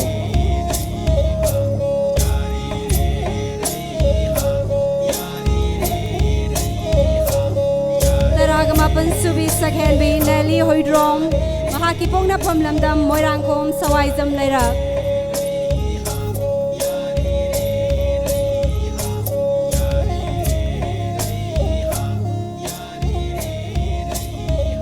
Kun Suba, second B Sige Maming Tongam Chao Chanu. की फजरब फिजे लेतें कयागा लोइनना अखोइगे मांगदे लेंथोकपिरक्लिबि सखेनबि कुंतुबि असे थोंगाम चावबा महाकी पौनाफम लमदम नावरेमथोंग समुसंग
लेंसिन बीरिबा ख्वाई तराना सखेन B कुन सिगी फजरबा सुगुम्बा नाट की ओइबा फिजोल दा लैतेंग लिबि सिंग सिगी तमुत हो बखुबा Matang मियाम दगी निजेगे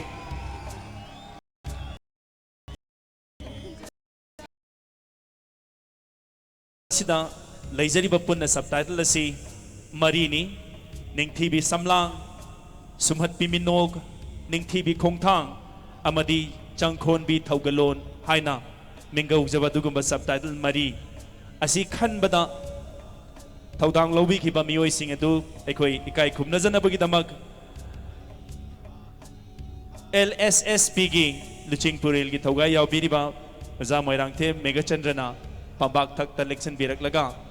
हाइरिबा subtitle खनबदा सरु याबिखिबा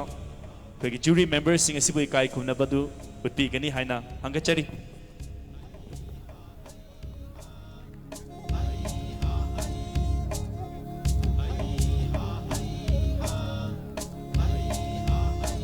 अहानबदा निंगथीबी शमलांग हाइरिबा सबटाइटल असि खनबदा थौदांग लौबिखिबा मियोय अदु कौशनजगे लेंसिन बिरक्सी Tyson Nahakpam Lakme salon Imphal hairdresser Tyson Nahakpam Lakme salon Imphal hair dresser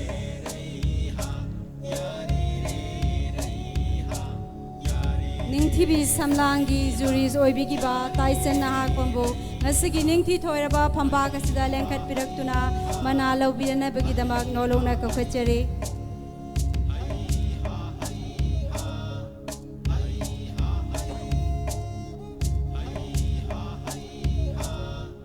अमुतंग हन्ना टाइसन नाहाकपम फंबाक थक्सिदा लेंखत पिरक्लगा अदोम लौबिखिबा थौदांग अदुबु इकाय खुमनजगदौरिबा सिबु सरु याबियो हाइदना मुक्तंग हन्ना हंगचगे मथंग सुमहत्पी मिनोक हाइना मिंगौजबा सिगुम्बा सबटाइटल असि खनबदा थौदांग लौबिखिबा मयांग लांबम दोरेन फैशन फोटोग्राफी की लेखत पिरकनी मयांग लांबम दोरेन फैशन फोटोग्राफी की मियोय सिना सिगुलबा सुमहत्पी मिनोक हाइना मिंगथोनजबा सबटाइटल सि खनबदा चौबा थौगांग लौबिखिबनी निंगथीबी मिनोक की जुरीज ओइबिगिबा मयांग नाबम दोरेन भूतराम नौक्चरी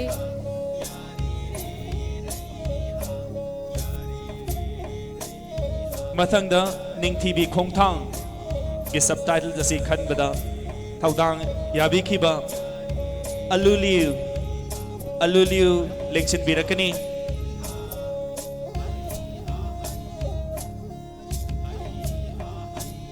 निंगथीबी खोंगथांगी सबटाइटल असी खनबदा थौदांग याबिखिबा अलुलियु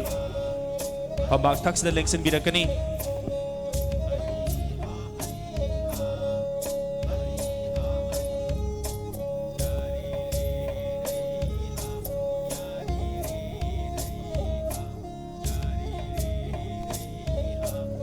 मसिगे लोइनना कोई सबटाइटल सिंग असी सगहेनबी सिंग गिदमकता लौथोक चद्रिंगैदा nasige singulaba thauram asibu mai pakna pangthokpada behind the screen hai behind the scene hai batare achouba thaudang lobiriba mioi khara khara dang khoi sinja langjariba singi mai kai degi kai khumna jabadu uchage lengsen biraksi mitei chanu lising ani tara tret ki graphic designer gi thaudang lobi kiba hodam tomi stage takta pabak tak sida lengsen birakani graphic designer ki thaudang lobi ki kiba thaudam tomi bong asige pabak tak sida lengkhat pirakna ba nolungna kausinjari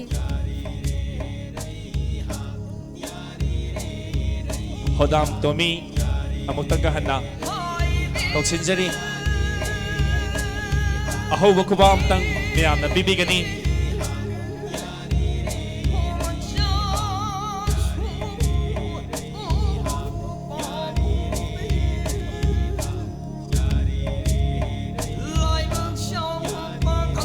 mathangda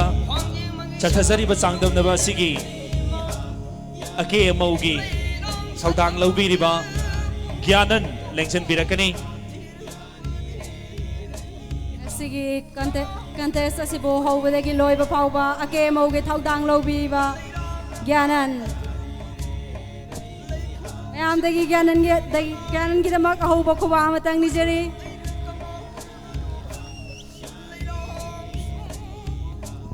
mathang asisu chathajariba sigulnova mitei chanu lisingani tara taret ki sakhen bikun asina ngasai haubadagina hauzik phauba setliba sigumba chari fijere sibu ngambirakpa costume designer Wangkai P Mantri lengsen birakani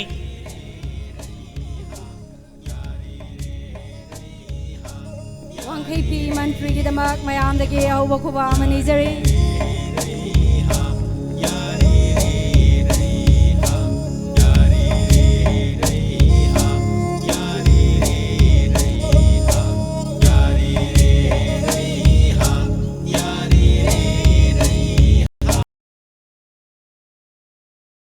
birakani long jump broaden show director bonga sigi phambak thaksida lengkat directuna achamba mana sibu taramna okpina pano lungna kausinjari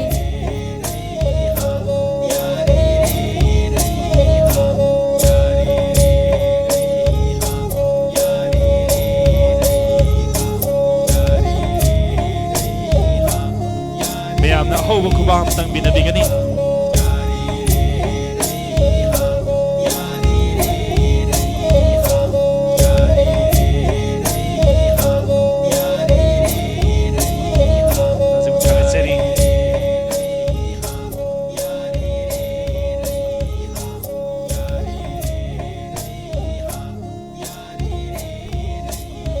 Hauzik lengsin biriba sakhen bi kunsida hangjagadori basi subtitle lauthokadore thamoi mihun paithokpa yaurabro subtitle sing aikoina hauzik thamjakhiba ningthibi samlang sumhat biminok ningthibi khongthang amadi changkhon bi thogalon hairiba subtitle mari asi lauthokdanabagi khoi ahama maktada khoigi sinjal langjariba singi maikai dagi bibigadaba kudol pot sing adu pambak thak sida puthok piraknaba hangachage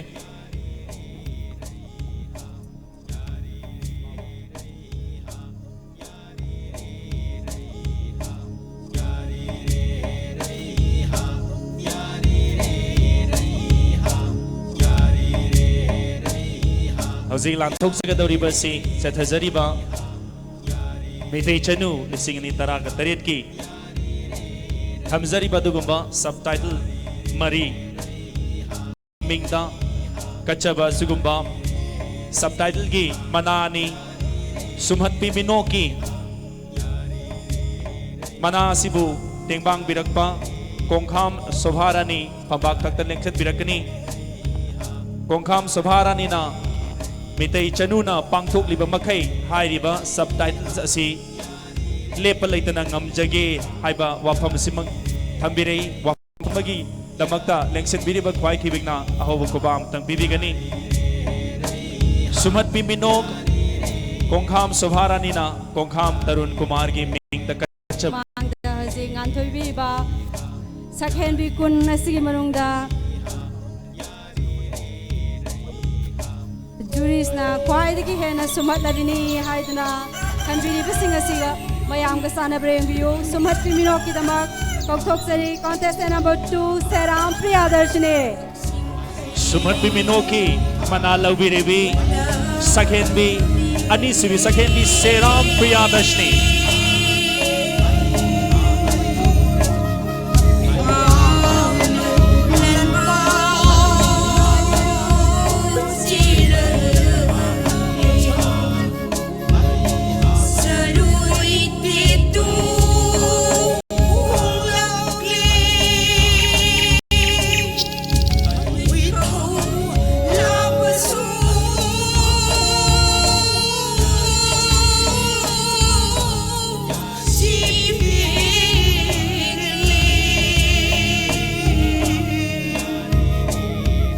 Seram Priyadarshini Sumat Biminoki Mana Asi Sen Oina Lupa Lising Taraga Loinana Certificate Shash Amadi Leichen Kudo Lobiri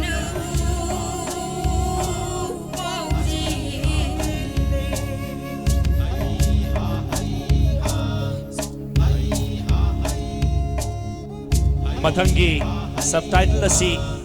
Ning TV Shamlang ni Ning TV Shamlangi subtitle asi Tingbang Birakpa Oinam Kiran General Secretary Trukpu Nambol Pabak Takta Lekit Birakani Ning TV Shamlangi Mana Sibu Tingbang Birakpa Oinam Kiran General Secretary Trukpu Nambol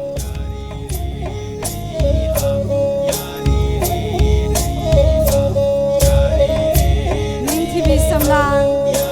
kasi mayam gi mangdalang sinbiba contestant kun nasi barungda juries na kagat piram labi ning TV Samlang ado contestant number 11 Laisram Silas Chano Sakhen bi Taraga Mathoi Subi Laisram Silas Chano na Ning TV Samlangi Manasi Laubigani Manasi Bukudol Tambigadaba Trukpu Nambol gi General Secretary Oinam Kiran Mana Sida Sen Oina Lupalising Tara Shash Certificate Amadi Leichen Kudul Tambigani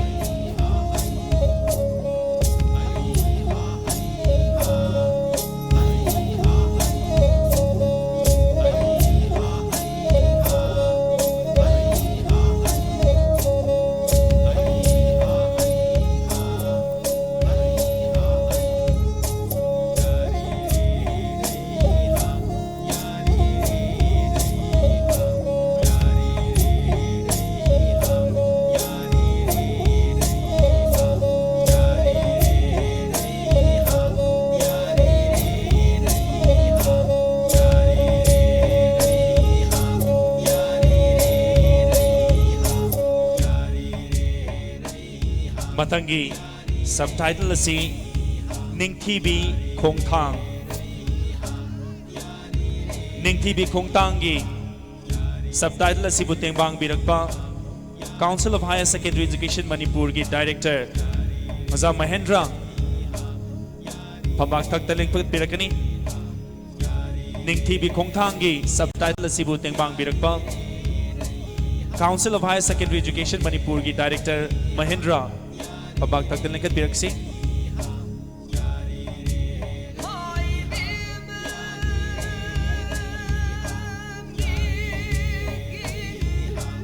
Za Mahendra si mafam sida daibidre haina lauzeraga LSSP gi advisor gi haugai bubiriba iyamba malem nganba ngangomcha lengtok birakani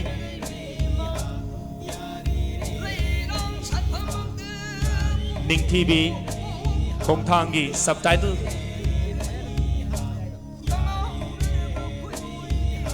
Ning TV Kongthang Lengsin Biriba Koigi Mayam Mawangda Leng Nganthoi Biriba contestant Kungi Manungda juries na Kangat Pirambasiga Mayam na Kalibaduga Manabreng View Ning TV Kongthang Contestant number 17, Oina Marina Chanu.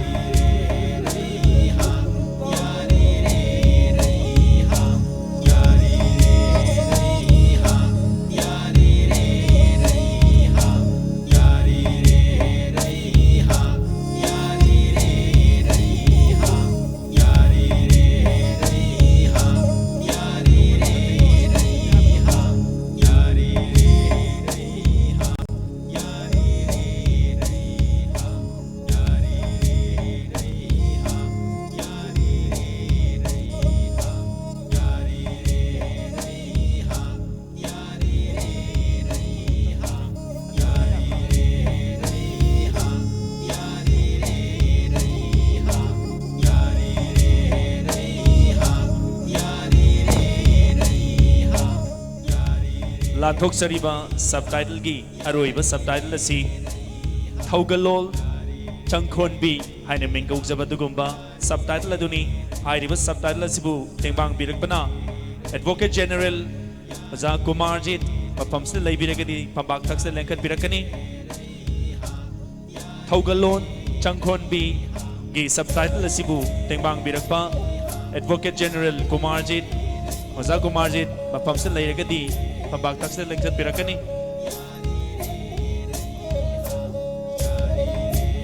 Oza Kumarjit hauziki oina mafam sida laibidre haina laujaraga LSSB gi advisor gi thaugai pubiribi chemalik lai leibana hairiba subtitle gi mana asi kusinabigani lanthok chagadoriba subtitle asi thaugalon changkhonbi Thaugalon changkhonbi harse Jurisna hek haubadagi lok ngasi phaubada yenglaga pijabani Thaugalon changkhonbi gidama kokthok sare contestant number 6 Haikham Anuradha Chanu Second bi Taruk Subi Haikham Anuradha Chanu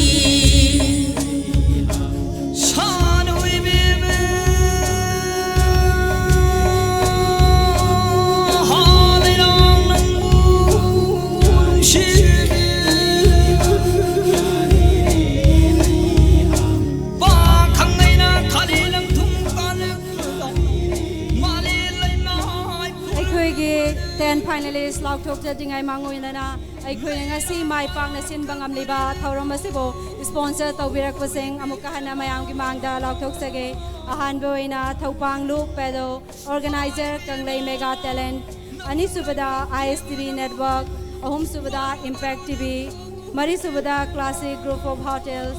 Banga Subada, Kumhai.com and Malang Internet,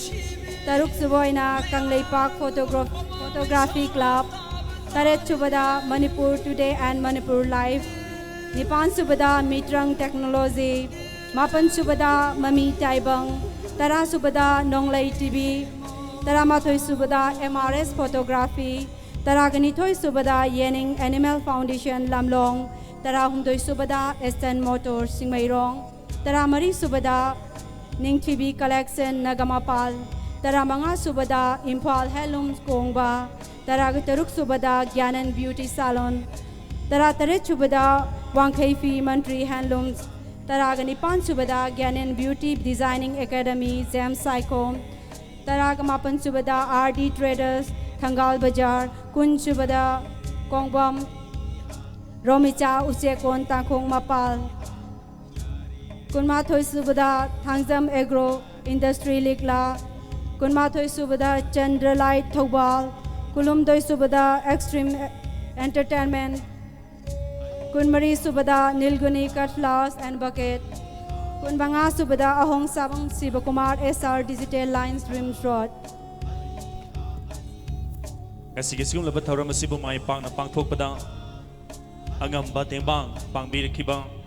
sponsors amadi donors sibu chinja langjariba LSSP gi mai kai degi ihakna mahut sinjarga mukahanna tawimal khangbu uchari hauzik aigi khutta mathangi tangkak changnanabagi damak lengsin biribi sakhen bi kunsigi manungdagi sakhen bi tara khangat bagi dugumbagi tangkak adu yaurakle aduna ahan bada ai sakhen bi singsida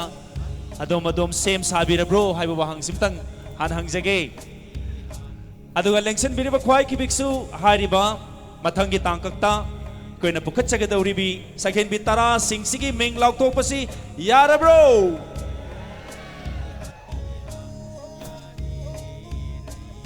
lauktok chariba si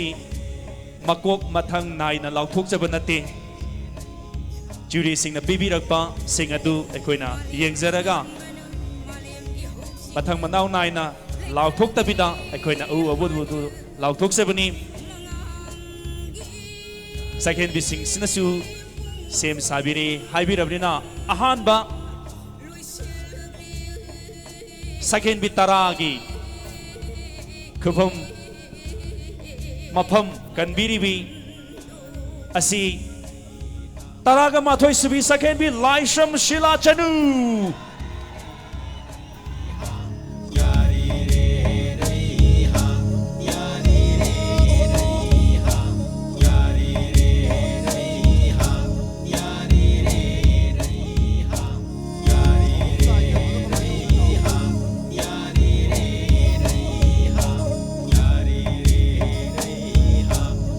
Suboyna Koktok Sari, contestant number 9, Laisangvam Sonia Chanu.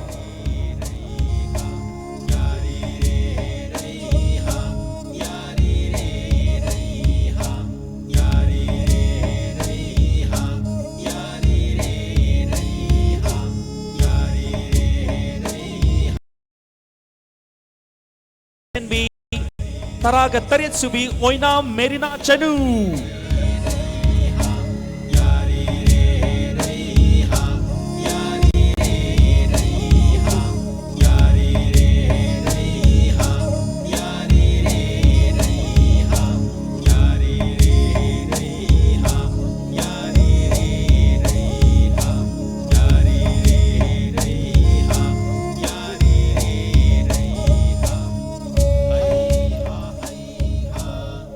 Finalist ki damakta Mari Suboyna Koksinjare, contestant number 8, Khongwan Tabam Anjali.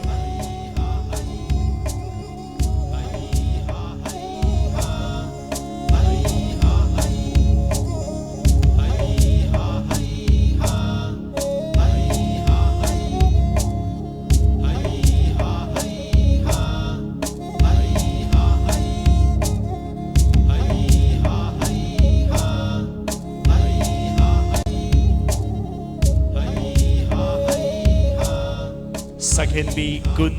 asidagi sakhen bi tara khangat bada maphamama lengdana kallabi mathangi sakhen bi asi sakhen bi anisubi Sheram Priyadarshini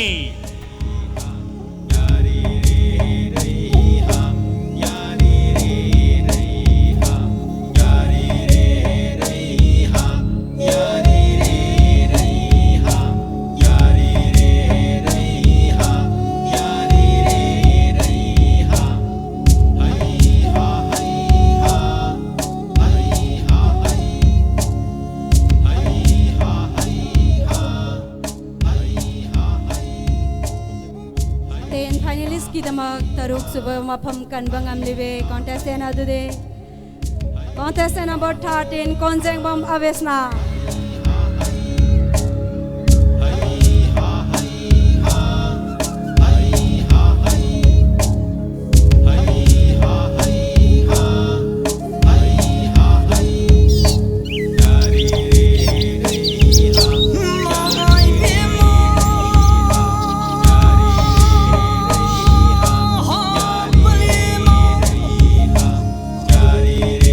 Ghiền Mì Gõ để không bỏ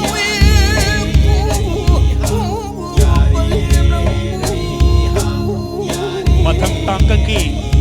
sakhen bi taragi changdam nabasida saruk yaba phanglagadabi sakhen bi edudi sakhen bi taraga nithoi subi saikom Daphne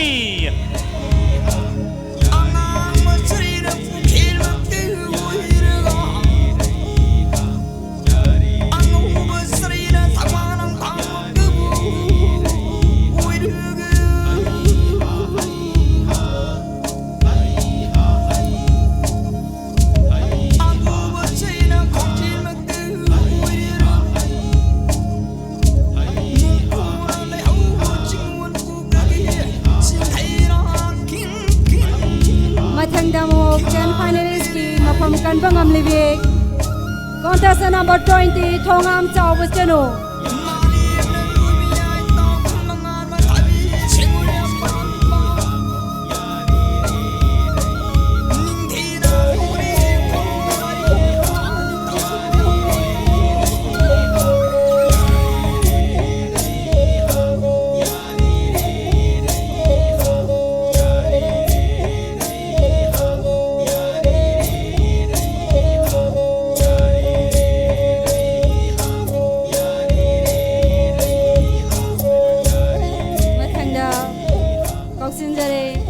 Contestant number 14, Tanu Muitum.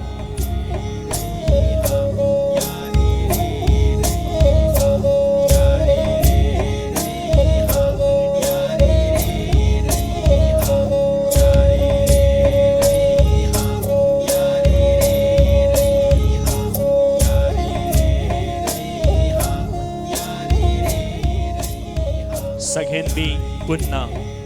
kundagi sakhen bi tara khangat kadabada hauzik sakhen bi mapan gi ming miyamna khangbi khre lemhauri ba mafam ama khakta ngaisilak labani adumagbu aikhoin hojit khutta paizari ba jury singna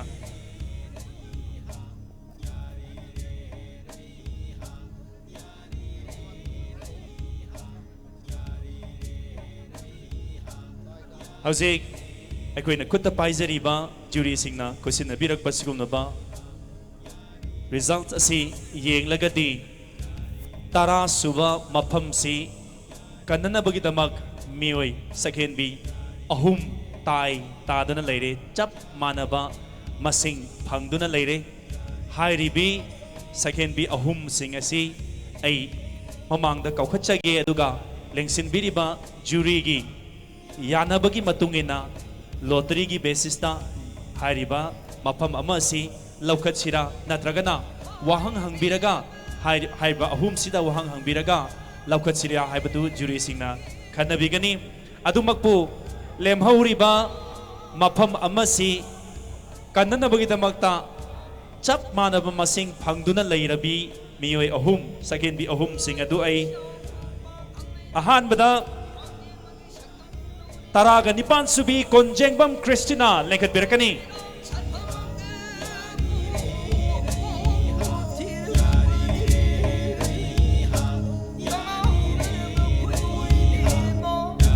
Ani Subada Chap Manaba Masing Hangduna Taraga Suba Mafam Kanana Bagi Lanteng Naribi Asi Second B Taraga Manga Subi Loitongbam Sushma Chanu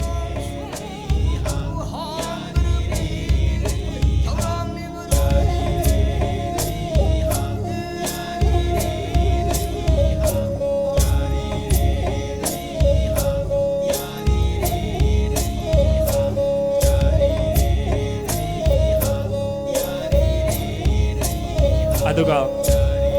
chap manaba sing phangminaduna hauzik tara suba mafam kananabagi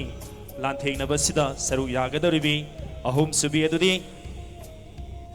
tara subi second bi elangbam suchitra chanu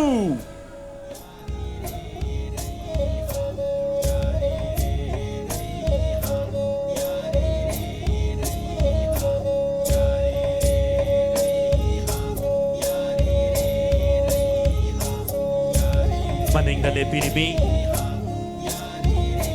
second bi Nipan Singh hagat sabga loina na iksin vinana ba hangachari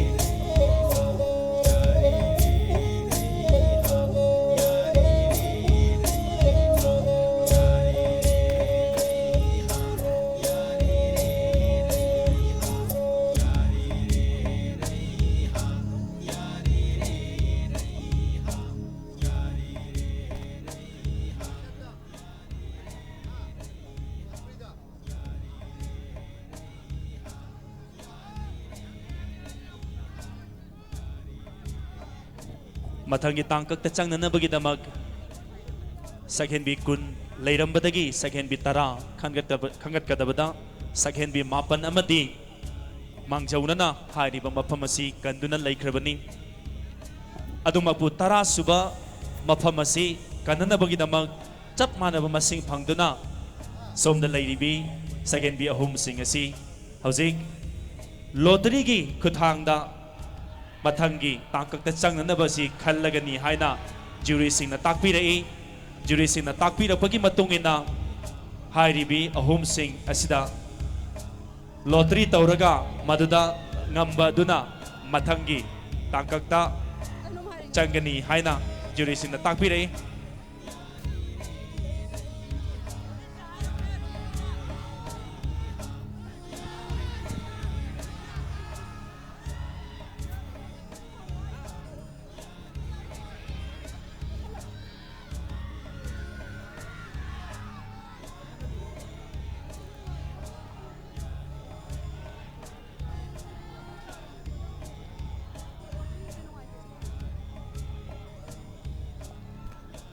lengsin biniba khwai kibinanga ngakbigani ngahaktang ingthaminaraga kari khanabage haibado khoi munna tanazari haijaba tare senja langjari bisingna mangda lengsin biniba ikai khumnazari ba khoige jury sing siga kari tawba yabage haibado tanazari aduna lengsin biniba khwai kibingna kitang phathabiraga phapam langda dumak lengsin bigani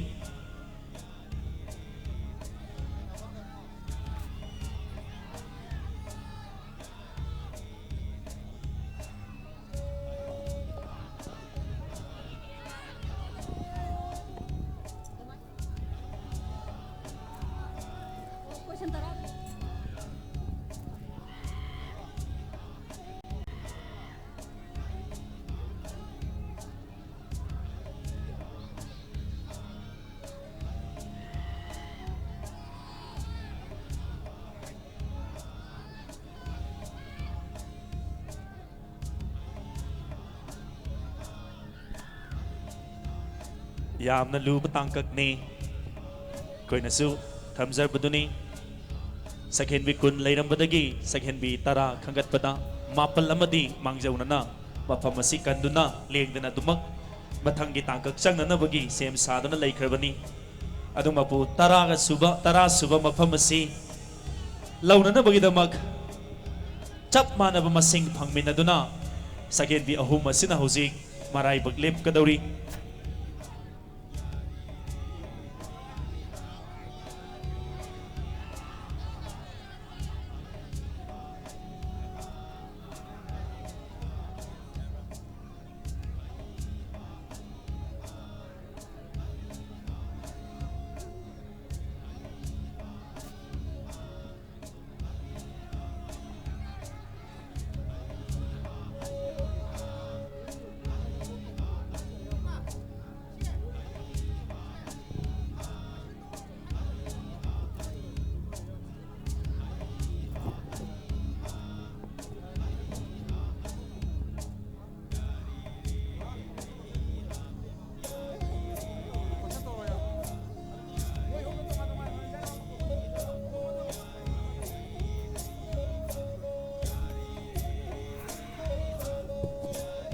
contest na hum si yamna laiba khobani koi question da oina nai thorani lengsin biriba khwai tarana pambi badumak aikoina su jury singa tana jaraga adumakpu wahang hangadoriba si common oiba amatang hangani aduga wahang dugi paukhum second bi ahum asina mathang pibiraga mangda lengsin biriba jury singna wahang dugi pibirakpa pakhum gi matungina masing pibiraga masing khwaidagi yamba aduna tara suba mafamasi kangadoribani mang deleng sin biribi sakhen bi ohum dagi amana hektang loktuk koi asida thambi ba wahang sidagi lokhat piwayan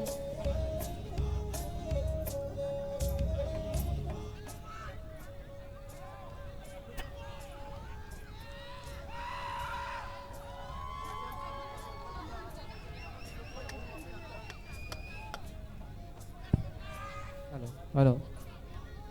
ꯂꯧꯈꯠꯂꯤꯕ ꯋꯥꯍꯪꯁꯤ ꯁꯛꯍꯦꯟꯕꯤ ꯑꯍꯨꯝꯃꯛꯀꯤ ꯑꯗꯨꯃꯛ ꯑꯣꯏꯗꯧꯔꯤꯕꯅꯤ ꯑꯍꯥꯟꯕꯗ ꯂꯦꯡꯈꯠꯄꯤꯔꯛꯂꯤꯕꯁꯤ 19 ꯁꯨꯕꯤ ꯀꯣꯟꯖꯦꯡꯕꯝ ꯈ꯭ꯔꯤꯁꯇꯤꯅꯥꯅꯤ ꯋꯥꯍꯪ ꯑꯁꯤ ꯃꯤꯌꯥꯝꯒꯤꯗꯃꯛ ꯑꯃꯗꯤ ꯁꯛꯍꯦꯟꯕꯤꯁꯤꯒꯤꯗꯃꯛ ꯑꯃꯗꯤ ꯖꯨꯔꯤꯁꯤꯒꯤꯗꯃꯛ ꯄꯥꯊꯣꯛꯆꯔꯛꯀꯦ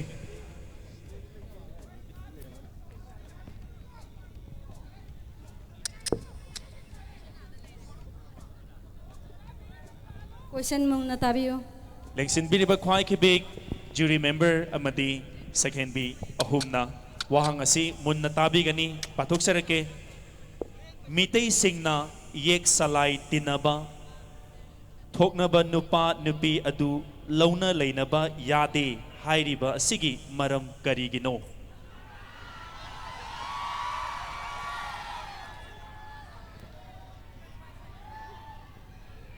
ꯊꯥꯒꯠꯆꯔꯤ ꯋꯥꯍꯪ ꯑꯗꯨꯒꯤꯗꯃꯛꯇ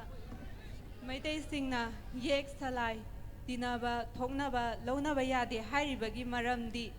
ꯌꯦꯛ ꯁꯂꯥꯏ ꯊꯣꯛꯅꯕ ꯇꯤꯟꯅꯕ ꯍꯥꯏꯕꯁꯤ ꯅꯨꯄꯥ ꯅꯨꯄꯤ ꯑꯗꯨ ꯃꯆꯤꯟ ꯃꯅꯥꯎ ꯊꯣꯛꯅꯩ ꯃꯔꯝ ꯑꯗꯨꯅ ꯐꯠꯇꯦ ꯍꯥꯏꯔꯤꯕꯅꯤ ꯊꯥꯒꯠꯆꯔꯤ ꯆꯞ ꯃꯥꯟꯅꯕ ꯋꯥꯍꯪ ꯑꯁꯤ ꯑꯩ ꯁꯛꯍꯦꯟꯕꯤ 15 ꯁꯨꯕꯤꯗꯁꯨ ꯑꯗꯨꯃꯛ ꯍꯪꯖꯔꯤ ꯃꯤꯇꯩꯁꯤꯡꯅ ꯌꯦꯛ ꯁꯂꯥꯏ ꯇꯤꯟꯅꯕ ꯊꯣꯛꯅꯕ ꯅꯨꯄꯥ ꯅꯨꯄꯤ ꯑꯗꯨ ꯂꯧꯅ ꯂꯩꯅꯕ ꯌꯥꯗꯦ ꯍꯥꯏꯔꯤꯕ ꯑꯁꯤ ꯀꯔꯤ ꯃꯔꯝꯒꯤꯅꯣ ꯋꯥꯍꯪꯗꯨꯒꯤꯗꯃꯛꯇ ꯊꯥꯒꯠꯆꯔꯤ ꯌꯦꯛ ꯁꯂꯥꯏ ꯍꯥꯏꯕꯁꯤ ꯑꯩꯈꯣꯏꯅ ꯂꯥꯏ ꯍꯥꯛꯇꯛꯇꯒꯤ ꯂꯩꯔꯛꯂꯕꯅꯤ ꯌꯦꯛ ꯁꯂꯥꯏ ꯇꯤꯟꯅꯕ ꯍꯥꯏꯕꯁꯤ ꯃꯆꯤꯟ ꯃꯧꯄꯥ ꯂꯧꯅꯕꯒꯨꯝꯕꯅꯤ ꯌꯦꯛ ꯁꯂꯥꯏ ꯇꯤꯟꯅꯕ ꯂꯧꯅꯔꯕꯗꯤ ꯑꯉꯥꯡ ꯑꯗꯨ ꯏꯅ ꯃꯨꯡꯗꯨꯅ ꯑꯉꯥꯡ ꯑꯁꯣꯏꯕ ꯄꯣꯛꯄ ꯑꯃꯗꯤ ꯑꯉꯥꯡ ꯑꯁꯣꯟꯕ ꯄꯣꯛꯄ ꯌꯥꯏ ꯊꯥꯒꯠꯆꯔꯤ ꯂꯦꯡꯈꯠꯄꯤꯔꯛꯁꯤ 10 ꯁꯨꯕꯤ ꯁꯛꯍꯦꯟꯕꯤꯅ ꯄꯥꯎꯈꯨꯝ ꯄꯤꯕꯤꯒꯅꯤ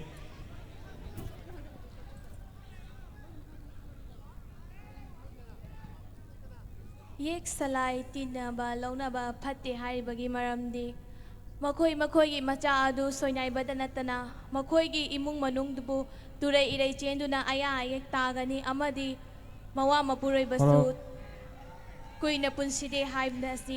ꯑꯁꯤꯅ ꯃꯔꯝ ꯑꯣꯏꯔꯒ ꯌꯦꯛ ꯁꯂꯥꯏ ꯂꯧꯅꯕ ꯇꯤꯟꯅꯕ ꯐꯠꯇꯦ ꯍꯥꯏꯔꯤꯕꯅꯤ ꯊꯥꯒꯠꯆꯔꯤ ꯍꯧꯖꯤꯛ ꯋꯥꯍꯪꯗꯨꯒꯤ ꯄꯥꯎꯈꯨꯝꯒꯤ ꯃꯇꯨꯡ ꯏꯟꯅ ꯂꯦꯡꯁꯤꯟꯕꯤꯔꯤꯕ ꯏꯀꯥꯏ ꯈꯨꯝꯅꯖꯔꯤꯕꯤ ꯖꯨꯔꯤꯁꯤꯡꯅ ꯄꯤꯕꯤꯕ ꯃꯥꯔꯛ ꯑꯗꯨ ꯇꯤꯟꯁꯤꯜꯂꯕ ꯃꯇꯨꯡꯗ ꯂꯩꯔꯤꯕꯤ ꯁꯛꯍꯦꯟꯕꯤ ꯑꯍꯨꯝꯁꯤꯒꯤ ꯃꯅꯨꯡꯗ ꯁꯛꯍꯦꯟꯕꯤ 10 ꯈꯟꯒꯠꯄꯒꯤ 10 ꯁꯨꯕ ꯃꯐꯝ ꯑꯗꯨ ꯀꯅꯥꯅ ꯀꯟꯒꯗꯕꯅꯣ ꯍꯥꯏꯕꯗꯨ ꯍꯧꯖꯤꯛ ꯉꯥꯏꯍꯥꯛꯀꯤ ꯃꯇꯨꯡꯗ ꯈꯪꯃꯤꯟꯅꯔꯒꯅꯤ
की वारी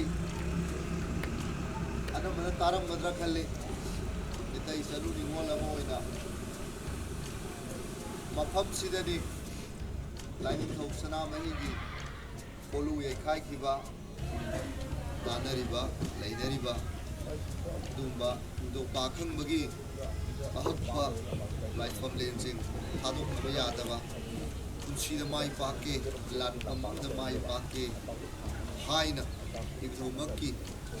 मकाई फंगदा निजरुबा मतमदा लेमनमक पिनबिबा अदुम सोइफद्रबा लाइफम अमदी मालेमिल सिदबगी लाइफम लेंसिन बिरिबा ख्वाई किबिकता मुक्तंग हदना निंगसिंग जबनी चथजरिबा लाइनिंग थौ सना मही सना पुंगना पांगथोक सबा मितै चनु लिसिंग अनिगा तरागा तरेत चांगदमनबा असिगी हौजिक यामना लुरबा तांकक अमदा सखेन बिकुन लैरंबदगी सखेन बि तरा खंगत कदबदा सखेन बि मापन अमदी मांगजौनना हाइरिबा मथंगी तांकक असिगी दमक मफम कंदुना लैख्रिबि सिंगनी अदुमकु तरा सुबा मफम असि लौननबगी दमक हौजिक लैबिरिबिसि तरागा निपान सुबि सखेन बि कोंजेमम क्रिस्टिना तरागा मंगा सुबि लोइतोंबम सुषमा चनु अमदी तरा सुबि एलांबम सुचित्रा चनु अहुमगी मरक्ता चप मानबा मसिंग फंखिबना मरम मोइरगा हौजिक ज्यूरिक्सिना ताकपिरकपगी मतुंगिना मखोय अहुमदा चप मानबा वाहंग हंगबिखरबगी तुंगदा ज्यूरिसिंगना पिबिबा मसिंग सिंग अदु तिनसलबा मतुंगदा मखोय अहुमसिगी मनुंगदा ख्वाइदगी यामना फंगबा सखेनबी अदु मथंगी तांककी दमक तरा सुबा मफमसी कनबा ngamgadawribini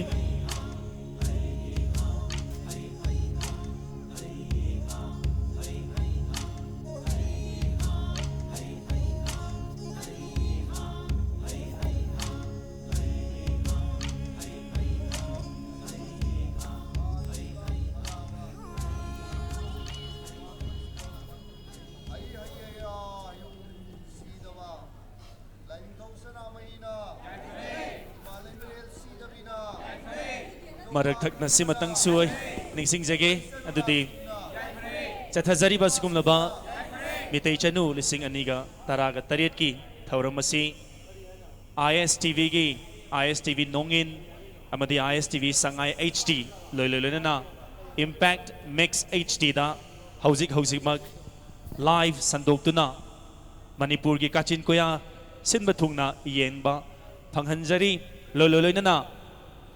Malang Internet amadi kumhai.com ki khuthang dasu hairiba thaurum asimak internet ki khuthang da live streaming taudana Manipur ki mapanda khundari badugumba maitai phurup singna thaurum asi hauzik masu live yengbiri masigi damak media partner Impact TV ISTV amadi online partner kumhai.com amadi Malang Internet pu tawimal khangbu ucheri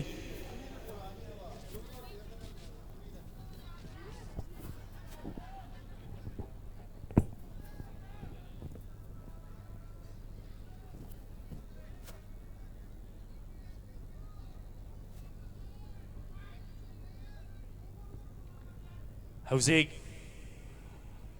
tara suba mafam kananabagi damak lantheng naribi sakhen bi ahum singasigi maraktagi kanana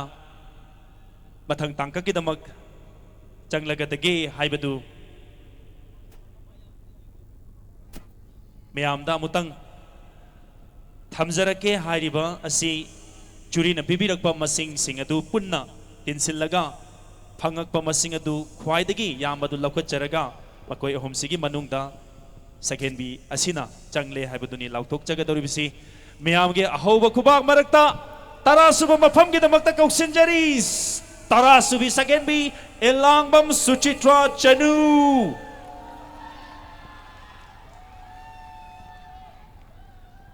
taraga mga subi amadi taraga nipan subi hagat sabaga loinana lengsin binanaba angachari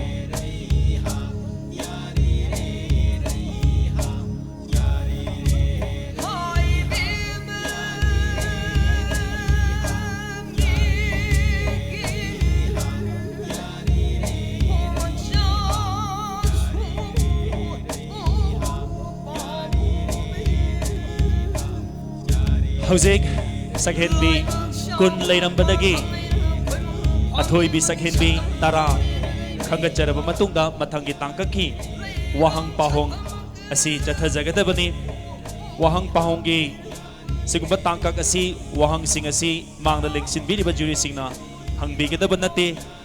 Aikoina mangda leizariba chapu asidaisda hadana semja sajagraba dugumba Wahang sing asi hapcharabani Aikoina kauksinjagadauribi Sakhenbi sing asina lengsinbiraklaga chapu manungdagi isagi oiba wahang ama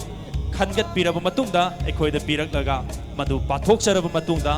adomna adomgi paukhum adu pibigani amadi mangna lengsin biriba jury singna paukhumdugi matungina masing pibigani Wahang pakhumgi damak ahan boina kauksinjare Taramathoi subi Sakhenbi Laisram Sila Chanu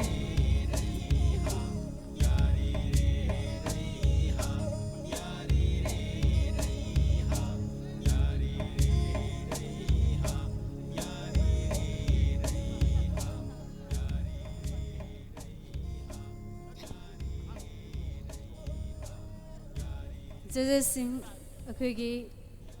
contestant number 11 Laisram Sila Chenugi wahang amtang pathok sarake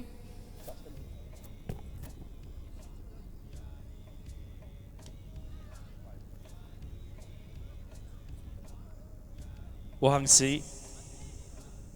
lengsin biriba khwai khibik jury amadi Sakhenbi sigi damakta ai pathokcharake wahang munatabigani wahang asi Miyan lining kuina chatluraba tungda amuk mitay inat lining da hanjilaktuna paray hankhiba iningthau adugi maming kari kaubage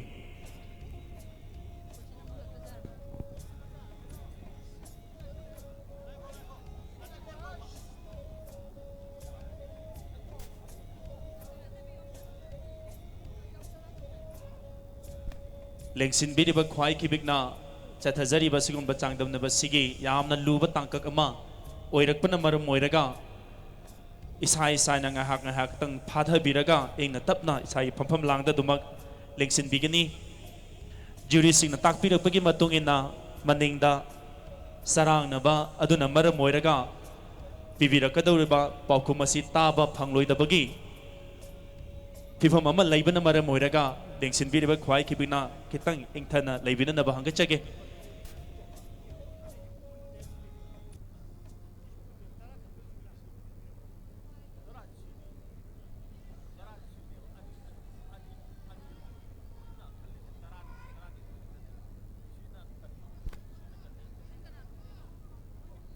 jury singna makha chathaba yaragani haibagi ingitumatang pibirakani paukhum pibigani Laisram Sila Chanu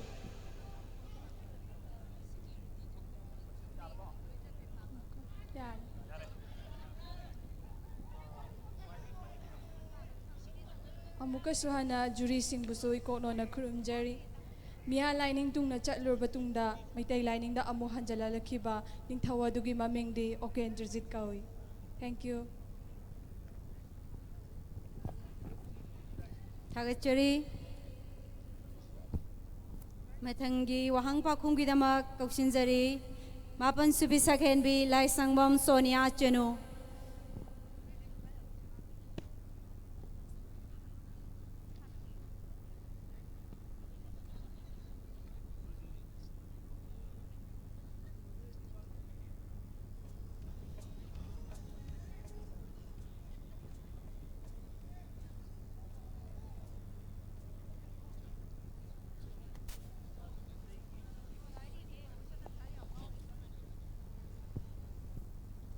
wahang pathokcharake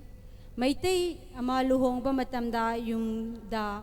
khonghau jatra tauraga lakpada lambida laibaki ningthauga thengnaragadi luhong liba piba aduga laibaki ningthau aduga karambana hana khongsangani masigi maram haibiu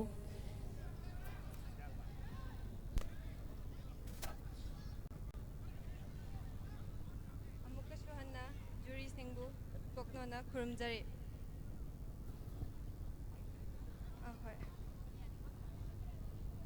luhongliba piba aduna hana khongsangani Maramdi luhongliba biba asina numit asida lauriba saktam asi ibudau pakhang bagi saktam ni amadi ibudau pakhang bagi matik mayai haptuna khonghau jatra tawduna tholaklabani amaromda leibaki ningthausu ibudau pakhang bamakni pakhang ba ani maki matik mayai manazarabasu numit asigi oina ining thauna luhongliba biba adubu ikai khumnaba utpa oina luhongliba biba aduna hana khongshan hangani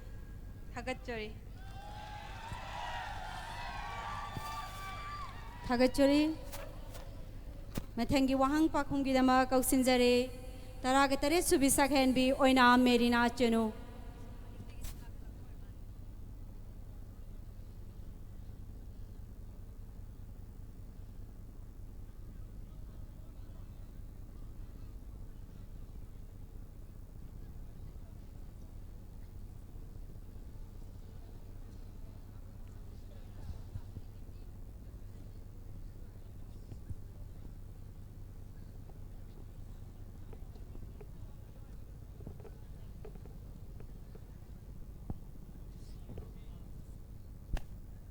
Wahang munatabi gani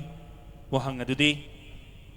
mitay liningi oina hakchang na kanano thawai na kanano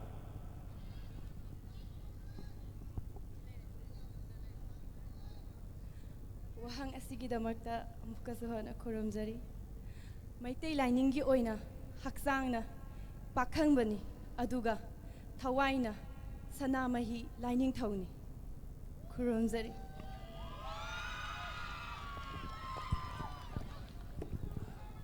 Matang lengsin biraksi Nipan Subi Sakhenbi Khongban Tabam Anjali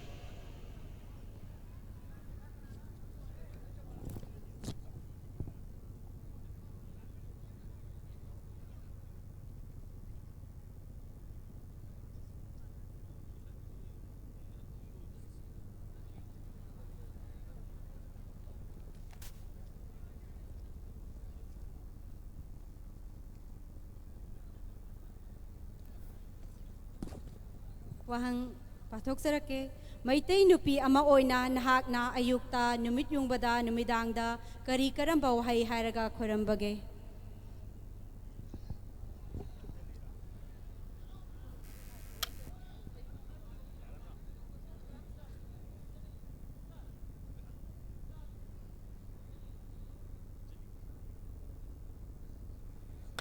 Lektok pirik libisi Khongban Tabam Anjali Nipan Subi Sakhen bini wahang si amatang kahan biro hay na takpirak pui matungin na patok sa bani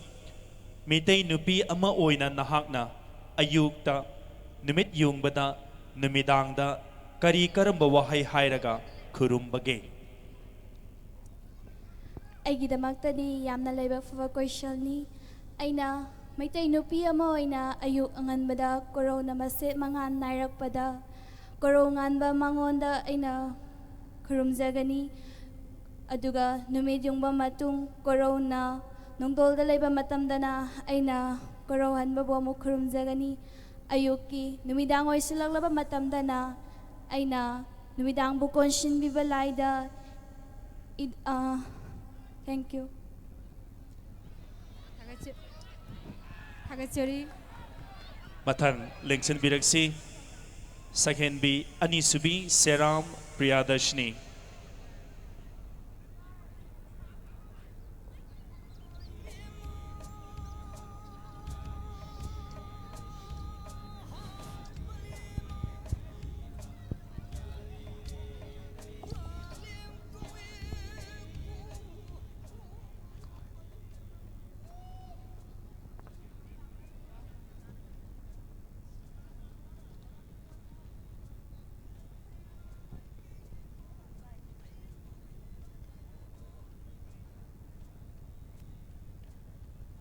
Anisubi Sakhenbi Seram Priyadashnigi wahang asi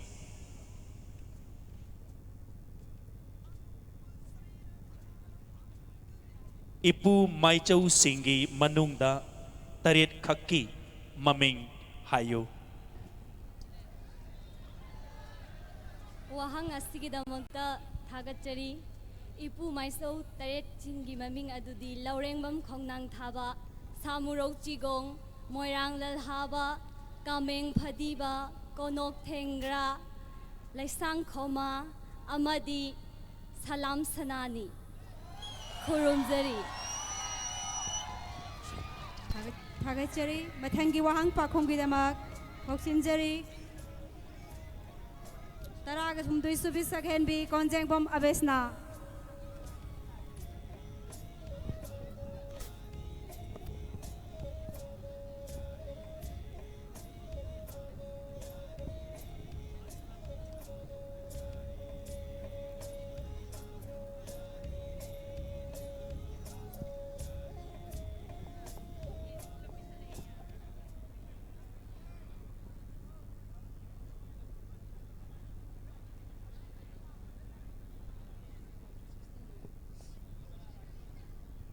wahang amtang pathok sarake maitei aikhoigi malia phambal cha kumsing haibasi karino 2016 asida malia phambal cha na kayan oigani Thagachari question sigidamakta Maitai aikhoigi malia phambalcha kumsing haibasi chahi kumsing masingni 2016 gi malia phambalcha kumsing na lising ahumga chamri ga tara mangani Thagachari khangan bachanui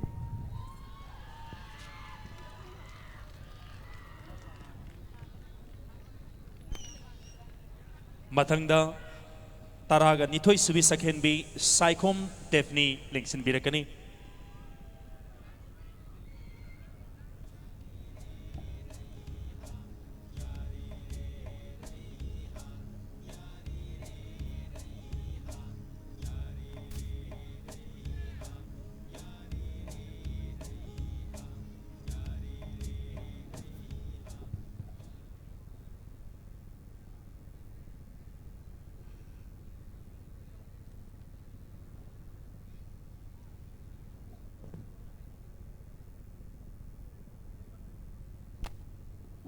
Taragani thoi subi saghenbigi wahang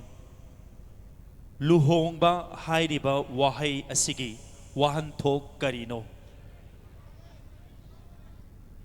Lu haibadi hakchang hongba haibadi hakchang bu hongba haibani lu hongba haibadi hana leremba hakchang adu amuk atopa da hongba haibani amaromda nu hongba haina su haine haibadi nu haibadi nupi hongba haibadi nupi adugi sagai salai hongba haibani thagachari Thagachari mathangi wahang pakhonggi damak kausinjari kun subi sakhenbi thongam chawba chanu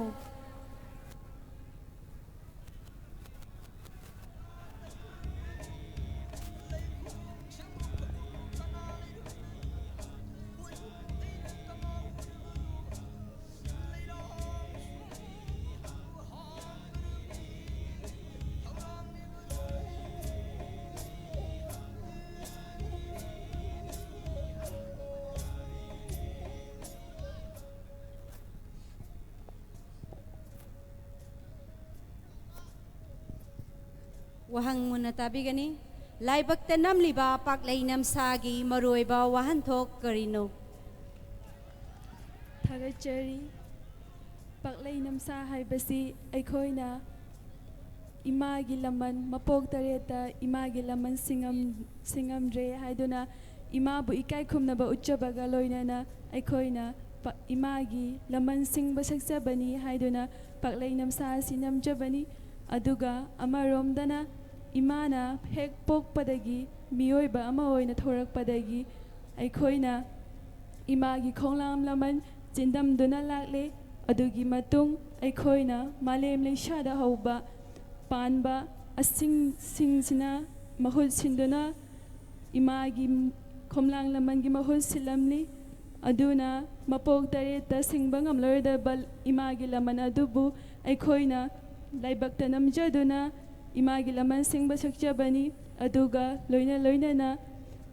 tawgadaba thabak thoram sing adubu mai pakpa ngamjage aduga ayet apan thorakadaba pumnamakpu imana ngakthokpire haiduna laujabani thagachari Thagachari Kun Subi Sakhen B Thongam Chau Bachanu Mathang Lengsin Birakani Taraga Mari Subi Sakhen B Tanu Mutum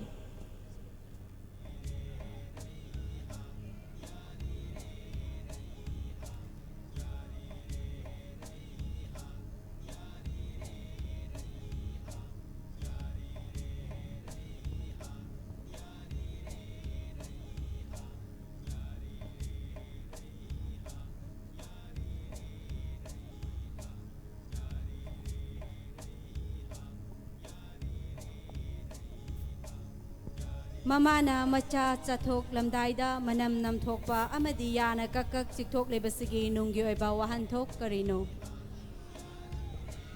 Mama amana macha amada chathok lamdaida manam kakak namduna chikpiriba adugi wahan thokti Mama aduna macha aduda manam namaga kakak chikthokiba taragadi macha adu lukhak tare maram ashina mahakna chathokpa matamda saroi ngaroi timu laimu thengnadanabani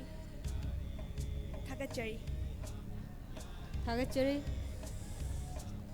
Mathangi Wahangi Dama Koksinjare Tarha Subi Sakhen B Elangbam Susitra Chenu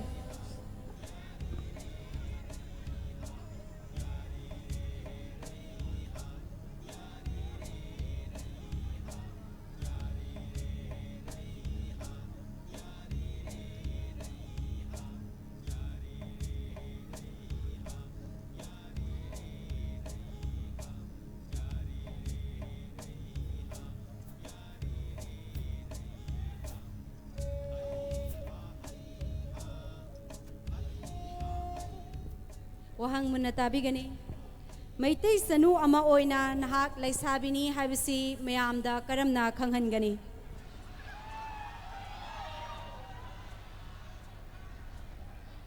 Ahanba maktada juri singbu ikoknona khurumjagani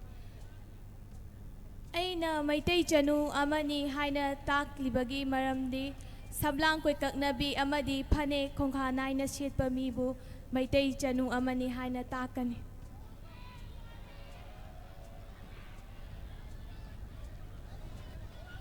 Sakhen B Taradagi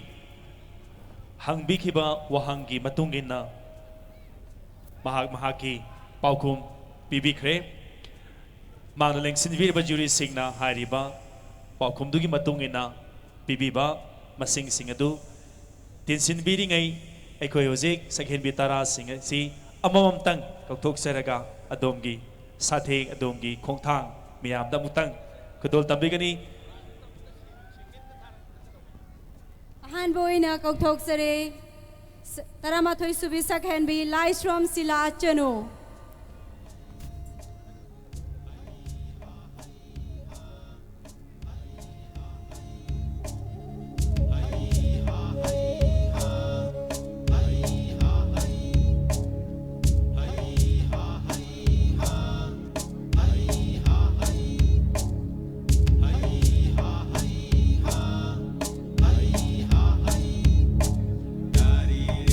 Miyam na taram na ubigani Mapal Subi Sakhen B Laishangbam Sonia Chanu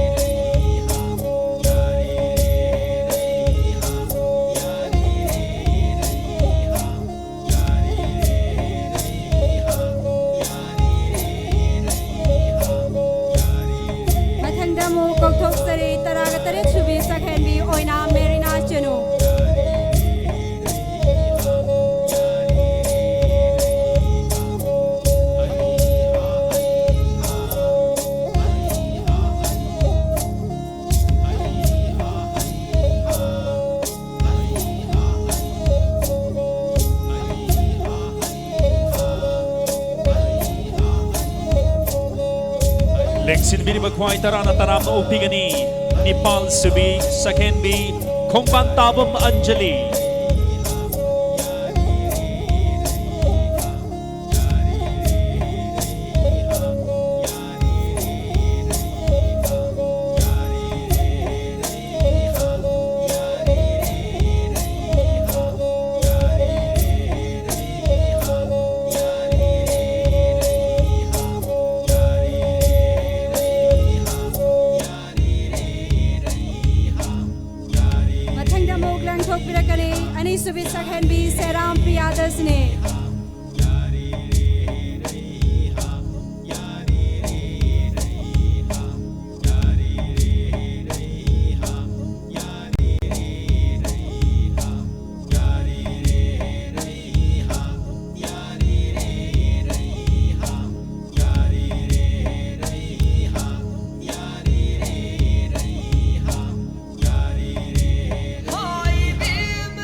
Pigani Taraga Humdoi Subi Sakhenbi Konjengbam Abesana.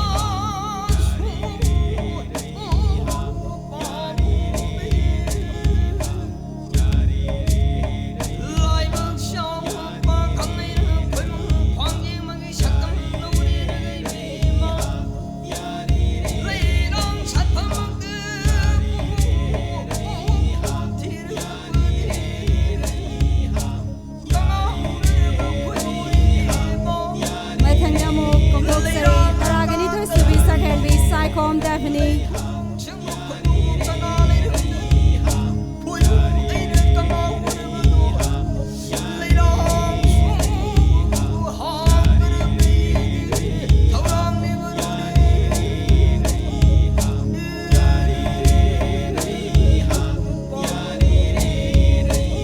Lengthok Piraksi Kun Subi Sakhenbi Tongang Chao Chanu.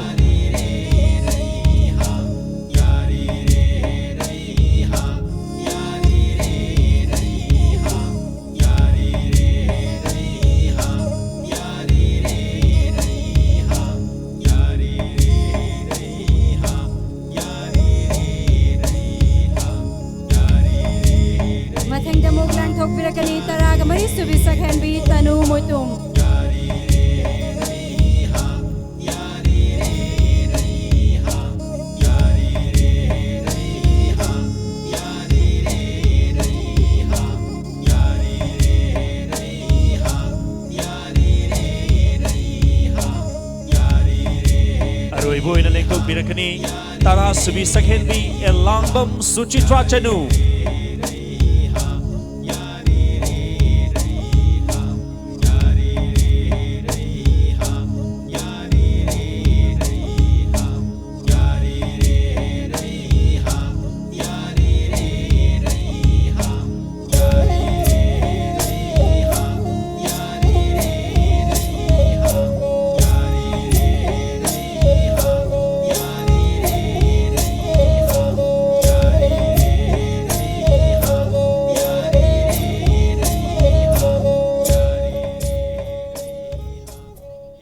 Hauzik Sakhen Bikun Lainam Badagi Sakhen Bitara Kagal Abu Matungda Sakhen Bitarada Wahang Hang Krabagi Matung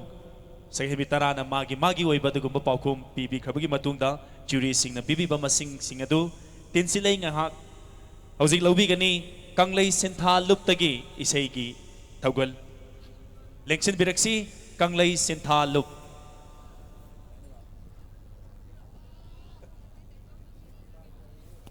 Lengthok Piraklani Kanglay Sintha Loke Silinau Punamak.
ꯇꯧꯔꯤꯕ ꯑꯁꯤꯗ ꯑꯁꯣꯏꯕ ꯐꯠꯇꯕ ꯃꯌꯥꯝ ꯇꯧꯔꯤꯕ ꯑꯁꯤꯁꯤꯡ ꯑꯁꯤ ꯑꯩꯅ ꯑꯆꯨꯝꯕ ꯂꯝꯕꯤꯗ ꯄꯨꯔꯛꯄ ꯄꯥꯝꯕꯅꯤ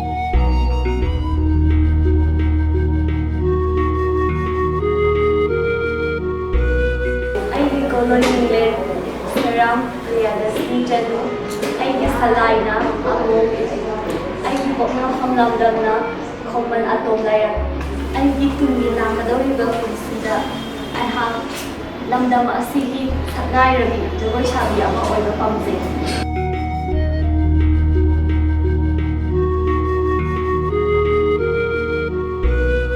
ꯑꯩꯒꯤ ꯀꯣꯂꯣꯅꯤꯂꯦꯅ ꯂꯔꯕꯤꯅꯥ ꯈꯣꯡꯃꯟꯅꯦ ꯑꯩꯒꯤ ꯌꯦꯛ ꯁꯂꯥꯏꯅ ꯈꯣꯡꯃꯟ ꯑꯩꯒꯤ ꯂꯩꯐꯝꯅ ꯂꯁꯀꯨꯜ ꯆꯤꯡꯉꯥ ꯈꯝꯂꯔꯛꯇꯒꯤꯅꯤ ꯑꯩꯅ ꯑꯩꯒꯤ ꯇꯨꯡꯒꯤ ꯄꯨꯟꯁꯤꯗ ꯃꯤꯌꯥꯝꯅ ꯁꯛꯈꯪꯂꯕꯤ ꯃꯇꯤꯛ ꯆꯥꯔꯕꯤ ꯌꯨꯝꯕꯤꯔꯣꯝꯕꯤ ꯑꯃ ꯑꯣꯏꯕ ꯄꯥꯝꯖꯩ ꯃꯔꯝꯗꯤ ꯃꯇꯤꯛ ꯆꯥꯔꯕꯤ ꯌꯨꯝꯕꯤꯔꯣꯝꯕꯤ ꯑꯃꯅ ꯑꯐꯕ ꯃꯄꯨꯔꯣꯏꯕ ꯃꯆꯥ ꯑꯃꯗꯤ ꯃꯁꯨꯁꯤꯡ ꯄꯨꯊꯣꯛꯏ ꯑꯃꯗꯤ ꯈꯨꯟꯅꯥꯏ ꯑꯁꯤꯗ ꯃꯨꯠꯊꯔꯛꯀꯗꯧꯔꯤꯕ ꯏꯀꯝ ꯂꯥꯏꯅꯤꯡ ꯂꯥꯏꯁꯣꯜ ꯏꯝꯐꯥꯜ ꯂꯝꯆꯠ ꯑꯁꯤꯕꯨ ꯀꯟꯕꯤꯅꯤ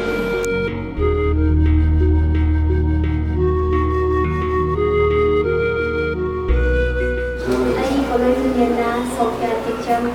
ꯑꯩꯒꯤ ꯌꯦꯛ ꯁꯂꯥꯏꯅ ꯈꯥꯡꯍꯟꯕ ꯑꯩꯒꯤ ꯂꯩꯐꯝꯅ ꯋꯥꯐꯝ ꯁꯕꯝ ꯉꯝꯃꯤ ꯑꯩꯒꯤ ꯇꯨꯡꯗ ꯂꯥꯛꯀꯗꯧꯔꯤꯕ ꯑꯩꯒꯤ ꯄꯨꯟꯁꯤꯗ ꯌꯥꯝꯅ ꯁꯛꯈꯪꯖꯔꯕ ꯗꯣꯛꯇꯔ ꯑꯃ ꯑꯣꯏꯕ ꯄꯥꯝꯖꯩ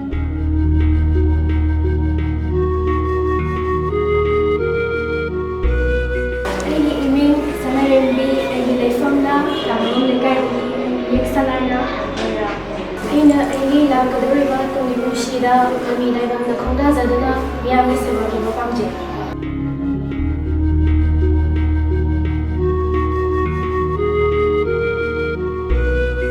ꯑꯩꯒꯤ ꯃꯤꯡ ꯈꯥꯡꯆꯤꯟꯕ ꯑꯩꯒꯤ ꯌꯦꯛ ꯁꯂꯥꯏꯅ ꯂꯨꯋꯥꯡ ꯑꯩꯒꯤ ꯄꯣꯛꯅꯐꯝ ꯂꯝꯗꯝꯅ ꯑꯩꯒꯤ ꯄꯨꯟꯁꯤꯒꯤ ꯄꯥꯟꯗꯝꯗꯤ ꯈꯨꯗꯝ ꯃꯐꯝ ꯑꯣꯏꯕ ꯃꯩꯇꯩ ꯆꯅꯨ ꯑꯃ ꯑꯣꯏꯗꯨꯅ ꯃꯁꯤꯒꯤ ꯈꯨꯟꯅꯥꯏ ꯑꯁꯤꯗ ꯃꯃꯤ ꯇꯥꯍꯟꯕ ꯄꯥꯝꯖꯩ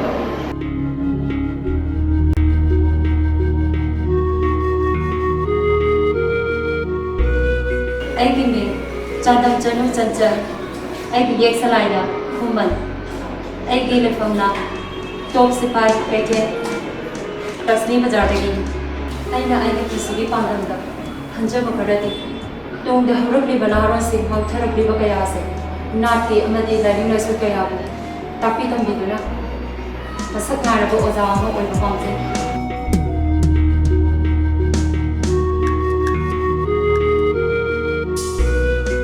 ꯑꯩꯒꯤ ꯃꯤꯡꯅ ꯑꯟꯖꯂꯤ ꯑꯩꯒꯤ ꯌꯨꯝꯅꯥꯛꯅ ꯑꯍꯃꯗꯥꯕꯥꯗ ꯑꯩꯒꯤ ꯌꯦꯛ ꯁꯂꯥꯏꯅ ꯈꯨꯃꯟ ꯑꯩꯒꯤ ꯄꯣꯛꯅꯐꯝ ꯂꯝꯗꯝꯅ ꯀꯛꯆꯤꯡ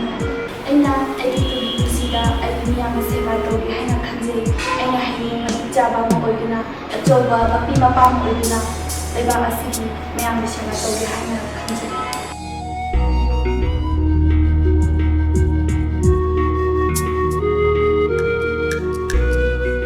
ꯑꯩꯒꯤ ꯃꯤꯡꯅ ꯁꯣꯅꯤꯌꯥ ꯑꯩꯒꯤ ꯁꯂꯥꯏꯅ ꯈꯨꯃꯟꯅꯤ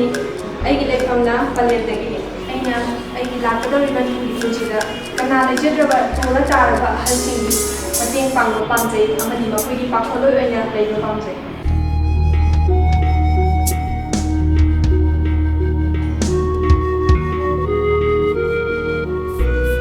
ꯑꯩꯒꯤ ꯏꯃꯤꯡ ꯑꯦꯂꯥꯡꯕꯝ ꯁꯨꯁꯤꯇ꯭ꯔꯥ ꯆꯦꯂꯨ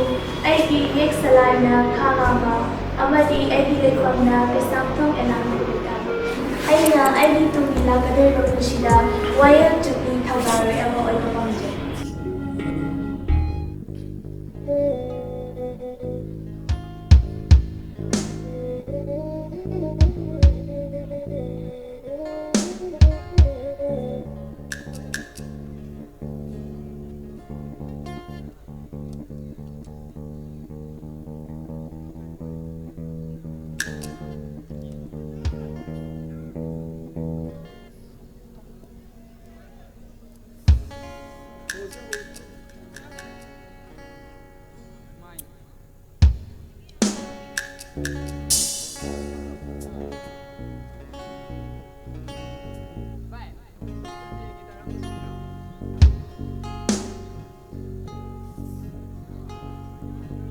Hello, hello, hello, check, hello,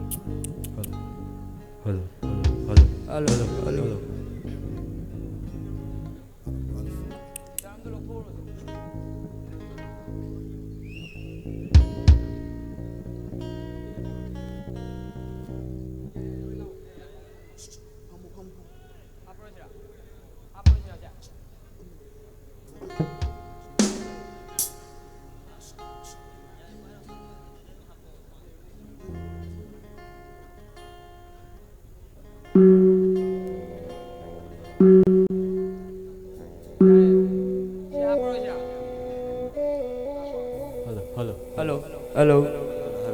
ꯑꯍꯥꯟꯕꯃꯛꯇꯗ ꯃꯌꯥꯝ ꯈ꯭ꯋꯥꯏ ꯄꯨꯝꯅꯃꯛꯄꯨ ꯏꯀꯣꯛꯅꯣꯟꯅ ꯈꯨꯔꯨꯝꯖꯔꯤ ꯑꯗꯨꯒ ꯂꯣꯏꯅꯅ ꯑꯩꯈꯣꯏꯒꯤ ꯏꯁꯩ ꯑꯁꯤꯕꯨ ꯏꯕꯤꯔꯛꯈꯤꯕ ꯑꯩꯕꯨ ꯍꯦꯛ ꯄꯣꯛꯄꯤꯕ ꯃꯐꯝ ꯑꯁꯤꯗ ꯆꯤꯌꯔꯃꯦꯟ ꯑꯣꯏꯅꯁꯨ ꯐꯝꯕꯤꯔꯤꯕꯤ ꯃꯤꯡ ꯑꯣꯏꯅ ꯄꯟꯖꯔꯕꯗ ꯂꯤꯛꯂꯥꯏ ꯂꯩꯃꯕꯨ ꯅꯆꯥ ꯇꯔꯦꯠꯅ ꯏꯀꯣꯛꯅꯣꯟꯅ ꯈꯨꯔꯨꯝꯖꯔꯤ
Sajang ning thâu sajang la mai liam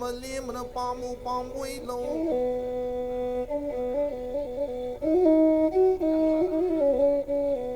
Abri nang na koloyo kenju nang na pao doi yo kenju pao doi na nap sangai ya wa mang bu kao da na Na dai nian wang ma silai lo ma na wa sai dam pan ma puri sai ba wang am tien tha ba tha ba lang lik lang ai khom na ba lai nung tharo thau gai lai nu pu na han ba da sai ho jiram gi ni wang na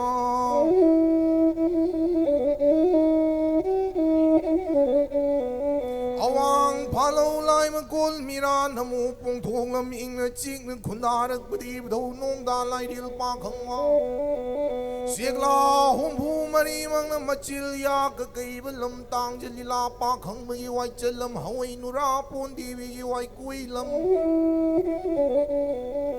Mai mari puri ba sumnai ni pal ngak li ba thang jing ni mar jing ni wang bri ni kau ru ni thak ta lei ba salai rian kha ta lei ba thonga ril tai ram ba gi tung da Iram na ga iwai siu tai na ko li ba lai di iram ma ba di tu ma ba iram sing ba tu sing ma i thong lei ma i thong ning thau lam lei ma lam ning thau Saji hak ba khong ji an ma mu ni ek ba mu na lang ba lei ra ka da sa tho ba khong wal ka da la lum ma yen kha pau da sai chen pau li bi Lam gi ma hing ma tang sa na koi ba lai ba so han ma na wang na tai na jiram mi ni wang na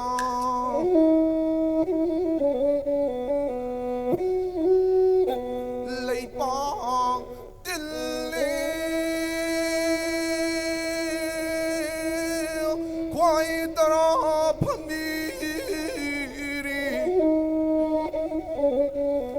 Tak bi bang ma yaw rak li tam bi bang ma su na lai na til li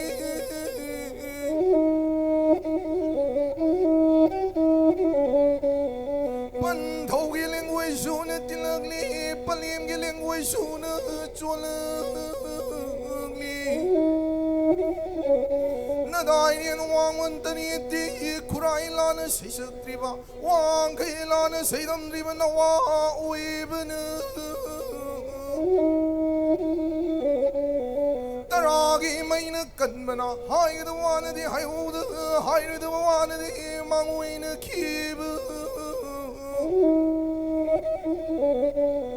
Pan thau gi leng wai su na tin ma na tilang kha gi pa ni ni hai da na kan di ra mu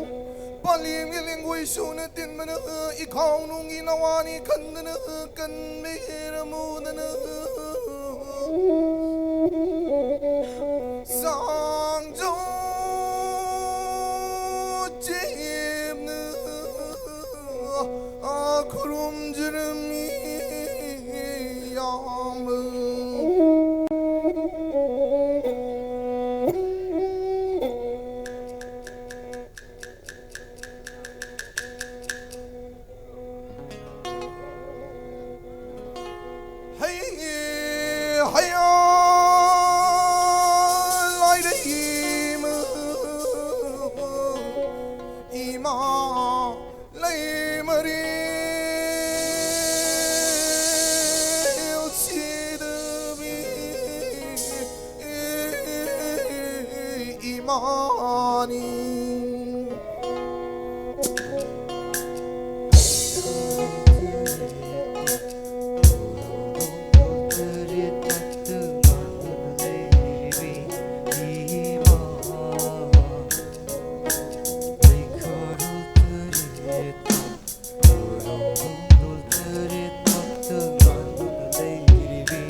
masat khangdana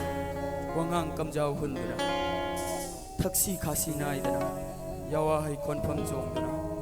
kanglei pak ko kanbadi moitan wa khai khra phau budasu oi thok tra wa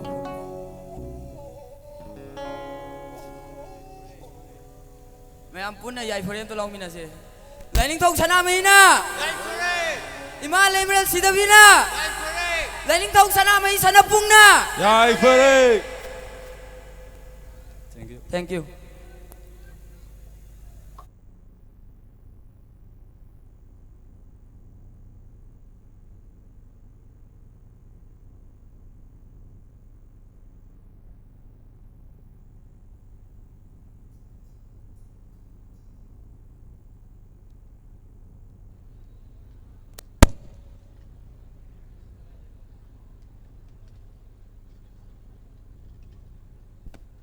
Kanglei Sentha Lupki Thaugaloi Singbu Senjalang Jariba Singi Maikei Degi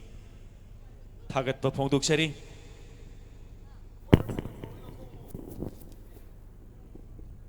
Hauzik Sakhen Bi Tara Dagi Sakhen Bi Manga Khak Amuk Khangat Pagi Tangkak Tu Yauksalakle Aduna Mitei Chanu Singaniga Taraga Tarit Ki Second bitarana amukhanna hambak thakta lekthok piraknanaba kauksinjari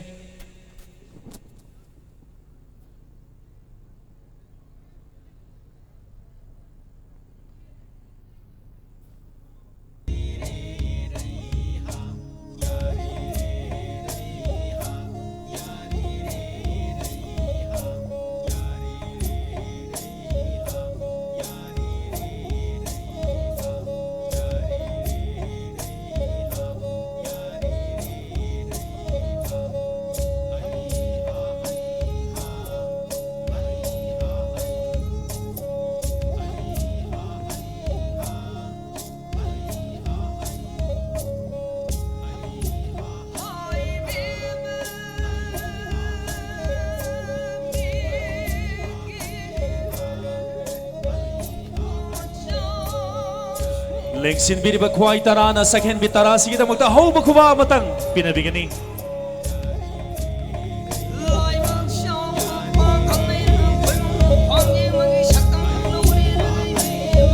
Hauze Mangdale biriba sakhen bi tara sigi manungdagi mathangi tangkakta saruk yagadoribi laibuk pharabi sakhen bi manga laukachabagi Kangatchabagi Tanzadu Lozabagalo and Akwe Second B Manga Adu Kana no Habadum Tang Lauk Serake Laibak Pabi Manga Dugi Manungda Ahan Boy na Kautok Sare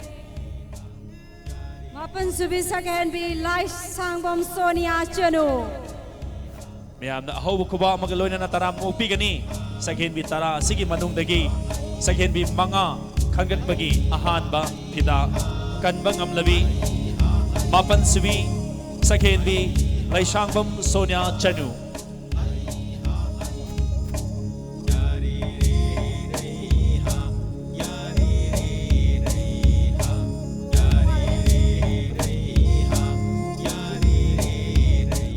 Laibak Pabi Manga Du Tongana Lepina Bilmakta Ningsingjari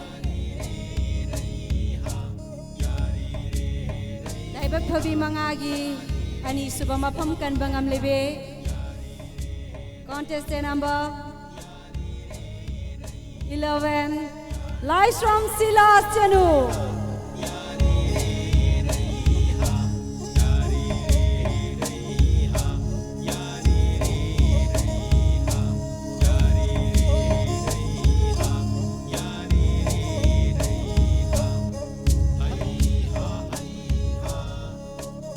Mangagi manungda ani lauthok sekre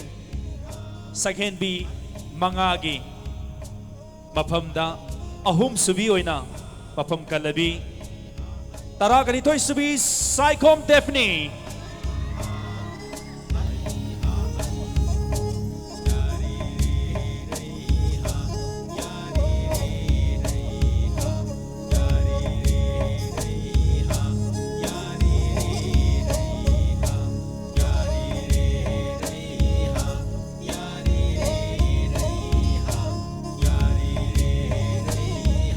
लाइबक फबी मंगागी मनुंगदा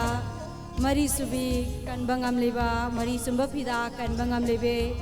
contestant number 17 Oina Marina Chanu.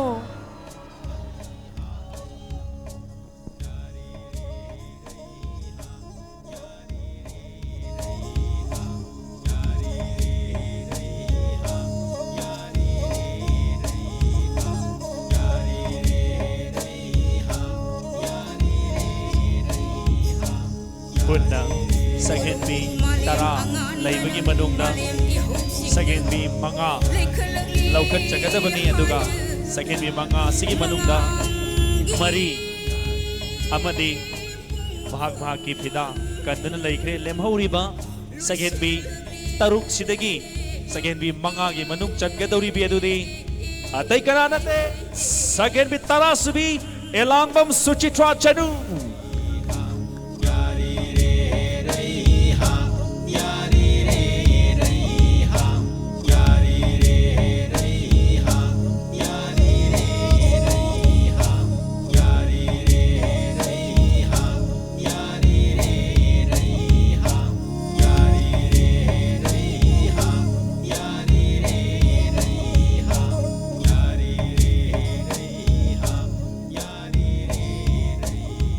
Lemhauriba second B mangabu thagat chabaga loinana lengsin binana ba hangachari hauzik second B manga asigi manungdagi karamba second B na makok mathang tagadagi haibadu hauzik jury singi hangbirakpa wahangi paukhum gi matungina laibag adu lepkadoribani second bi manga sing asina mangda lairiba chapu asidagi jury gi number masing adu lokhat piraga jury duna wahang hangbigadabani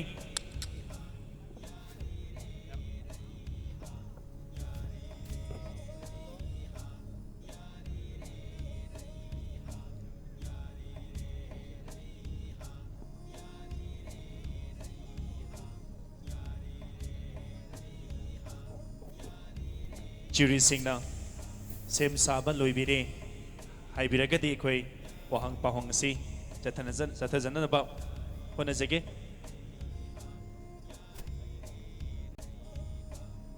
ahan bada lengsin birakani mapal subi second B laisangbam Sonia Chanu mangda lengkhat birak aga chapu sidagi jury number du lokhat bigani Laisangwam Sonia Chanuge contestant number 9.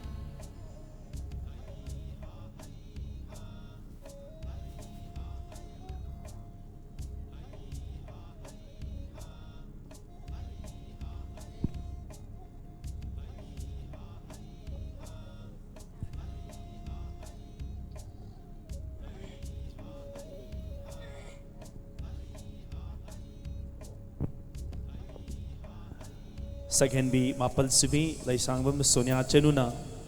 laukat birakliba jury adadi jury number 2 oza oken amakcham oza oken amakcham na wahang hangbigani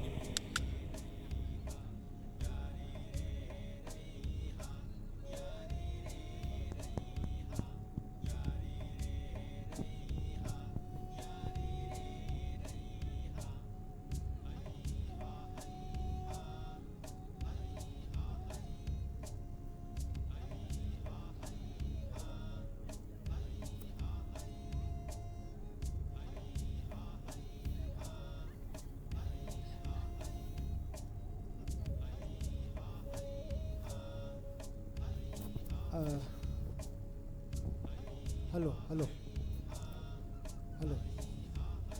Ibi mas Sonia tabra. Tayo za. Oza si ubra do dagi. Uye. Aina amam madala ibanina. Kitang nang ubo walang gani. Haujik si yam luba tangkak adu yoksilakle. Aduna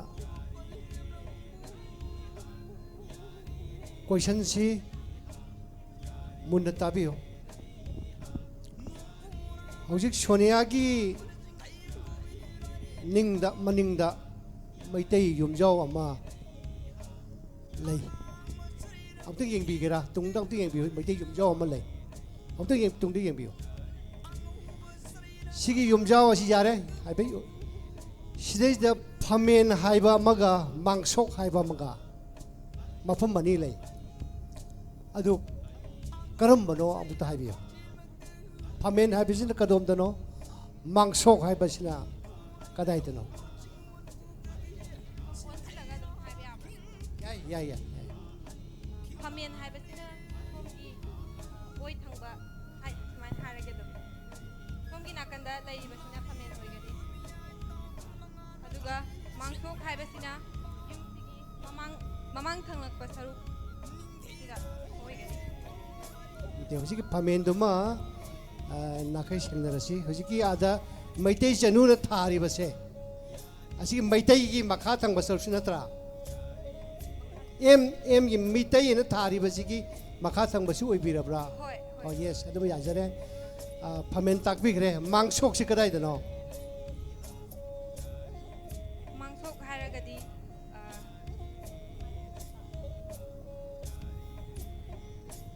yum mastigi mamang thangba saruk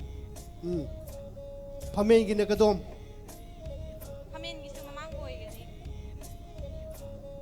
okay yare hagatsari thank you Sonia Contestant number 9 Laisambom Sonia Sanu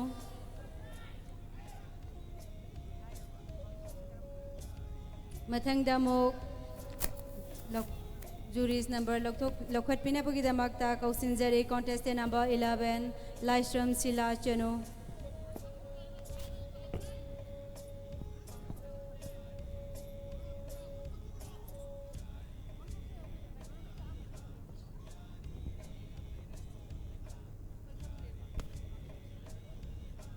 Shilana Laugat Piriba jury number 3 Maza Wangkemcha Samjai.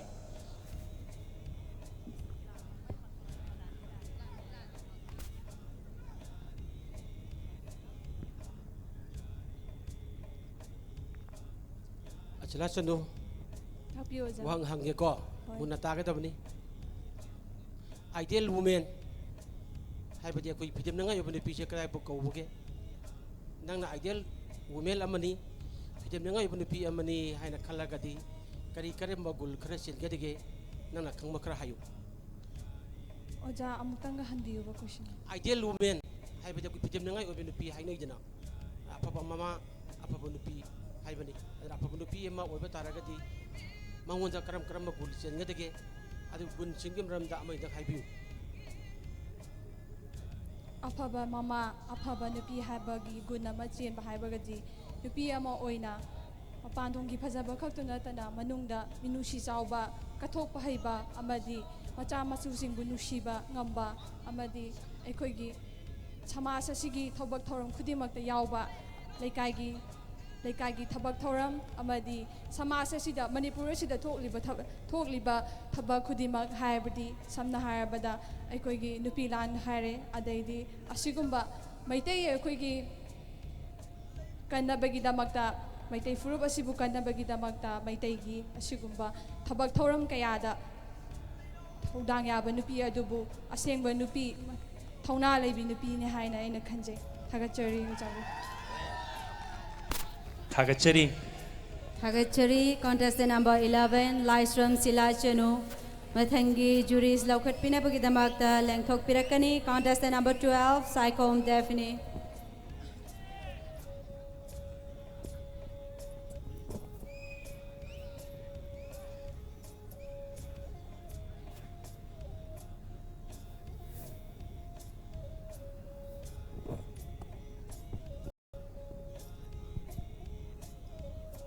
Taraga Nitoy 4 Professor S. Sanatombi.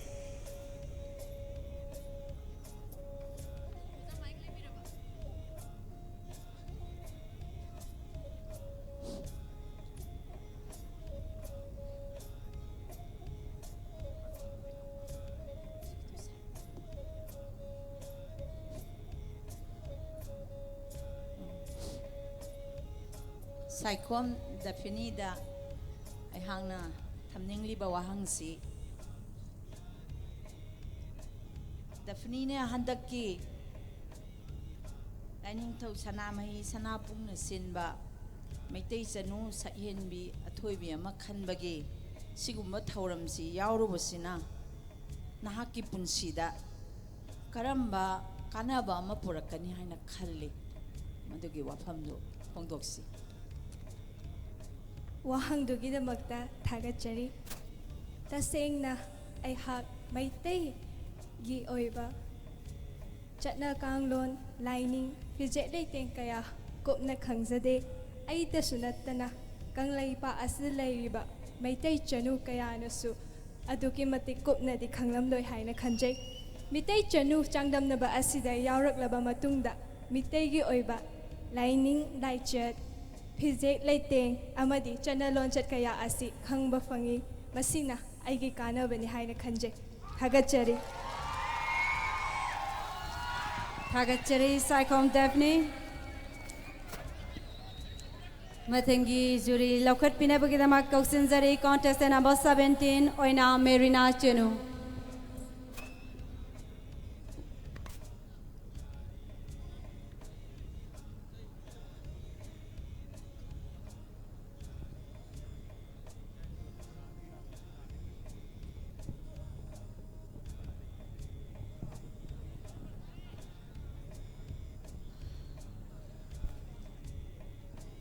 Taraga Tarit Subi Sakhen Bisina Laukat Piriba Jury Edadi Jury number 1 Dr. Sagol Sim Lanchen Bamitay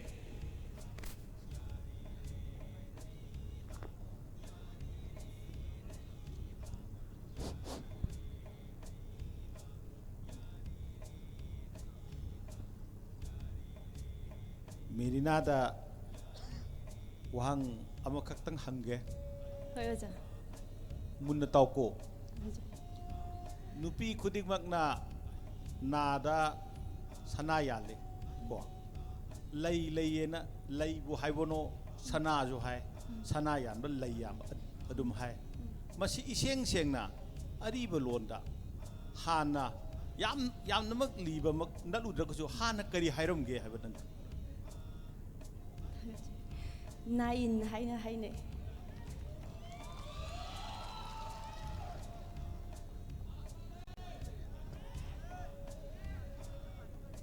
Kurumzari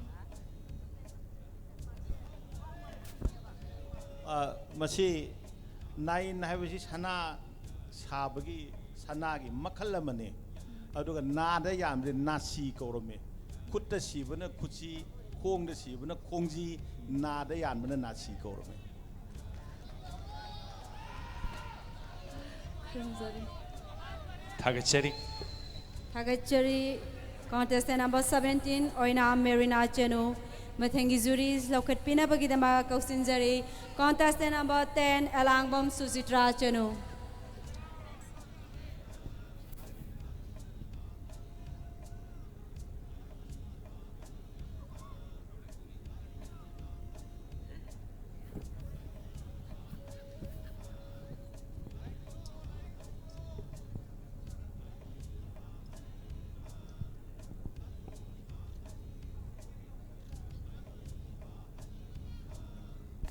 Tara Subi Sakhen Bisina Laukat Pirakleba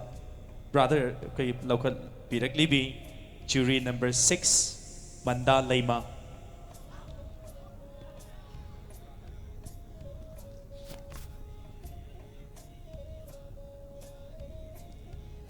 Ilangbam Sushitra Chanu Mama Oibisingdi Minungshi Chawi Haine Karamna Hairibano Chummi Haina Khanbra Lali Haina Khanbra ꯑꯩ ꯆꯨꯝꯃꯤ ꯍꯥꯏꯅ ꯈꯟꯖꯩ ꯃꯗꯨꯗꯤ ꯃꯃꯥꯅ ꯃꯆꯥ ꯑꯣꯏꯕꯤꯁꯤꯡꯒꯤꯗꯃꯛꯇ ꯃꯃꯥꯅ ꯃꯆꯥꯕꯨ ꯊꯧꯕꯝ ꯇꯔꯥ ꯅꯧꯄꯨꯕꯗꯒꯤ ꯍꯧꯅ ꯆꯥꯕ ꯀꯌꯥ ꯇꯨꯝꯕ ꯀꯌꯥ ꯈꯥꯡꯗꯨꯅ ꯂꯥꯛꯑꯦ ꯑꯗꯨꯒ ꯃꯆꯥꯗꯣ ꯄꯣꯛꯂꯛꯂꯕ ꯃꯇꯝꯗ ꯃꯆꯥꯕꯨ ꯇꯨꯝꯕꯗꯣ ꯆꯦꯞꯄ꯭ꯔꯥ ꯈꯣꯠꯄ꯭ꯔꯥ ꯍꯥꯏꯅꯁꯨ ꯌꯦꯡꯉꯤ ꯑꯗꯨꯒ नारक्लबा मतमदा मसा साब्रा सादब्रा इंब्रा इंदब्रा नसु येंगी अदुगा मचा अदुना चाउरक्लबा मयुम पालबा मतम लैमा सिंगदा चलबा मतमदा मचा अदुगी मचा अदु अमु पोकपा मतमदा ममा अदुना सेबा मसुगी फिजु फिसांबा चटली अदुना ममागी थौदांग से यामना चावना लवी हाइना इमा सिंगबु इकाई खुमनाजे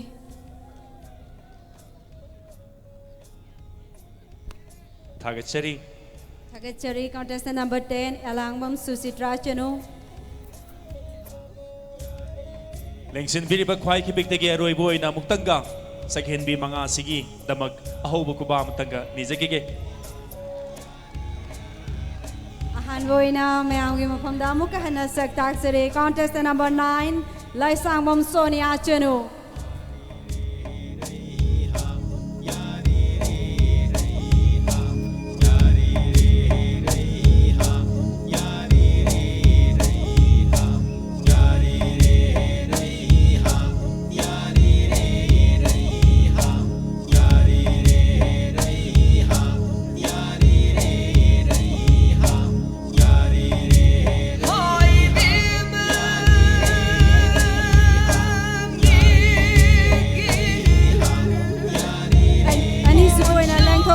Contestant number 11 Lystrom Silachanu.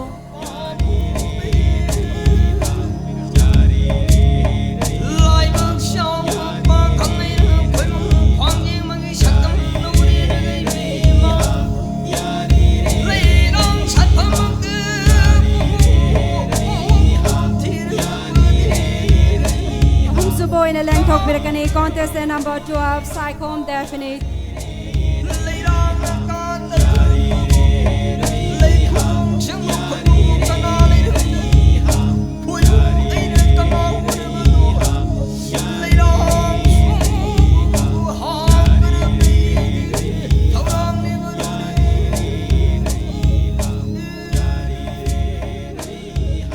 Marisuboina Langtok Birakani contestant number 17 Oina Marina Chanu.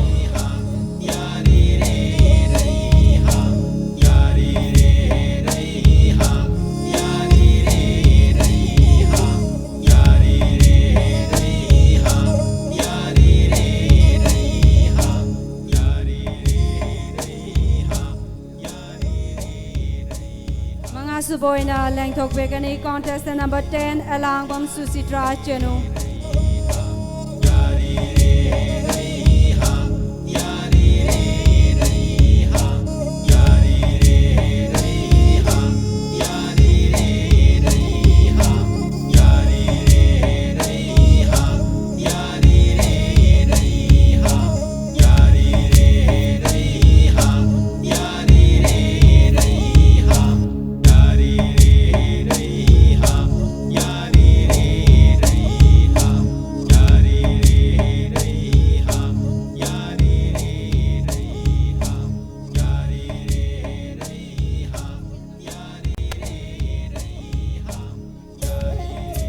Second B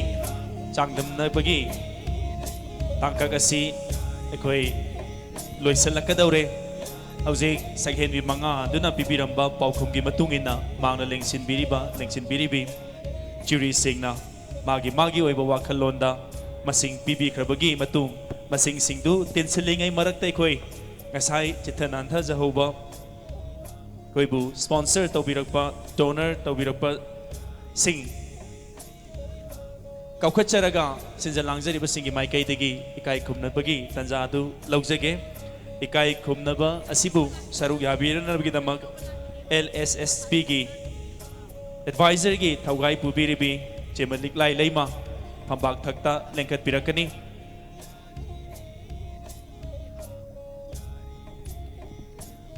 Palem Liglai Lema Bunga Sigining Tiraba, Pambaga Sida Langtok Piraktuna. Tharum asibo kapung bhan biriba aikogi sponsor sing asibo lengyan kudol tambirana bugidamakta no lugna koktok sari Lengsin Biraksi MRS photography gi Gulliver Namairakpam aduga Suraj Seram Gulliver Namairakpam amadi Suraj Seram abak thakta lengkhat piraklaga sinja langjariba singna kai khumnajariba sibu saruk yabiu haina hangatcharagi.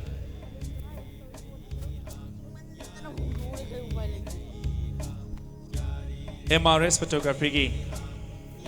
Gulliver Namairakpam amadi Suraj Seram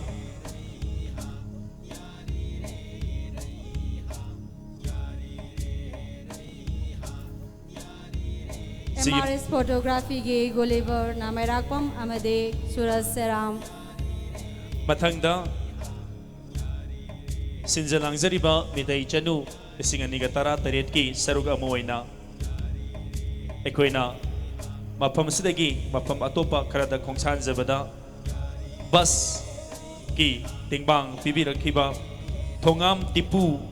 Kwakatil Thaunawjum Laikai Lengkat Pirakani Thongam Tipu Kwakatil Thaunawjum Laikai Dagi Changdam Naba Sidamak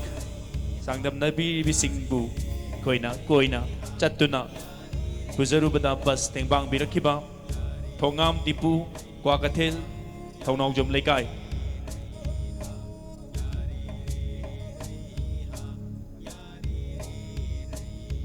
Thongam Dipu Kwakaithel Thaunawjum Laikai Mahakna Aikhoigi Maitai Sanu 2017 asida Sinbalangba da Mahakna bus sponsor tawbirakpani Mathangda LSSP gi Thaugaloi amasu oibiriba Isorjit Chandam Hairiba Mioy asina Masada Sinaba Thaudangbu Thamoi Sengna Lauduna Mitei Chanu Lisingani Taraga Tarit ki Thauram Khudimak Pauche gi Khuthangda Mapung Phana Hapan bagi Thaudang Lobi bagi Damak Kai Khumnaba Uchabani Nengchen Biraksi LSSP gi Thaugaloi amasu oibiriba Isorjit Chandam Ngasigi Maitai Sanu 2017 ngasibo mai pangna pangthokpada achauba thangdang lobiriba Inaw ibungo Isorjit Chandam ki damak mayamdagi ahoba khoba matang nijari Aroi boina Lengsen Birakani Yumkhaibam Pibaton Mitei Yumkhaibam Pibaton Mitei Donor Asibusu Senja Langjari Basigi Mai Kaidagi Kai Kumnajari Basibu Lausin Bio Haidana Angachabani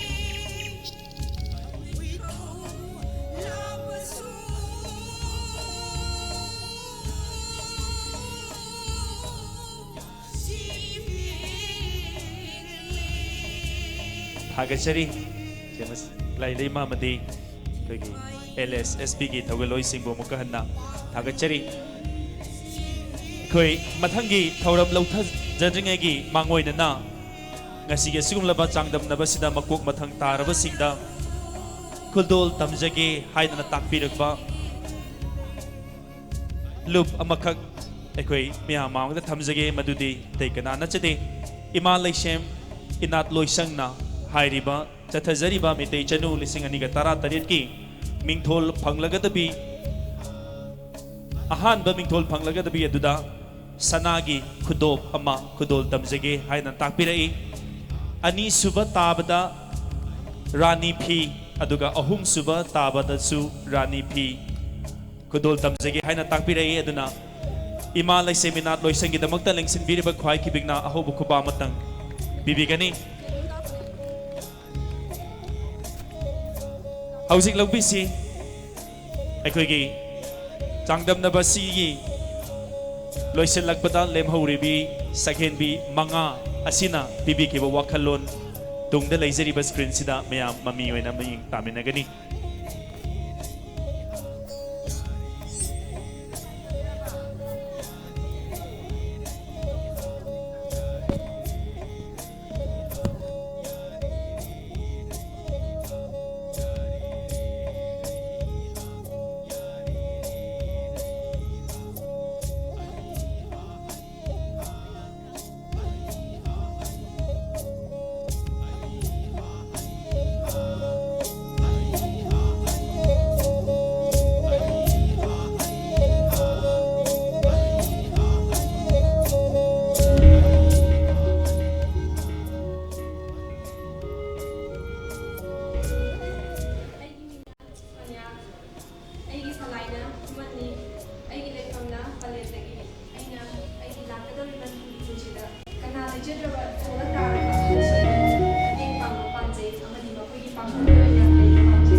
ꯄꯂꯦꯟꯗꯒꯤ ꯑꯩꯅ ꯑꯩꯒꯤ ꯂꯥꯛꯀꯗꯧꯔꯤꯕ ꯅꯨꯃꯤꯠ ꯄꯨꯟꯁꯤꯗ ꯄꯥꯟꯗꯝꯗꯤ ꯃꯇꯤꯛ ꯆꯥꯕ ꯑꯩꯒꯤ ꯃꯤꯡ ꯁꯤꯂꯥ ꯂꯥꯏꯁ꯭ꯔꯝ ꯑꯩꯒꯤ ꯂꯩꯐꯝꯅ ꯑꯩꯒꯤ ꯌꯦꯛꯅ ꯑꯩꯒꯤ ꯄꯨꯟꯁꯤ ꯄꯥꯟꯗꯝꯗꯤ ꯃꯇꯤꯛ ꯆꯥꯕ ꯑꯣꯖꯥ ꯑꯣꯏꯕ ꯄꯥꯝꯖꯩ ꯃꯔꯝꯗꯤ ꯍꯧꯔꯛꯂꯤꯕ ꯃꯍꯩꯔꯣꯏꯁꯤꯡꯗ ꯑꯐꯕ ꯒ꯭ꯌꯥꯟ ꯂꯧꯁꯤꯡ ꯂꯝꯆꯠ ꯁꯥꯖꯠ ꯐꯖꯕ ꯑꯃꯗꯤ ꯑꯁꯤ ꯀꯌꯥ ꯑꯃ ꯇꯝꯕꯤꯕ ꯑꯩ ꯏꯁꯥꯃꯛ ꯄꯥꯝꯖꯩ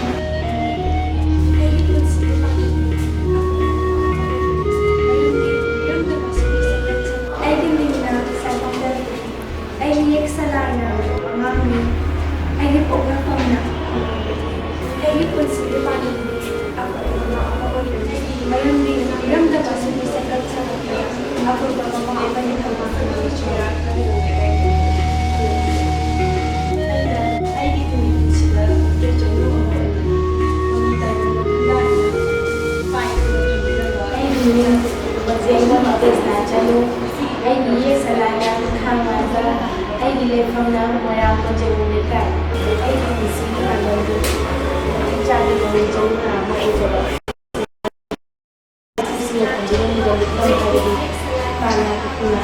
लाइनिंग लेक्चर विजय जैसे ये पलक बुना बच्चे की मैं चली रहा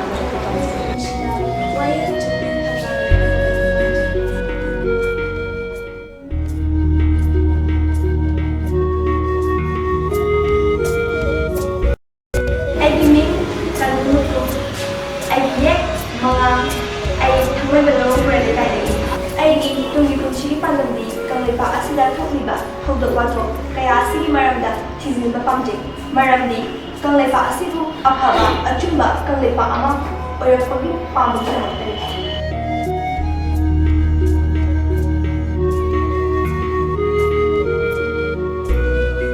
ꯑꯩꯒꯤ ꯃꯤꯡ ꯅꯤꯡꯊꯧꯕꯝ ꯁꯨꯁꯃꯥ ꯑꯩꯒꯤ ꯌꯦꯛ ꯁꯂꯥꯏꯅ ꯃꯉꯥꯡ ꯑꯩꯒꯤ ꯄꯣꯛꯅꯐꯝ ꯂꯝꯗꯝꯅ ꯋꯥꯡꯈꯩ ꯇꯣꯡꯕꯝ ꯂꯩꯀꯥꯏ ꯑꯩꯒꯤ ꯇꯨꯡꯒꯤ ꯄꯨꯟꯁꯤꯗ ꯑꯅꯥ ꯂꯥꯏꯌꯦꯡꯒꯤ ꯂꯝꯕꯤꯗ ꯍꯦꯟꯅ ꯃꯇꯤꯛ ꯆꯥꯔꯕꯤ ꯅꯨꯄꯤ ꯑꯃ ꯑꯣꯏꯕ ꯄꯥꯝꯃꯤ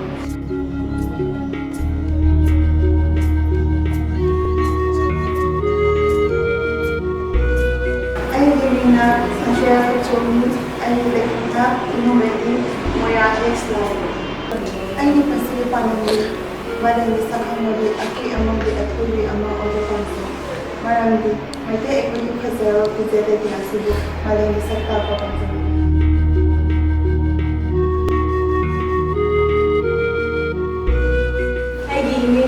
America channel, I gave a comedy, like from the several characters in the guide. I get to see the channel of Mami Taiwan Kundadina, fight to the Kandira, Kijay Jacket, Togo, Maxim Hasibu, the sea in the Hasida, Mami Hazana Tahanga.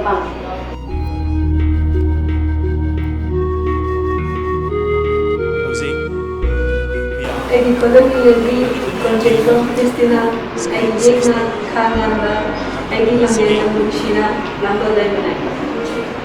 Edi Sonne Pakashida Mede Jomo Wana Pokera Kanis Maramaduna Aina Edi Changdamnaba siga mari lenana miyeng taminabar khabi maptungda hauzik hairibi second bi manga adu nattaba topa lemhoriba Sagenbi taraga manga amuktang hanna punna pambak thakta lengthok biraknanaba hangachari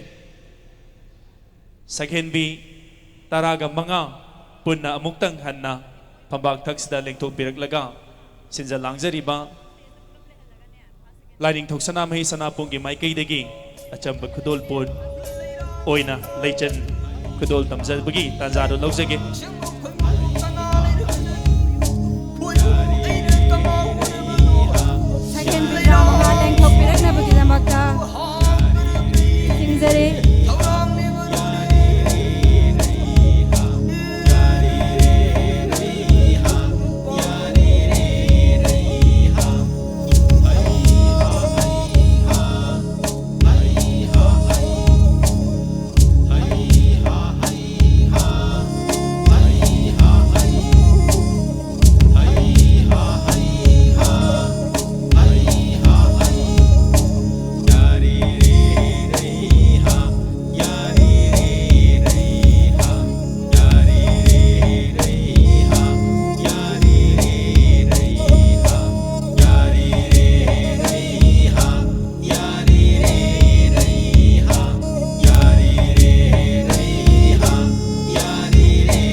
sinbiriba khwai tarana sakhen bi taraga manga asigi namag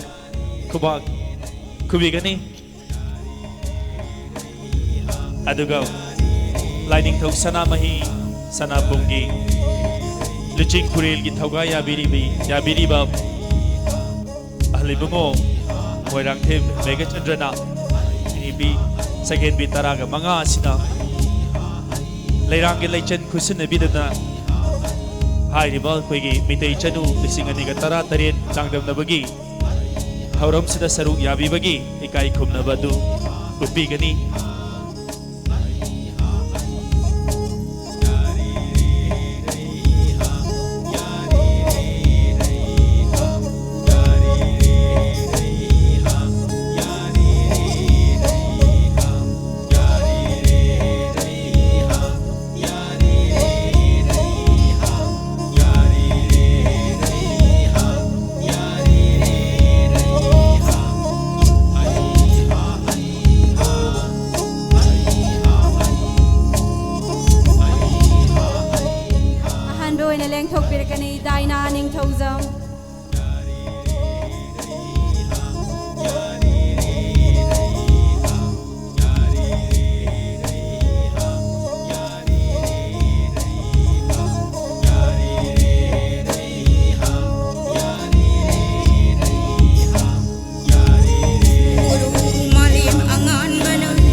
Sophia Chenu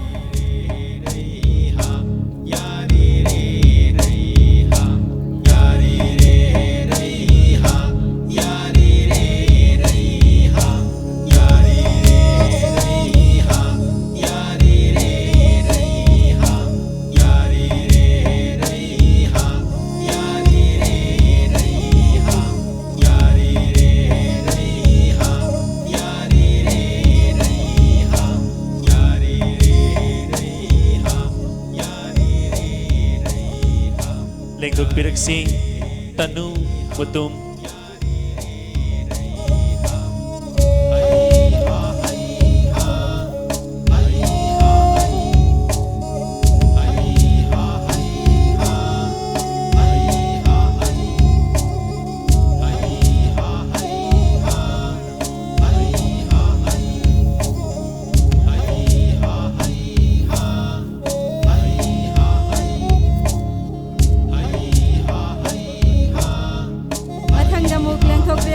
Jom Sanarembi Janu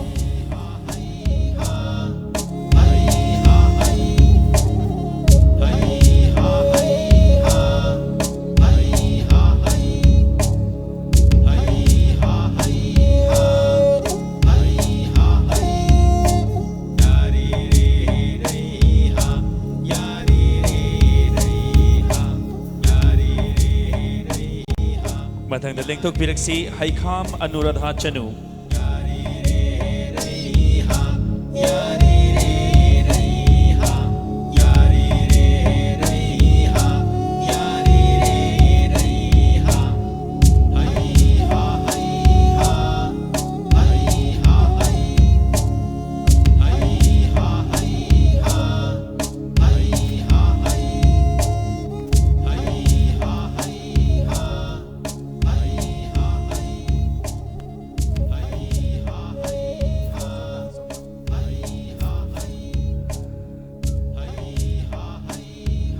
ꯃꯊꯪꯗ ꯑꯃꯨꯛ ꯂꯦꯡꯊꯣꯛꯄꯤꯔꯛꯀꯅꯤ ꯆꯥꯟꯗꯝ ꯆꯟꯆꯟ ꯆꯅꯨ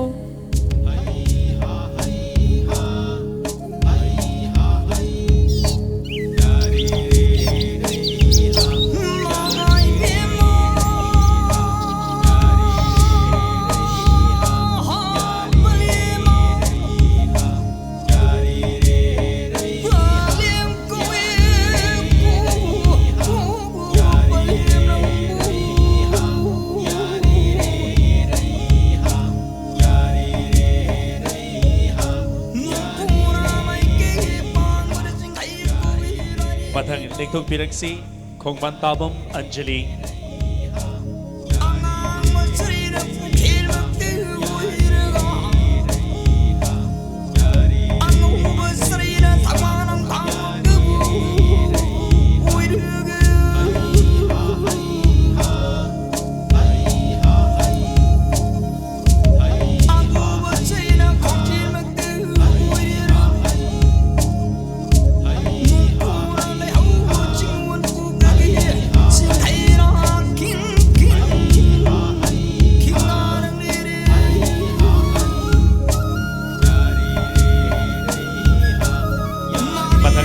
Piraksi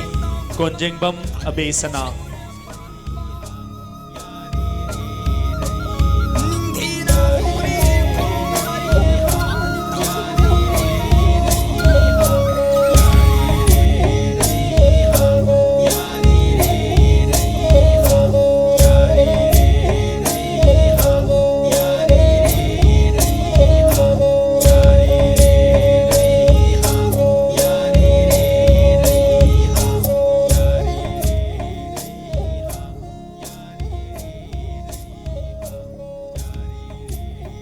Mathangda mog lengthok pirakani loitongpam Susma Chanu.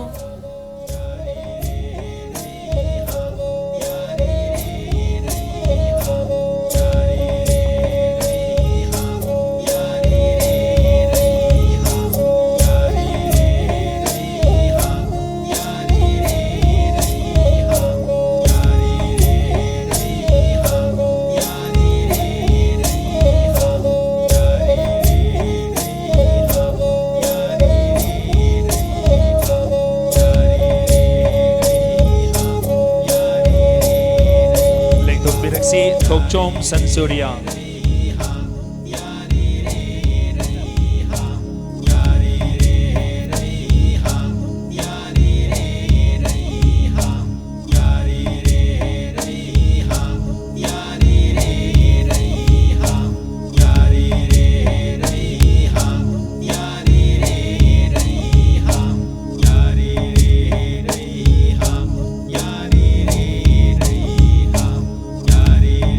Sinjari Konjengbam Christina.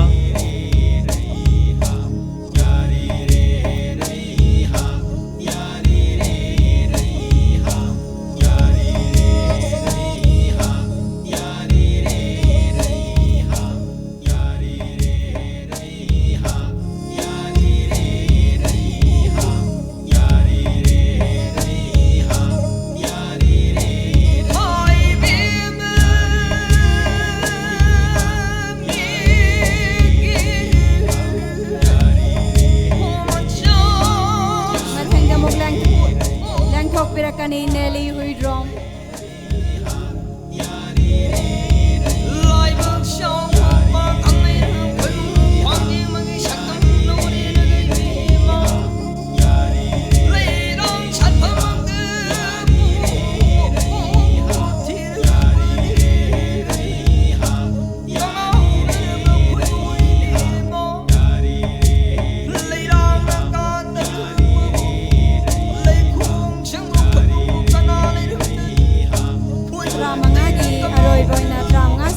Thok Pirakani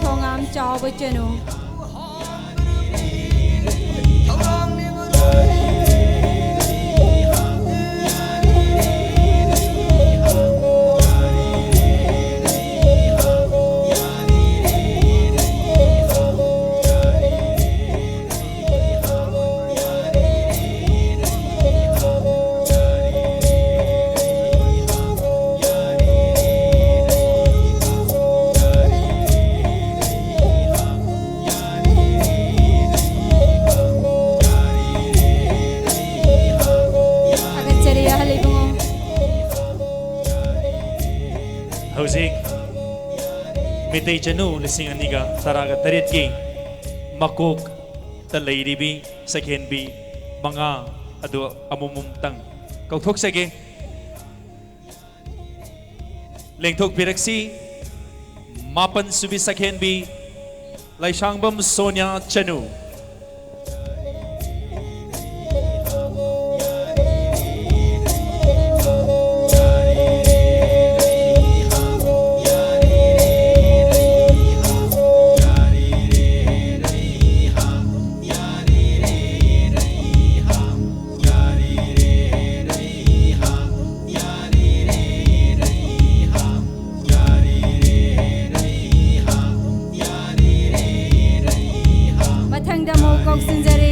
Number 11, Lysram Sila Chenu.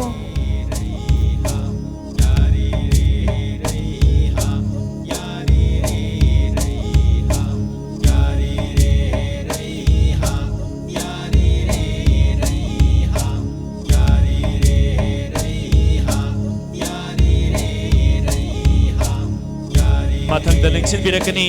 taragani toy subi Saikom Daphne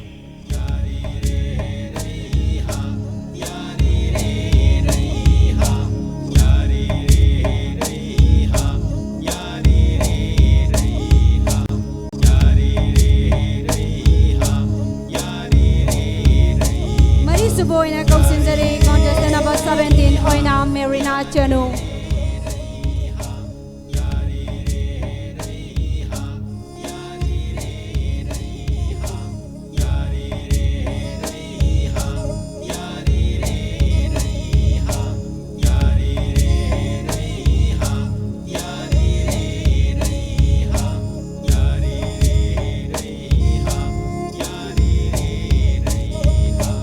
Aroi boy na Kosinjari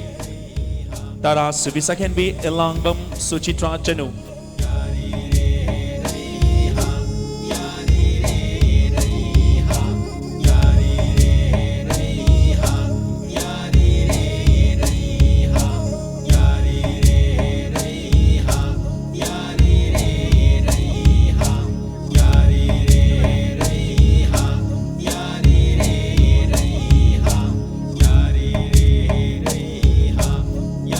Lengsin bi ba khwai khibik na muktang gahan na second bi makok the lady bi mga asigi da magta kubak kubigani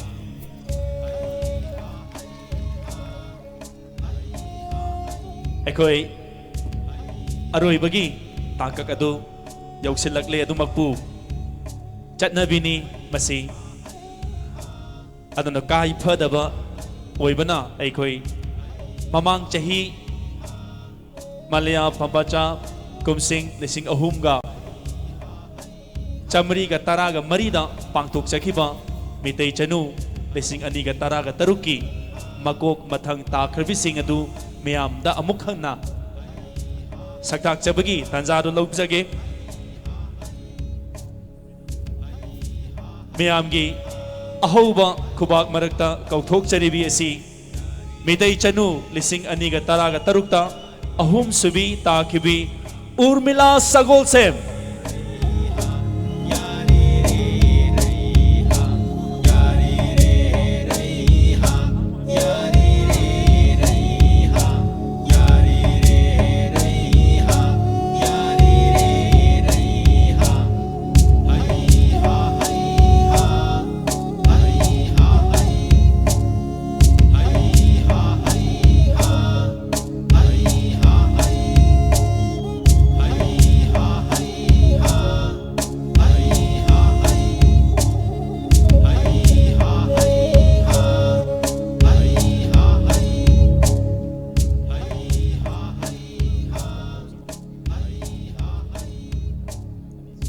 Runners up Tabi Kibe, Mamang say the fast runners up Tabi Kibe. Balesori Warepum.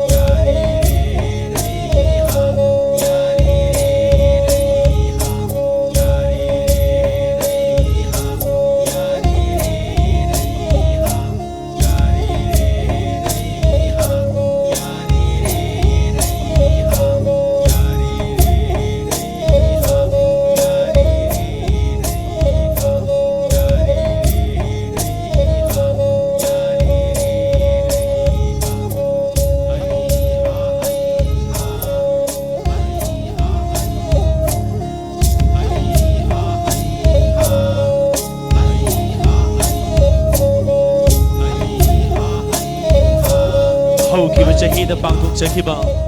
Meitei ꯆꯅꯨ 2023ꯒꯤ ꯃꯤꯡꯊꯣꯜ ꯂꯧꯕꯤꯈꯤꯕꯤ ꯂꯤꯟꯊꯣꯏ ꯋꯥꯍꯦꯡꯕꯝ ꯁꯛꯍꯦꯟꯕꯤ ꯍꯨꯝꯐꯨꯍꯨꯝꯗꯣꯏꯒꯤ ꯃꯅꯨꯡꯗ ꯑꯊꯣꯏꯕꯤ ꯃꯤꯡꯊꯣꯜ ꯐꯪꯈꯤꯕꯤ ꯂꯤꯟꯊꯣꯏ ꯋꯥꯍꯦꯡꯕꯝꯅꯤ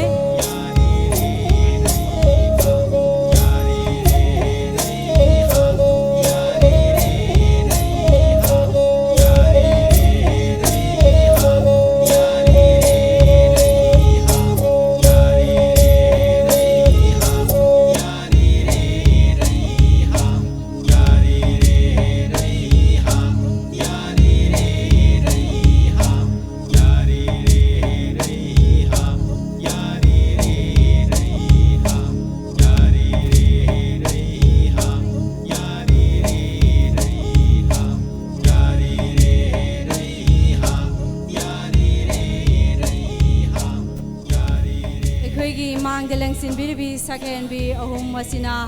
ꯃꯩꯇꯩ ꯆꯅꯨ 2016 ꯇꯥꯈ꯭ꯔꯕ ꯃꯇꯨꯡꯗ ꯃꯈꯣꯏꯗ ꯐꯥꯎꯕ ꯋꯥꯈꯜꯂꯣꯟ ꯑꯃꯗꯤ ꯄꯨꯛꯅꯤꯡ ꯐꯣꯡꯗꯣꯛꯆꯕꯒꯤ ꯑꯩꯈꯣꯏꯗ ꯇꯥꯟꯖꯥ ꯑꯗꯨ ꯂꯧꯖꯒꯦ ꯁꯦꯀꯦꯟ ꯔꯅꯔꯁ ꯑꯞ ꯑꯍꯥꯟꯕꯗ ꯍꯪꯖꯒꯦ ꯎꯔꯃꯤꯂꯥ ꯁꯒꯣꯜꯁꯦꯝꯗ ꯑꯩꯈꯣꯏꯒꯤ ꯃꯩꯇꯩ ꯆꯅꯨ 2016 ꯑꯁꯤ ꯇꯥꯕꯤꯈ꯭ꯔꯕ ꯃꯇꯨꯡꯗ ꯑꯗꯣꯝꯒꯤ ꯊꯃꯣꯏꯗ ꯀꯔꯤ ꯐꯥꯎꯕꯤꯕ ꯑꯃꯗꯤ ꯀꯔꯤ ꯑꯍꯣꯡꯕ ꯂꯥꯛꯄꯤꯕꯒꯦ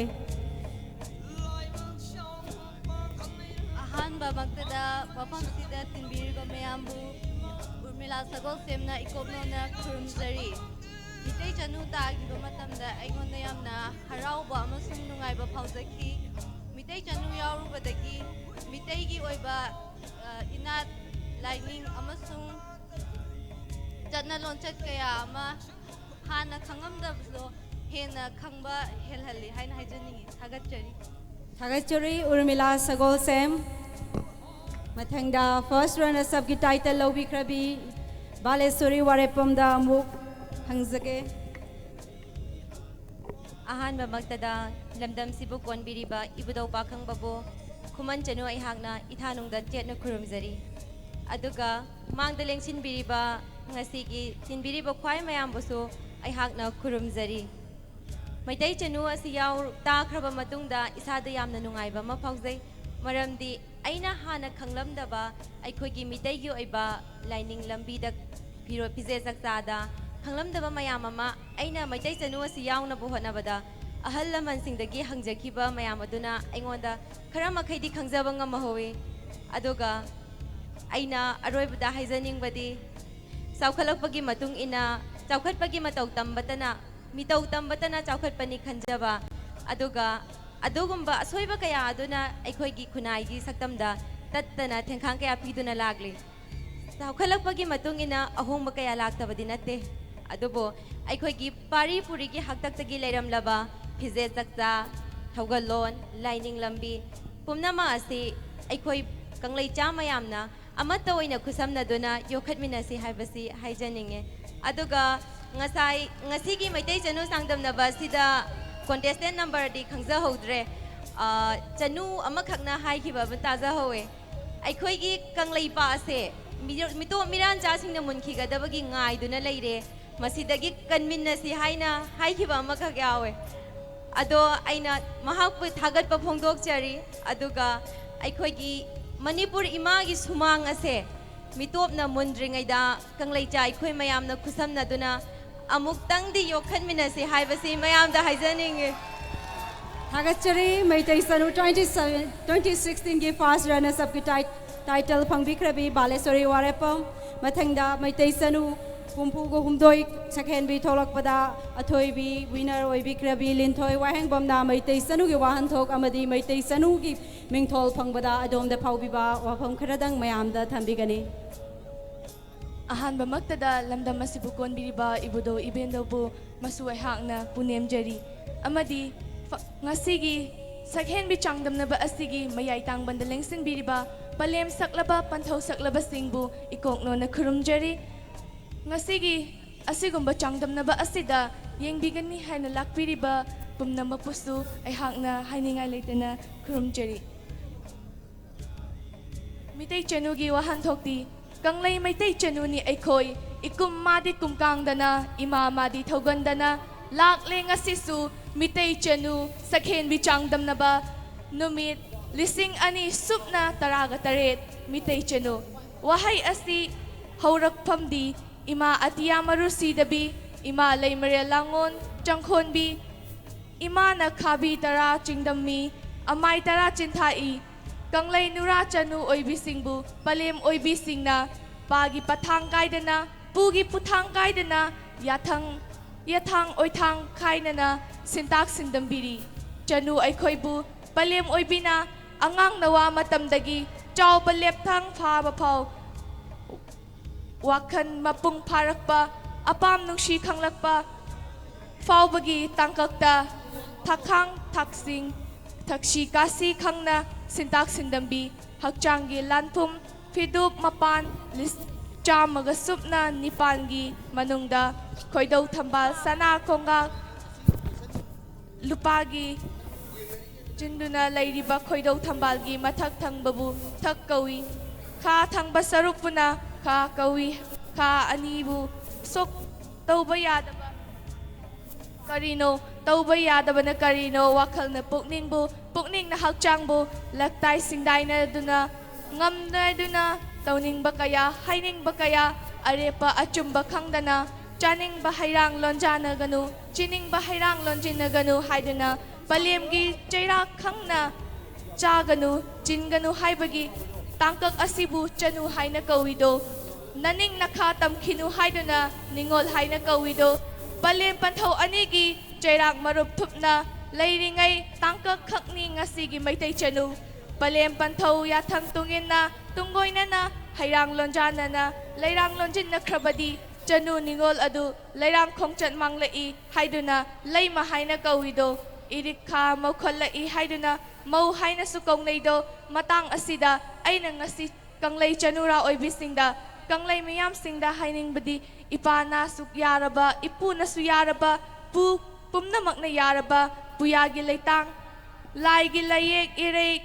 Lairik na ikoygi kunay lon, limit lon, semit lon, laingak lon, lining lon, pumbabu, ngak na sendo na, apaba kang lay ama sendo na, chanu ningol oibi ikoygi, taudang larasi, amadi, tung miron amabu, semba pumna magta ikoygi yatang ngak lasi, kupak changjaw tara non, ikok no na kurumjay. Thagasari, hau kiba chahi, da pangthok kiba, mitai chanu ising aniga taraga taruki makok mathang takhribi singna mahak mahaki oibu wakhalon khara thambiram bagi dama mukanda thakachari hauzik mangda lepiribi secondbi manga asidagi makok mathang taba sing adu ai maningdagi hauraga lauthok sarake aduga aroibada mingthol laubi gadawribi adu akoina punna khangminnasi ahairiba akoina hoji lauthok chakadoriba manga suba amadi mari suba mingthol phangbi gadawi sing asibu ikai khumnanabagi damak LSSP gi duching biril gi thawgai yabiriba ahal libungo moirangthe megachandra mukhanna kauksinjari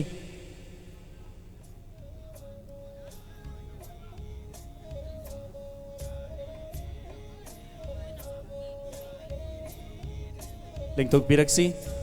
halibungo warangthe megachandra LSSP gi duching puril hoji lauthok sagadoriba manga suba amadi mari suba asida halibungo na chamukdol pibiraga kai kumna bigini lining thosana mahi sana pungna ngasi wakching gi manga ni panba thangjana mita pangthok chariba mitei chanu ising aniga taraga taret ki Saghen bi changdam nabagi asigum laba thauram asida manga subi giming thol laubiri basi taraga taret subi saghen bi oina merina chanu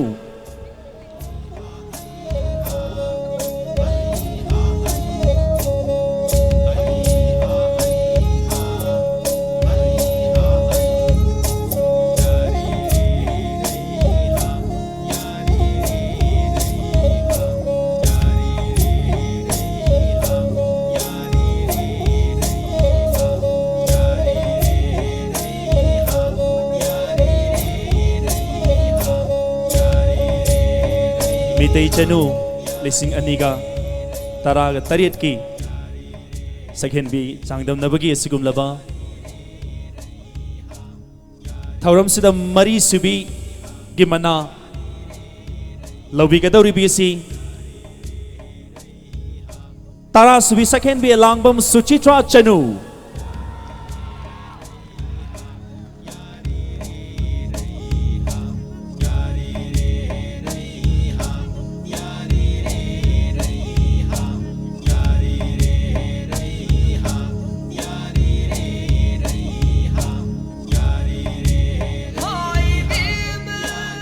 Ako'y nahena mayek siya na kanglabaduni lemhauriba Sakhen Bi ahum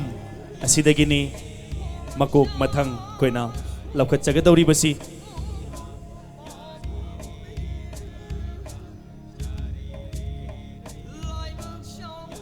ahum suba Sakhen Bi hauzik mayam gi mangda saktak saktak teragani ahum suba Sakhen Bi taribi se Atai kana sunate contestant number 9 Laisangwam Sonia Chanu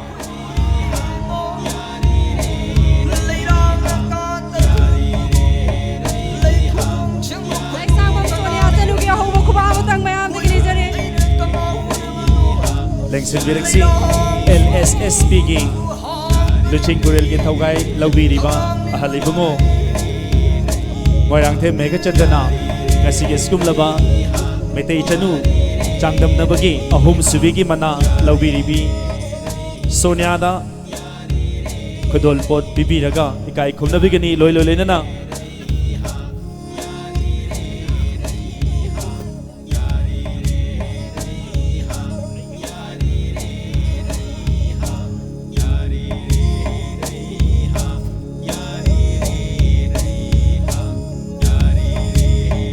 loi lenana Imphal Handlooms ki proprietor S. Jibon Malana ahum subi taribi asibu ngamjaba khudol tambigani haina takpirakping matungina phambak ta lekhat piraklaga ahum subi taribi asida phi amadi thane khudol tambigani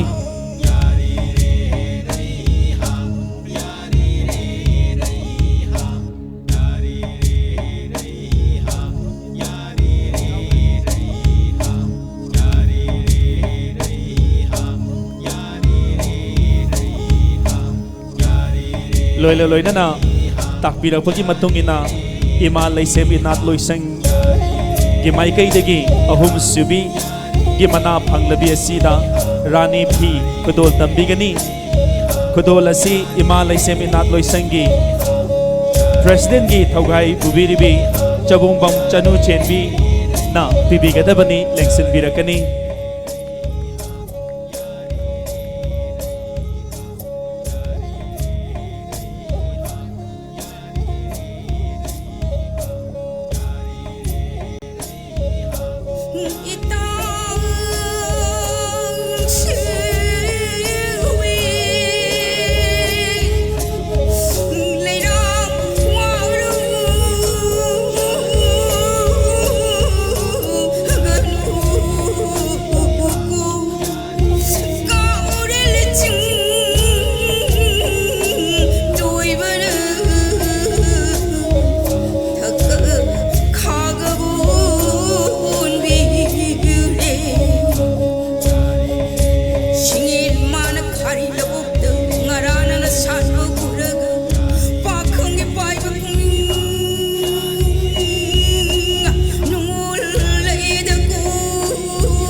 Mapal Subi Sakhen Bi Laisangwam Sonia Chanu ki damakta ahoba kuba matang lengsin birba khwai khibik tegi amuk tangana nizage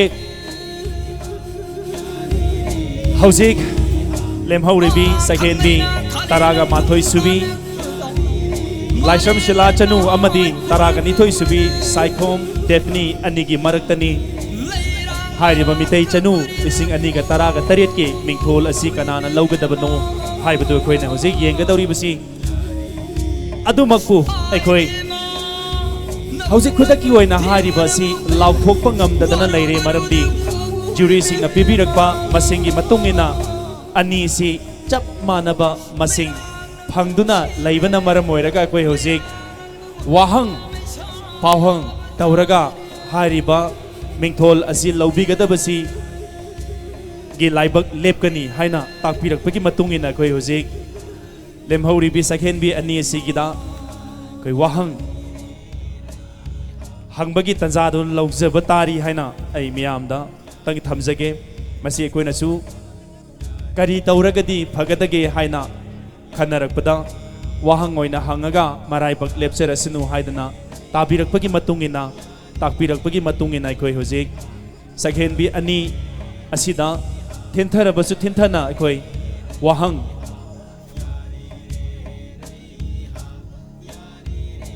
tongan ba wahang haibadi chapus da yauri ba wahang asi laukhat lakpa da lakadri ba wahang dugi paukum du pibi bagi matungina jury na pibi ba masing du da yenglaga laibag asi lepikadabani adana ahan bada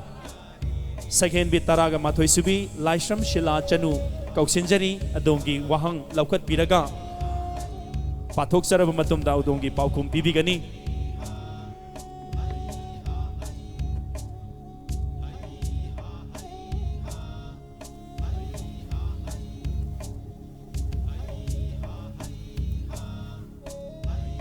hauzik mitei chanu lising ani ga tara ga taret ki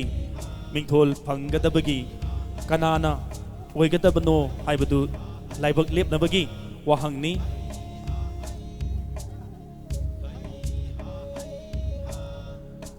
hangliba wahang asi mitei singi yum asi laishang oiram liba asigi wahan thok karino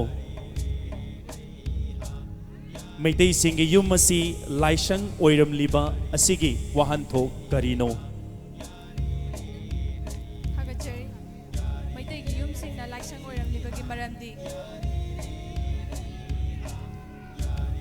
Meitei gi yum sing na laishang oiram liba gi maramdi laishang haibasi aikoi gi asengba maphamni mafam aduna laishang oirabadi aikoina miyoiba lairiba imungduda lairiba miyoi sing aduna aikoi gi achumba asengba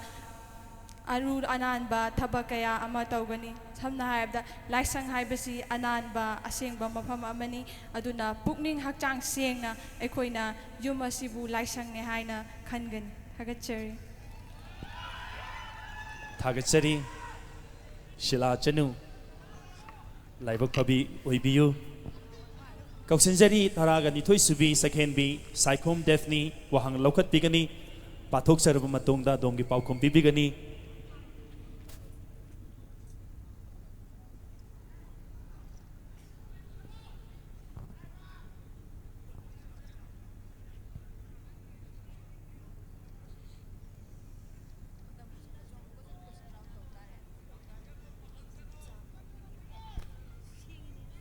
adongi wahang munna tabiu yumda changlakpada nakthada changnadriba sigi maram karigino Natha haiba mafam asi asiba puthofamni masina fatribadi thagachari thagachari pibiriba paukhum adugi matungina lengsinbiriba jury singna pibiriba masing sing asi tinsinjaraba matungda sakhenbi taraga mathoi subi laisham shila chanu amadi sakhenbi taraga nithoi subi saikhom defni anigi marakta kanana mitei chanu lising aniga tara taret ki mingthol asi phangbigadawri bano haibadu lepchagadabani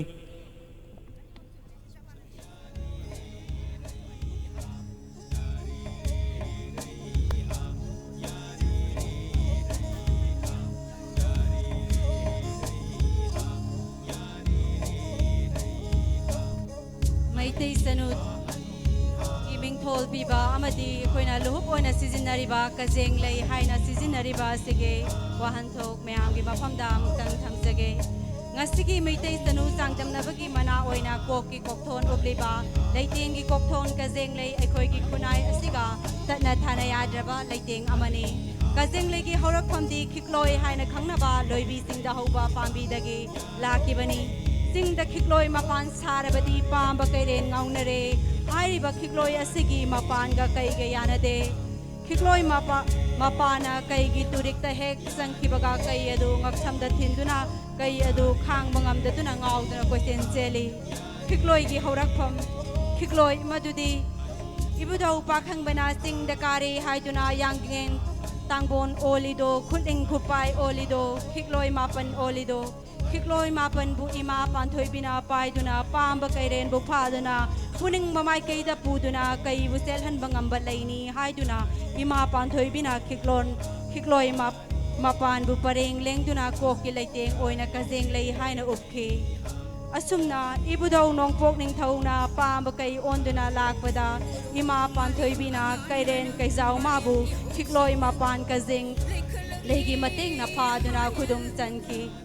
Masidaging asi Pauda Ikoina, Kaibu Selali, Haiduna, Kazing Lay Haina Nupi, Oivisingi, Ikai Kumnaba, Tauna Pabagi Lighting, Oinari, Kazing Legi Nungu Ebawahan Tok Yam the lady, Nasing Asimaksu, Ikoina, Maitay Sanugi, Atoy Ahen Tanabada. Imamagi kay Paba Amadi Selhan Bangamba Kazeng Lane na Atoy Bamana Oyduna Luhup Oy na Pizabani Taray Baluhum Nate Nunggi Oy Bawahantok Yam Nilayba Adugum Laba Poshagni Kazeng Lagi Wahantok Bibirakpa Iboy ay Maloy Tongbam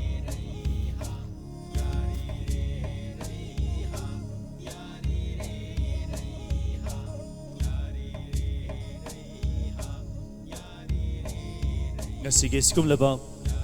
lining thau sana mahi sanapung na pangthok sariba mitei chanu lising aniga taraga tariat ki thaurang masi mai pak na tek ta kaidana soi angam yaudana pangthok sabada achauba tengbang birakpa sing ai amutang hanna ningsing jage thaupang lo pado organizer kanglei mega talent LSSP gi hozik leizariba Office si Taupang Loop na sponsor to bibani Ani suboy na media partner oina oibiriba Information Service Television Network meham na ISTV hay na Kangnuriba Network Ani suba media partner oina Hausi mag tauramasi live sandok tu na miyam da yenghan biriba Impact TV Mari subada Classic Group of Hotels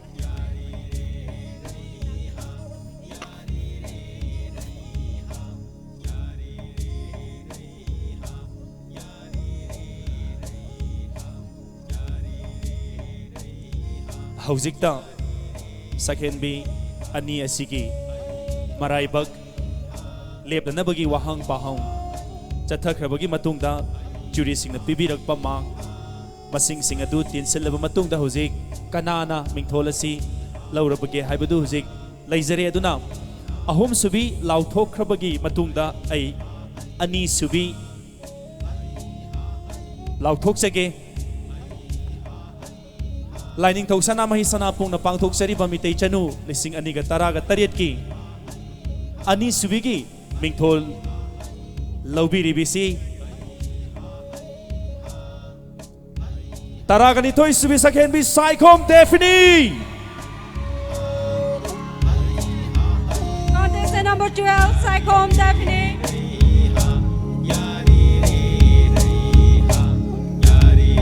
Ahlibugo Morang tem mega chandana winner singi bucket amadi cash prize kudol tawirakpa Hentoy Kangembam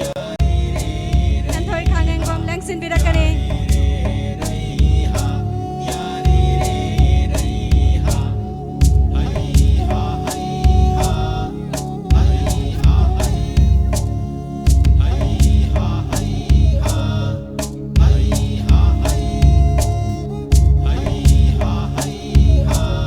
Ngasigi mitei chanu lising aniga taraga tariat ki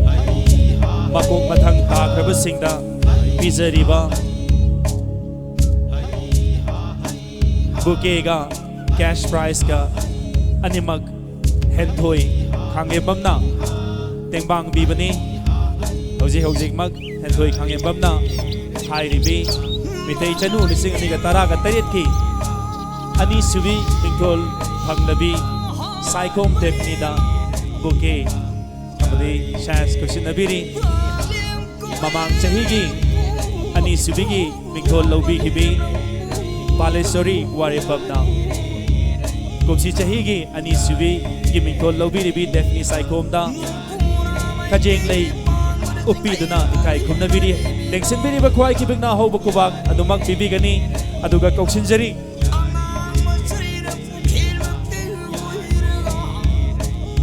Imphal Handlooms ki Maikay Dagi Kudol Tawbira na magidamag Chima S Chiman Malabu Koksinjari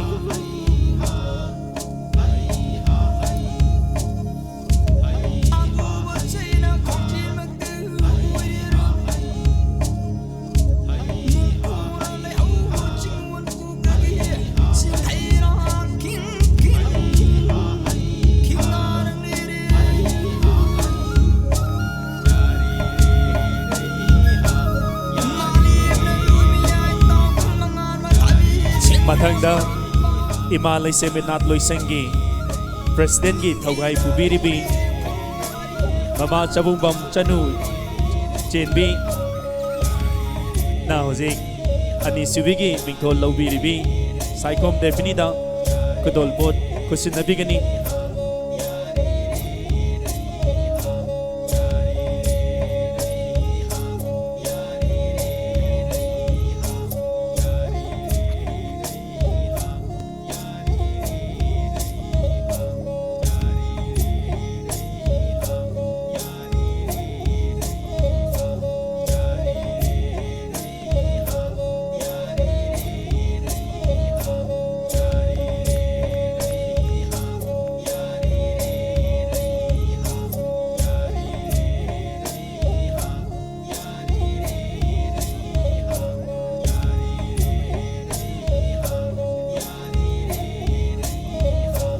Hosek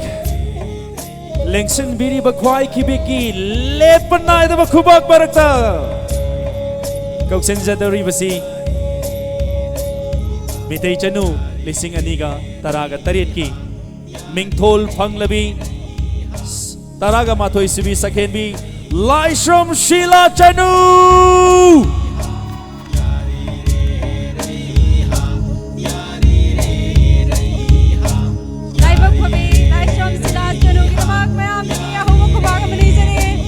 Sige Thaurom masida jury member oina Lengsin Biribi Miyam hena sakhang na biribi Mandalay mana kakat biraglaga Sigong laba Mingtol Panglabi Sibu Kajeng lagi luhub upi gani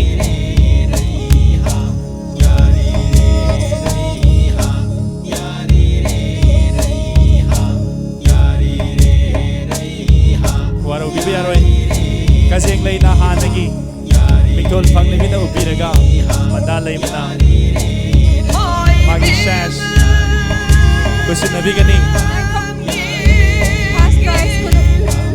Winner Sibu Kudol Tambira na Bugita Magta Kautok Sari Hantoy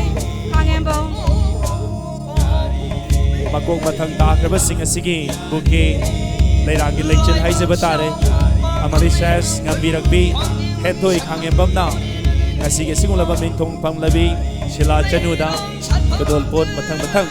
Kusinabigani Loy-loy na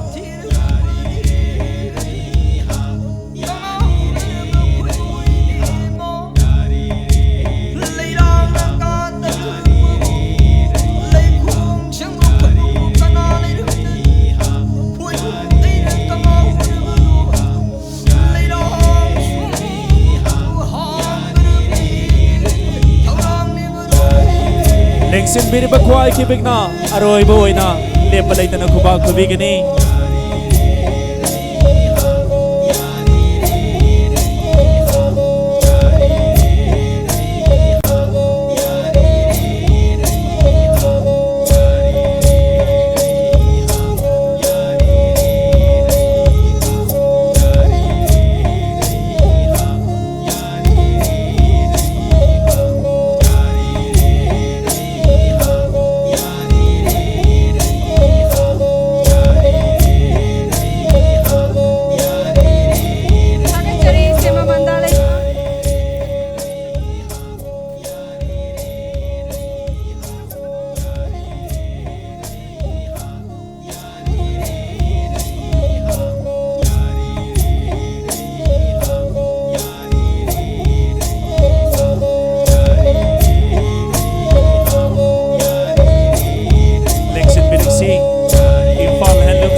kudol po tambigani.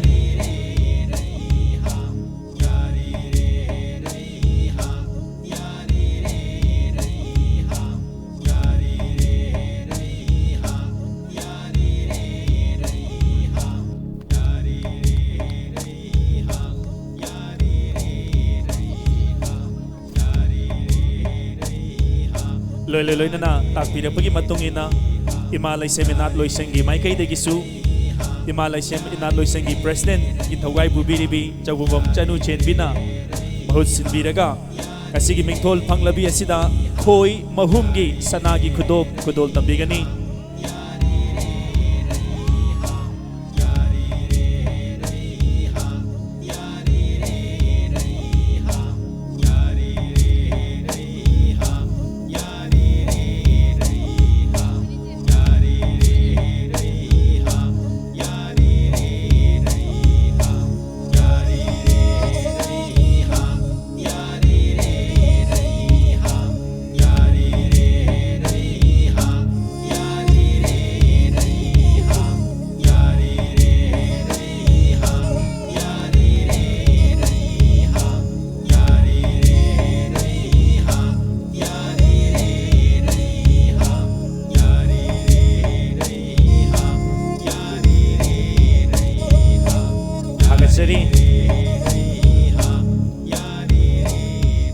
Mathang tarakbada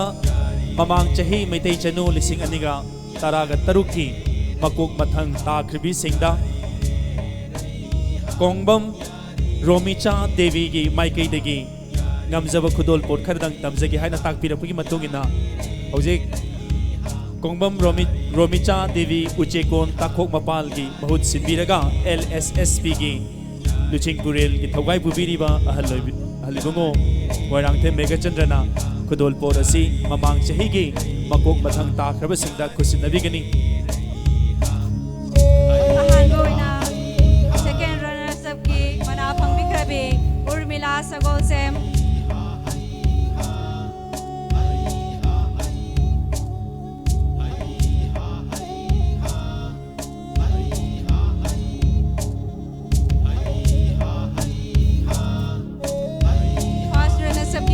Bikrabi Balesuri Warepo.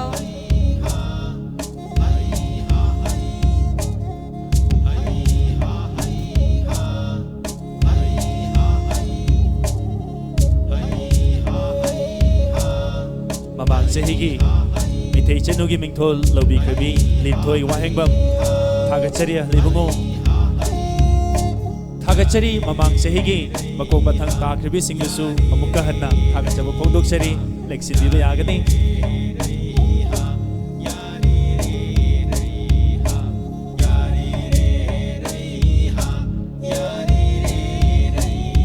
Hauzik kumsi chahigi mitei chanu singaniga taraga taret ki mingthol phanglabi ani subi amadi ahum sibi taribi sing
Maitai Sanu 2017 asigi ahan pamana prize sponsor tawiragpa Sema Mandalaima Anisuba Prize and sponsor Tobirakpa Ikai Kumnabada Matik Saraba Yumnam Kemtan Honorable Speaker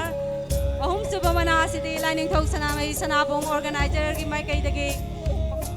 Zabane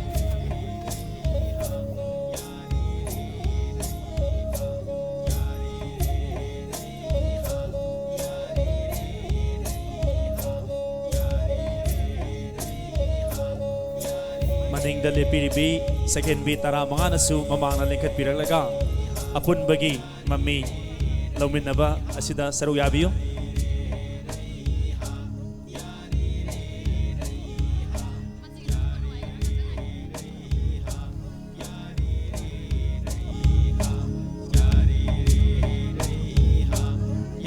Laisangom Sonia second runners up Maitay Sanu 2017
Sema Mandalaima buste samkan kokachari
Matang swai sida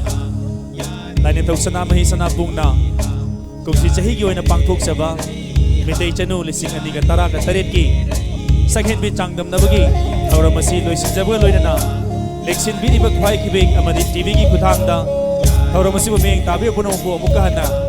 Hagat Jabwa loy na na Kaya na nabo yatang nizari Pinabirisi Leksin ibag bhai puno mapu Hagat bapongdok sa bagaloy na na Ikay kum na ba uchare